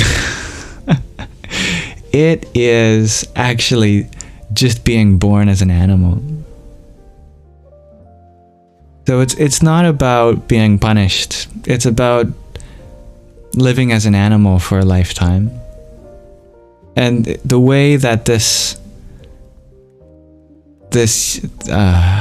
reality is organized according to this model is just various levels of sentience, of awareness. And it's all divine, from the netherworld to the earth to the heavens. You can be born as an animal. You can be born as a human. You can be born as something a lot more subtle. Maybe you can think of it as a plant. When you're born into heaven, then you live a very, very peaceful life. Very simple, very easy. You don't have any karmic responsibilities. You can just be at peace. Kind of like a plant has nowhere to be. You just kind of are. When you're born as an animal, your life is mostly just survival, with some exceptions, like pets, which is kind of in between. But if you're living in nature, it's tough. It's hard work being a fellow animal. And so you're always thinking about your survival.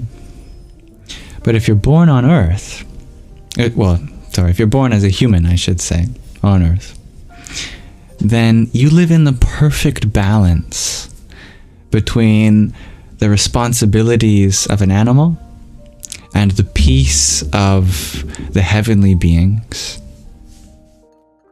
And so the best place to be in the Triloka is on Earth as a human. Because the idea in the East is not to be without a care in the world, because it's not a very meaningful existence.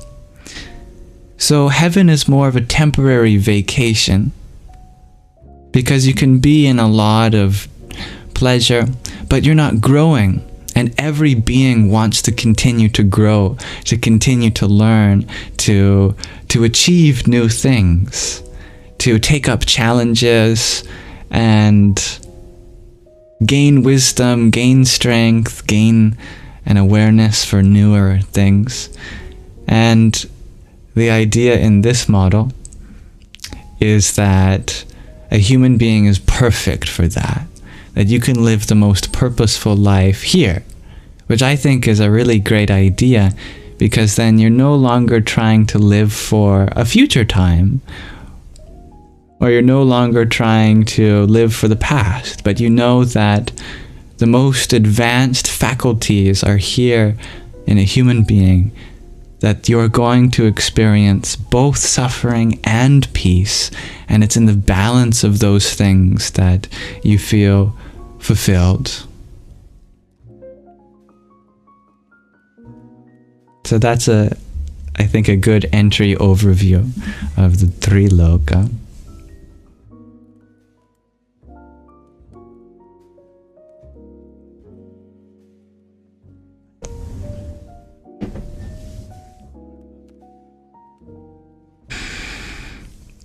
Dear Mirna, you thought that the other day that if a friend would come back as an animal, they would be a cat. Well, cats are certainly divine, so your friend must be too. You're very welcome, dear Mama JJ. Mirna, you share that loca in Spanish means fool. I know what you're talking about. Yeah, if you're loca or loco. But the cognate in English is locale or location. So the three lokas are the three locations or locales. There's the location of a higher birth, a location of a lower birth, and a location of a birth in balance. But I wonder what the etymology of loca is in Spanish. Oh, I hear my phone vibrating. Allow me to pause the alarm and remind myself and everyone that we are nearing the end of our Sangha today.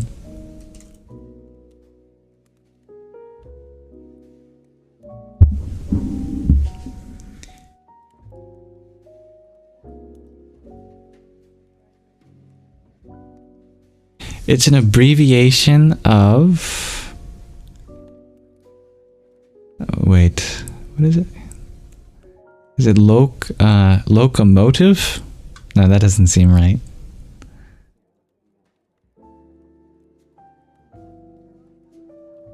Where does it come from? I wonder.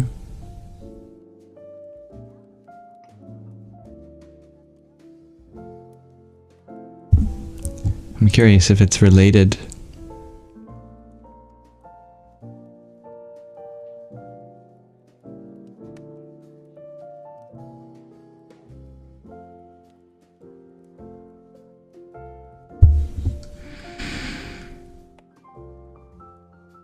It's of uncertain origin.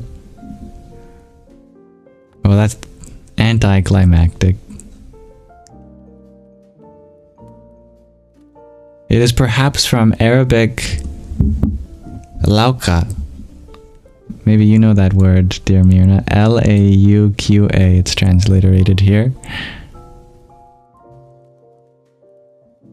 Or feminine of A-H-W-A-Q, which means fool or crazy person. Perhaps something to do with the moon. Yeah. which is very deeply symbolic. Calling someone a lunatic, of course, comes from the word lune, which means moon. Like how in English we have Monday, which is the day of the moon, but in French it's lundi, the day of the loon. Someone is a lunatic. Why does the moon have the connotation of being crazy? Well, it doesn't. It actually has the connotation of being emotional. because it is the divine feminine in many different ancient cultures. And the divine feminine is the abode of feelings and emotions. And before anyone says that men are emotional too, remember that men have the divine feminine in them also. The reason is the sun and moon. The sun represents the masculine as a consistent source. But the light of the moon is always changing, and the way it reflects it is always changing. This is an ancient metaphor for our inner consciousness as being the source, and our mind being the moon as the reflection of that source. And the mind is a part of the material nature. We get nurtured from our environment. And the world that we have in our mind is the divine feminine. And the consciousness which is witness to that is like the sun illuminating it as the masculine. So if you're loony, it means you're living in the material world. It means that you're expressing your divine feminine.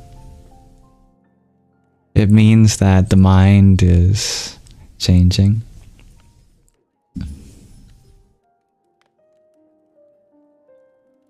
Thank you, dear NQABA, for your heart me.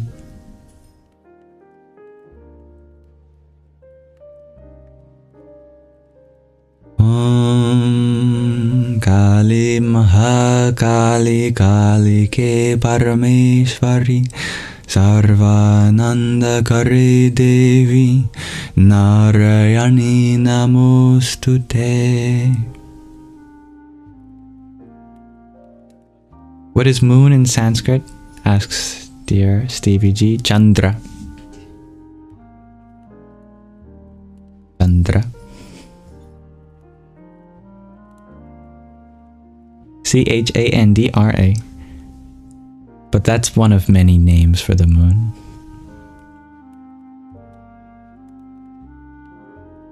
Stevie G had also asked, what do you do to be receptive to grace?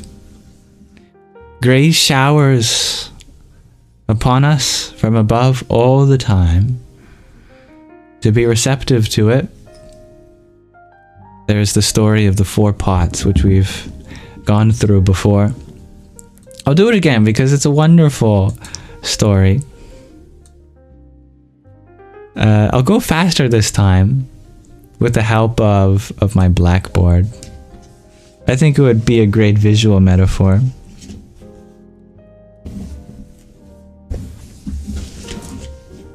I just first have to find my pen.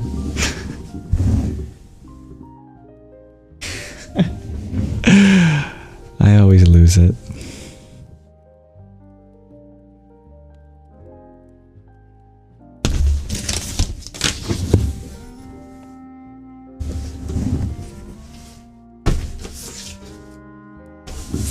Well, if I can't find the pen, I can't do it. I found it. The ever-elusive pen. I don't know how I do it. Sometimes I just feel like the universe is playing a joke on me. Or it quantum tunnels to a different spot.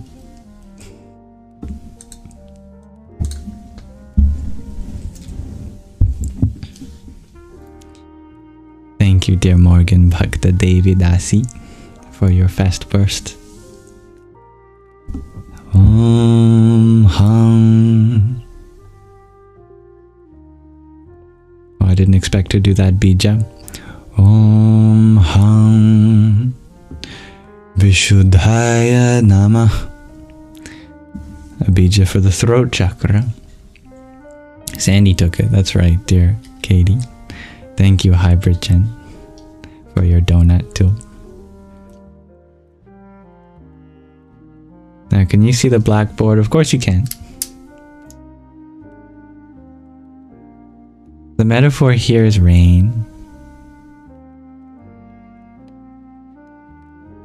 Rain serves... Oh, I love blue rain. Rain here serves as a symbol for grace that showers evenly across the land. Rain doesn't discriminate. Even if you forgot your umbrella, doesn't matter.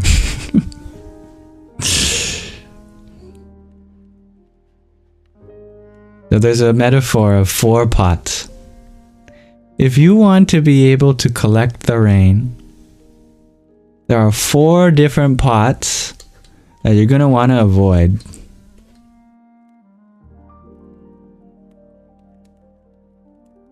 The first kind of pot you want to avoid is a pot that's upside down. Because a pot that's upside down, the rain is going to hit and bounce off, and you're not going to get any rain.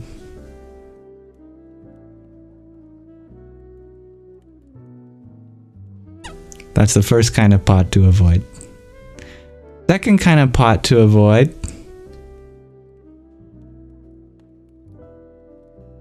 is one that has a crack in it. You will be successful in catching the rain, because now the rain can go in and start filling up. Problem is, as soon as you take that back inside to drink from or boil it or whatever, it's going to start draining, leaking out. That's the second kind of pot to avoid. Alright, suppose your pot is upright and it doesn't have any cracks, but it's already filled with something else. Let's say it's filled with wine. I don't know. Well, why did you put this jar out in the first place if it's already filled? You're just going to get diluted wine at best.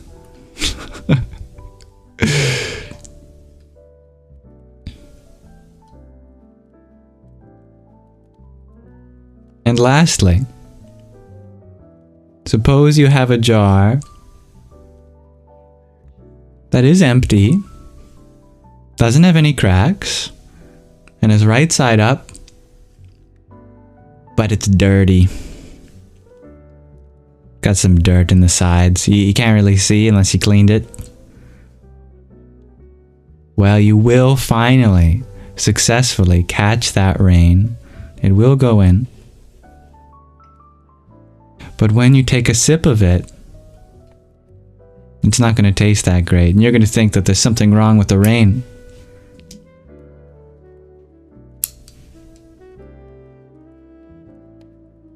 So the metaphor here is that a pot upside down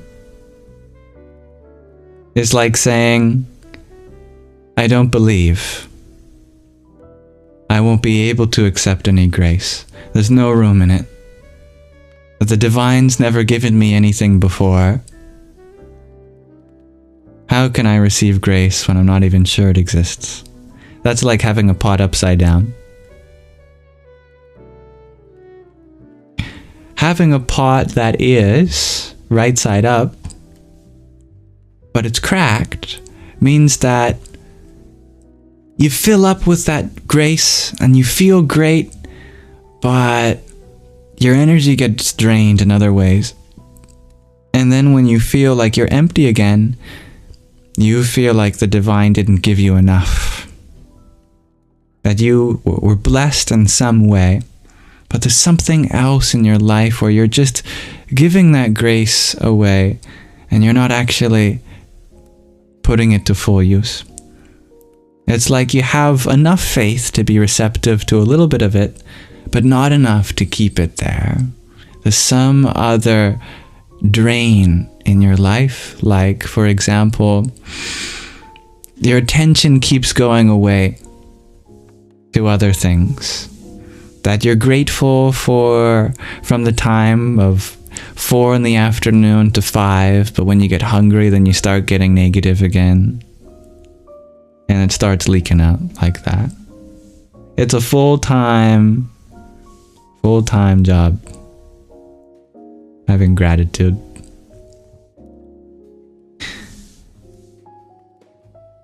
The pot with wine already in it or something else represents feeling like you already get what you could have got in another way from someplace else. Maybe, for example, you feel like science has all the answers to everything, so that you don't need to be receptive to anything more than that. I got everything I need from one perspective alone. We feel like we're already filled with one perspective. So emptying that jar means that we always have room to learn from another perspective. We're not already filled with our own preconceived notions, that we're always open to receiving something new. And finally, the jar that's dirty is one that represents a mind which is impure. Because an impure mind will distort that grace, and then that grace itself won't be very sweet. Well, I suppose the rain would have to be sweet in this analogy for that to make sense, but it's going to be bitter. That is like having an incomplete understanding of what the divine is. Mind you, will always have more room to understand. But if there's a little bit of animosity towards the divine, maybe religious trauma to heal from, that we're kind of angry, we carry anger with us. It doesn't exactly fill us up. This is not a source of something like the wine represents in the previous example, but it's an impediment. And as such, it muddies the grace that we receive, so that when we do receive blessings, we might feel like it came from somewhere else. Because when we take a sip of it, we feel like it's incomplete. There's something wrong with it. So the solution in that example would be to have absolutely no preconceptions about what grace is or where it comes from, and continuing to bring yourself into knowledge of what the divine is and what it isn't. So if you can keep that pot upright, just be open to something new. If you can keep that openness there, and if anything else tries to fill that space from your past experiences, if you can empty that out, and if you can continue to try to purify yourself, clean your mind of any uncertainties, then you will absolutely be able to collect grace within you and have it there without being diluted or dirtied or leaking away.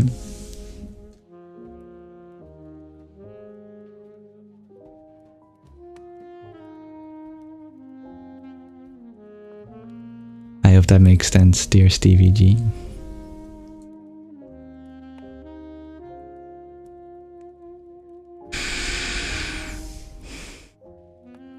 Dear Hannah, you like watching crime cases and stuff, but it makes you so ill and you keep going back to it.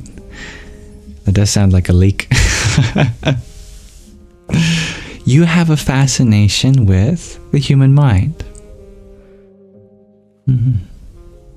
There are ways to satisfy that fascination without overwhelming yourself with gruesome stories and visualizations that, when it becomes the dominant form of media, makes our subconscious very unstable.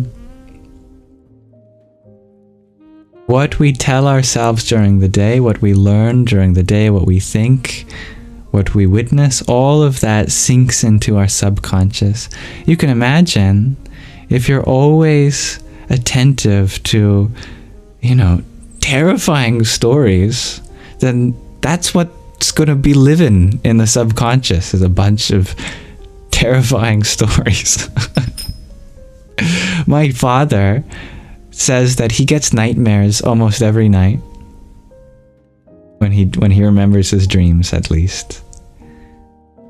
But my father has also been watching action movies and stories about war and criminal cases and stories of violence on TV and listening to podcasts for years. It's like, no wonder the only thing that you experience in your dreams are scary stuff. Because your pastime for years have been watching and listening to scary stuff. So, knowing how that works, please set time aside for some wonderful stuff, for some stories that go well. Bring your mind to things that are positive and loving, and you create a positive and loving subconscious too. Cat videos.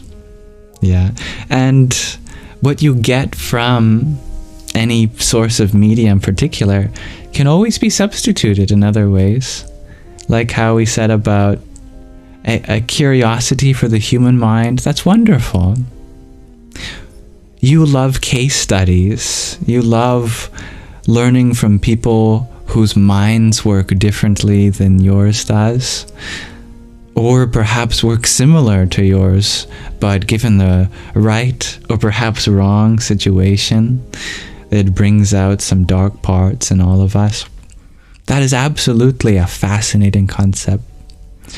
And if you're interested in pursuing psychology, you'd be perfect for that. And a psychology class is going to be a lot easier on your subconscious. You can also learn case studies from people whose minds were revolutionary. Study the minds of geniuses that have changed our world, or activists that were able to petition for change. You can get similar kinds of knowledge by studying about the stories of people who used their minds for good. And it can tell you a lot about other people too, just by what's absent in the minds of those that you study, which are good. Am I soup? Asks Otto. I think I am soup. Yeah.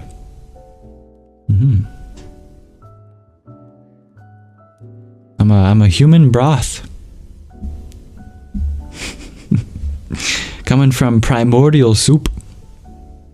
In my evolution, a part of the cosmic soup.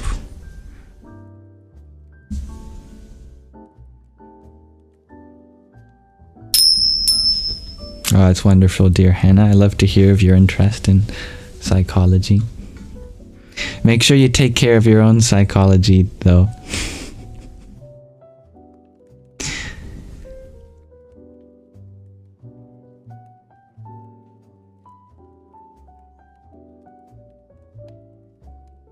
Don't get you started with your dreams, dear Myrna. You've experienced a lot, but it's okay. You also do a lot of good, very empathetic, and if you continue to bring your mind to the good in everything that you do, and the help that you're doing, if you can really trust yourself, your dreams will become much more Wonderful.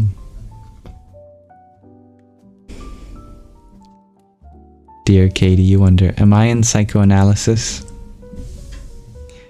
No, but I had a girlfriend who was, and I tried to listen every time she was expressing her interests, and I learned a lot from her, and I'm very grateful for that, as she taught me a lot about psychology, psychoanalysis, and psychiatry.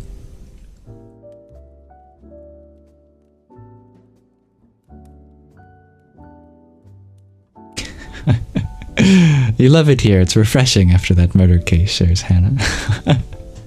Well, I'll try not to get murdered for you then.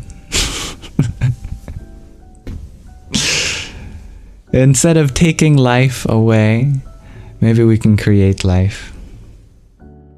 And don't take that as an innuendo. I just realized what that could be interpreted as.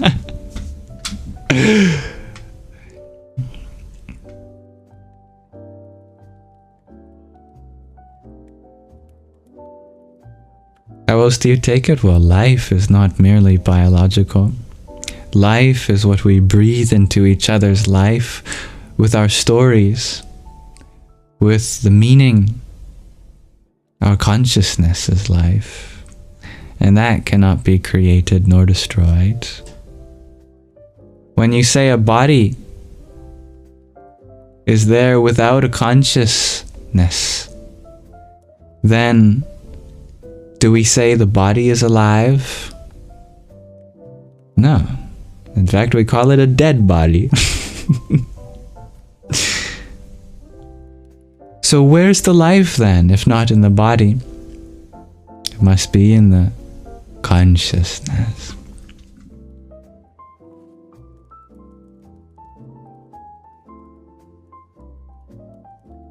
Dear Billy, you share, we create our own real-life algorithms by what we expose ourselves to, right? I see the truth in that, dear Billy.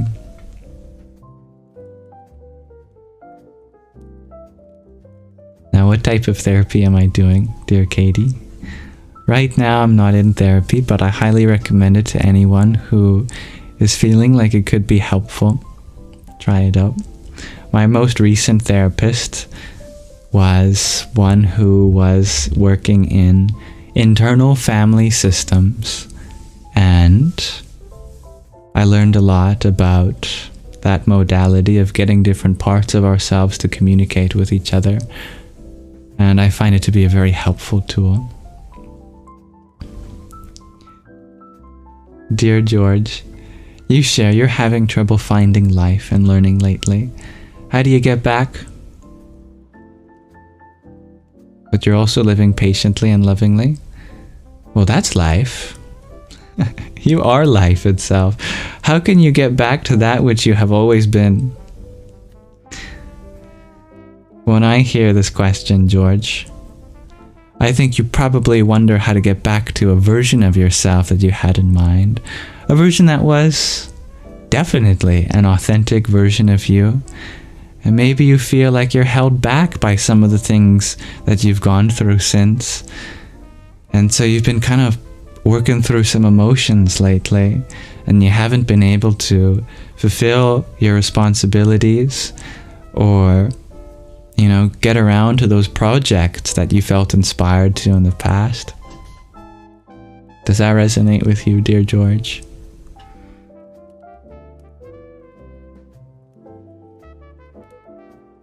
Just want to make sure before I continue.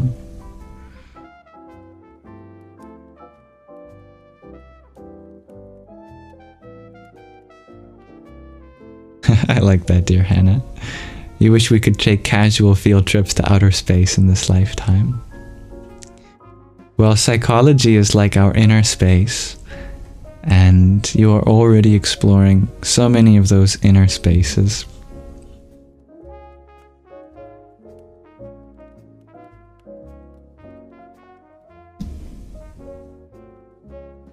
Dear George, you share you were taken back by a bad experience with a professor who said you were small and cute and manipulative. Small and cute and manipulative. That's like a cat.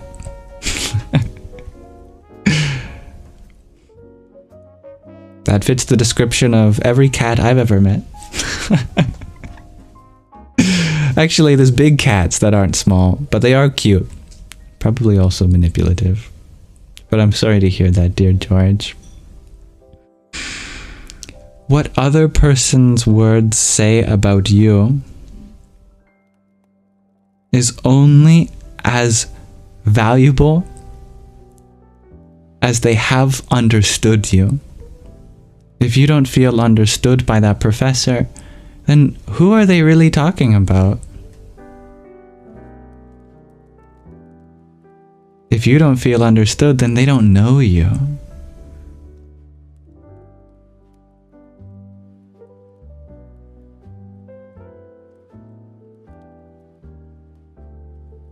When we are faced with people that put labels on us, it's not because they actually see us in that way, but because they can't see past their own worldview in their own self and the version they've made for you.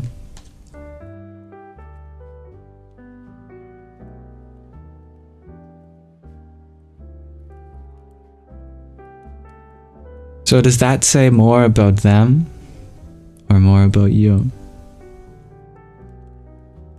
As far as I'm concerned, they're just struggling with themselves, and they haven't even begin to get to know you.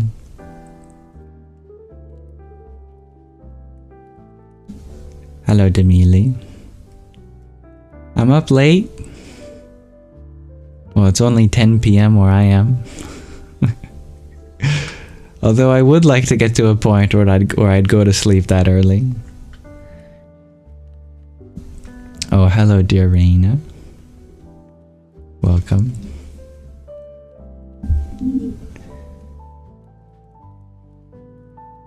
Yeah, but I know it is late on the East Coast.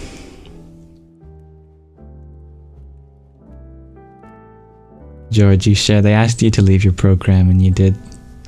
It was hard because you're an Indigenous student in an Indigenous college struggling with the well-known Indigenous struggles.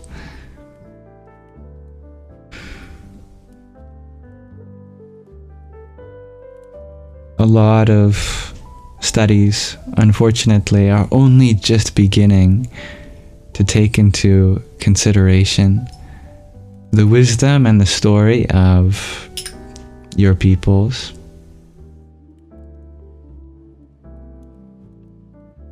I'm sorry that you had to leave your studies, but the wisdom that's in your culture, your tradition, is worth much more than could ever be taught in that classroom. They don't deserve you. They don't deserve to have you as a student.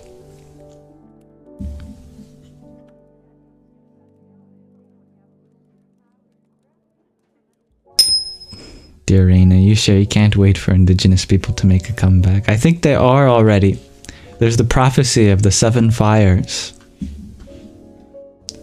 It's a metaphor for each generation having a fire, because there are many fire ceremonies in Indigenous traditions. And so each generation has their own fire. It'll take 7 fires for the trauma of colonialism to be resolved. That is their prophecy from the elders. Those 7 generations. But something absolutely fascinating that I learned recently is that mathematically it takes exactly 7 generations before you lose DNA from generations prior. That you get DNA from your mother and your father, you get DNA from their parents and their parents' parents, etc. But at the 7th generation, there's a chance not to inherit DNA, just mathematically, with the number of ancestors you have at that point and the number of combinations of their genetic code. That you get DNA from 100% of your ancestors 6 generations up. But then after that, it's less than 100% due to the pigeonhole principle. It's something like 99%, but still, I find that a really interesting connection, that there's this prophecy in many indigenous communities that it will take 7 generations for them to heal from that trauma. And in genetics, it takes 7 generations before you have a chance not to inherit DNA from an ancestor. So with the study of trauma perhaps relating to our genetics, maybe our epigenetics, I think there's a really interesting possibility for a connection to be made there.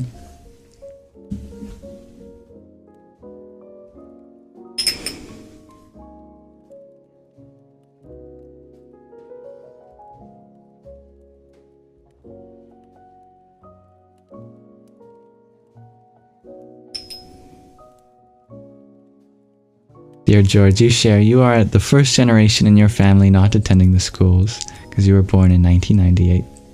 You're just trying to break the cycles for your daughter, but other factors make it hard to move on peacefully. Well, the fact that you began this discussion with the fact that you are loving and patient means that I know you have everything you need to succeed. Now, you had mentioned that you were going. I don't want to keep you here if you do have a responsibility to attend to. But I do want to send you off with well wishes and love that you have everything it takes to be able to end these generations of trauma. And good night, dear Katie. Thank you. Thank you, dear Jason. Dear Myrna, you ask, have I done a DNA test? You'd say I'm Swedish or from the north of Europe. No, but my mom has, and my mom is something like a good percentage Scottish, then Irish, then Norwegian, then a little bit of German, and then after that it gets too small of percentages to really make a difference. From my dad's side, I know that my dad is probably a very high percentage Irish. So the high percentage Irish from my dad's side, and the second largest percentage from my mom's side, I'm probably mostly Irish. And then a little bit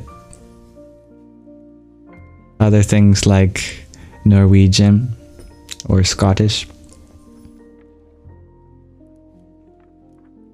Good night, it's all Legos.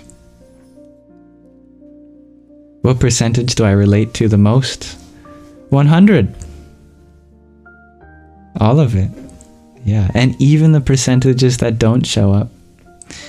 I feel at home with my people, no matter what human is in front of me. Even if you are African, even if you are from Asia, even if you are from South America, Central America, Greenland, wherever, I feel like I'm with my people. I'm with my fellow humans because I'm 100% human. No, that's not true actually. I'm also a good percentage bacteria and fungi. How come we don't do DNA tests on the bacteria and the fungi? You know, maybe our bacteria is from a different country. So at the human level we might be, you know, mostly Irish, but maybe my bacteria is mostly Ethiopian. I don't know. And maybe the fungi in my gut is from Cuba. Could have Cuban fungi.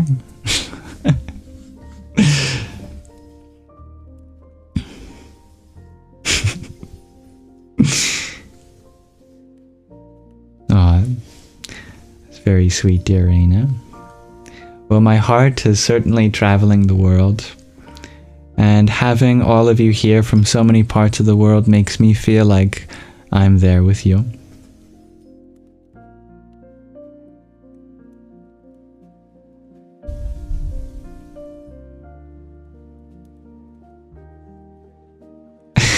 Thank you for reminding me about the meditation tonight, dear Stevie G. Let us transition now to our final portion of our Sangha, dedicated to meditation. But just before I do that, Annika, your question did come in before I said that, so I will answer your question.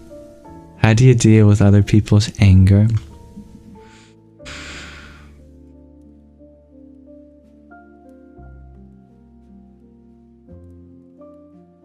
Every practice that comes into play is always going to be something to do with staying centered. Anger is a very destabilizing kind of emotion. Unfortunately, because anger is not necessarily a negative feeling, it can be used for good. Your question probably comes from the negative kind of anger, where people are using it to cross your boundaries rather than uphold their own or the boundaries of the vulnerable that can't do it themselves. So when someone is using anger against you, their goal is probably to try to destabilize you, make you shaken, which is why we sometimes feel shook after someone gets angry with us. We might actually start literally shaking. But the symbolism has to do with our foundation, our core, our beliefs, that they're challenging something really deep in us. The question is, are we deeper than that? Are we something even more grounded than what they're trying to attack? Keeping in mind your values, where you come from, how your peace is not something they deserve to take from you, that you are infinite bliss. How could they be mad at you? They only could be mad if they're struggling with something that they think is you, but actually is not, when you are allowed to be as you are. If you have someone get angry at you, if you can, walk away. You don't deserve to be spoken at like that. It's not productive. If they have something worth saying, they can say it in a way that isn't an attack. When they calm down, they can explain it in a different way. So if you have the ability to walk away, walk away. I was taught WITS in my elementary school, W-I-T-S. W stands for walk away. The I stands for ignore. If you can't walk away, just ignore it. Don't give them any energy. If you can't ignore them, then talk it out. That's the T in WITS. Try to acknowledge the emotion, because people who are angry cannot be reasoned with. So there's really no point in trying to use logic, unfortunately. It's no longer about logical truths, it's about emotions. So attend to the emotion. I understand you're feeling like this way, and it's making me feel like this way in return. I would like if we could have some space to calm down so we can return to this at another time. And then if that doesn't work, then the S is seek help. If you can't walk away, you can't ignore them, you can't talk it out, then seek someone that can help, that can mediate. Those wits I find really helpful. So remember, use your wits.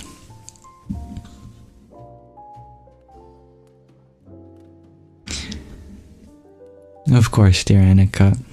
I'm sorry to hear about your experience with an angry person.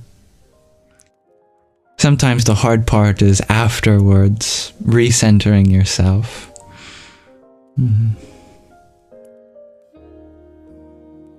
As you give yourself time to process and relax, I think you'll naturally return to a place where you go, you know what?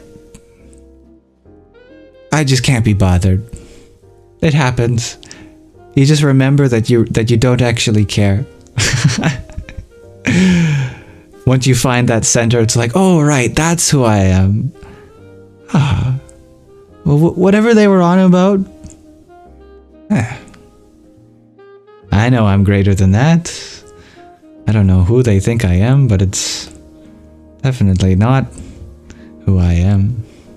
Doesn't concern me.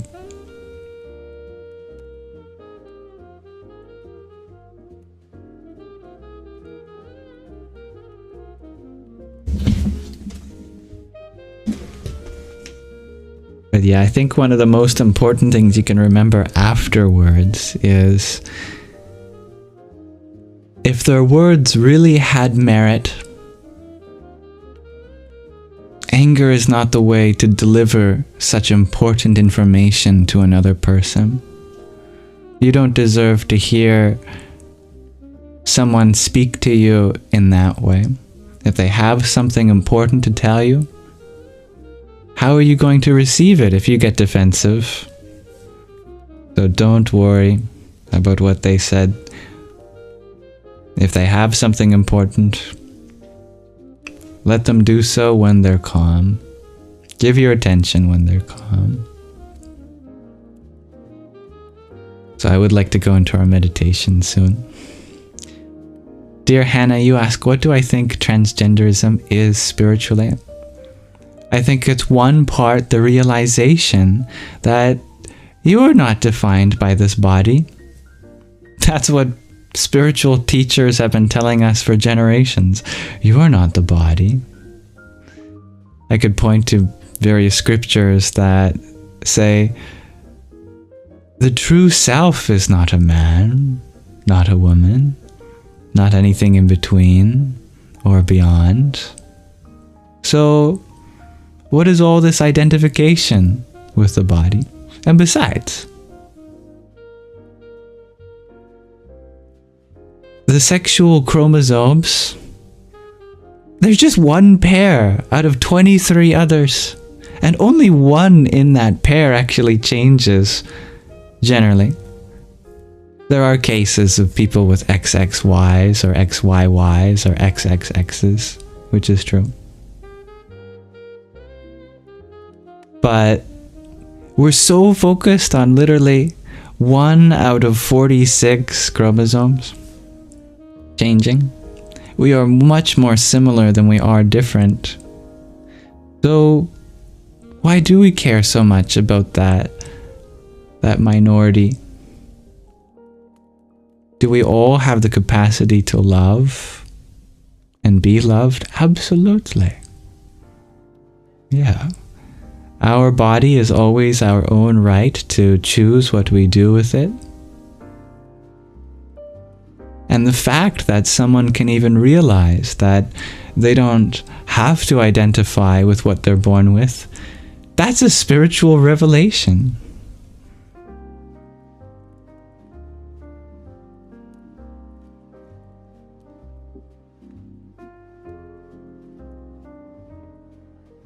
Not the body, not the mind, all the spiritual teachers tell us.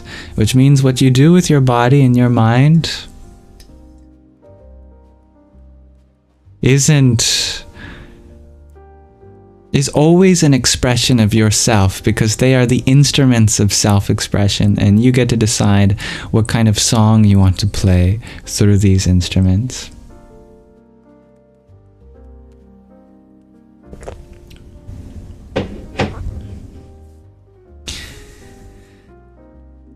Dear IX, you ask, when someone asks my gender, how do I respond? And you agree that everything is never set in stone. I say that as far as I'm concerned, everything in the universe is feminine. Because she is Mother Nature as a whole. So when it comes to every part of that universe, including my body, then even if my body is male, where did it come from? I can tell you for a fact that my father didn't make this body. My mother did. And even more generally, all of the food that my mom ate to create this body, where did it come from? Mother Nature? Mother Earth? We're all just parts of Mother Earth. Well, we must be all parts of the feminine. But that's just one plane of existence. The physical is 100% feminine. But there's not only the physical. There's also the spiritual. The consciousness that illumines this body. And that is the divine masculine. The soul, which comes from the Divine Father, the Holy Father. So, in the world, I am 100% feminine. In spirit, I am 100% masculine. And together, I am 100% feminine and 100% masculine. Because the world and spirit are inseparable companions, and they cannot exist without each other. Without the world, there'd be nothing for spirit to animate. And without spirit, there would be no animation in the world.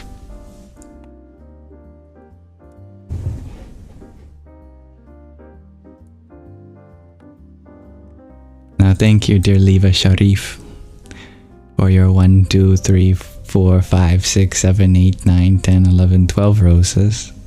If I counted right. Just in case I missed one, I'll assume you sent 13. So thank you for your baker's dozen. Om Namo Bhagavate Vasudevaya.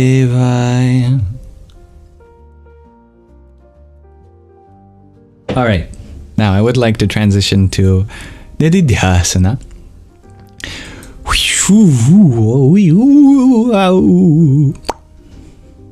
This is the space we have at the end of the live for our meditations.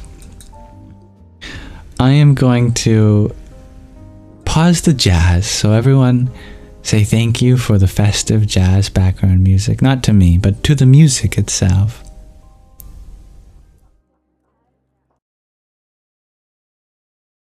And let me just put on some frequencies for us to meditate to.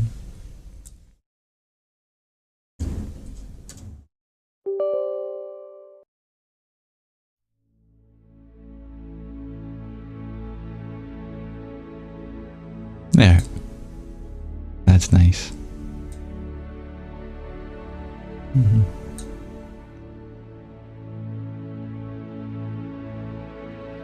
So,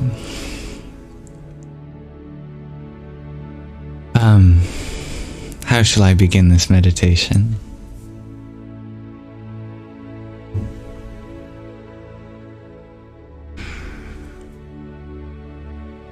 I am beyond grateful for the space that we share here. There's a lot of love in this space, and it reminds me of a Sanskrit word, Hridayakasha, which comes from Hridaya, meaning heart, and Akasha, meaning space. Literally, Hridayakasha, heart space. If there was any feeling that I would ascribe to what we share here, it would certainly be Hridayakasha. As such, I've been meaning for a while to extend this space into our new Discord server, which I've also aptly named Hridayakasha. And if you're interested in being a part of that, everyone's welcome. You'll find it as an icon in the link tree in the bio, to kind of celebrate the opening of that new extension of the space we share here. I thought we'd do a mantra based on that name. The mantra to christen that space is Om Yam Hridaya Kashaya Namah. If you know my name, you might be wondering if I'm sneaking my own name into this mantra. Coincidence aside, Yam is actually the mantra for the heart, for the Hridaya. Every chakra has its own mantra, from the root being Rlam, to the crown being Om. In between the two, in its center, is the bija, the seed, Yam. So that will be the essence of our mantra. In total, this mantra means Om, a syllable representing all of the universe. Yam, a symbol representing the heart.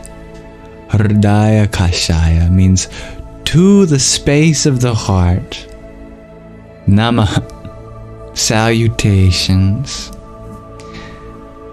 For some pronunciation tips, which I don't want you to be burdened by, but can use as a way of really being present with the soundscape of this ancient language, I've added some. O's and A's with the line above it are long. When you see that M with a dot under it in Om and Yam, it's a nasalization. A R with a dot under it is rolled. And an S with the accent above it is just the equivalent of the English SH. Sanskrit has many different sibilants, and they're distinguished by the accent on the S in the International Alphabet of Sanskrit Transliteration. And finally, at the end, you'll see an H with a dot under it, which is an exhale.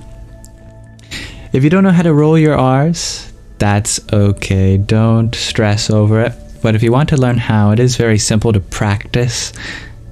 What you do is you curl your tongue back. That's called retroflex position. It's not a position we have for any letter in English, so it is new for most English speakers. Curl your tongue back so that the bottom of the tip of your tongue is facing the hard palate of your mouth.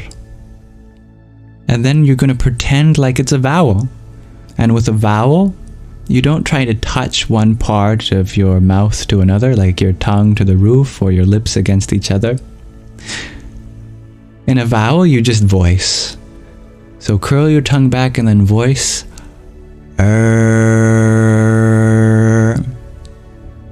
That's called a vocalic liquid. Then the secret ingredient is you aspirate. Also challenging for English speakers because we generally don't differentiate sounds based on aspiration. But if you add your breath, you breathe, while you're doing that vocalization with your tongue curled back, if you practice that, you will eventually get and you really got to use a lot of force. And that forms the vowel in between the H and the D of the heart. Hridaya Kashaya. So, we'll be doing it 108 times because that is the magic number. Malas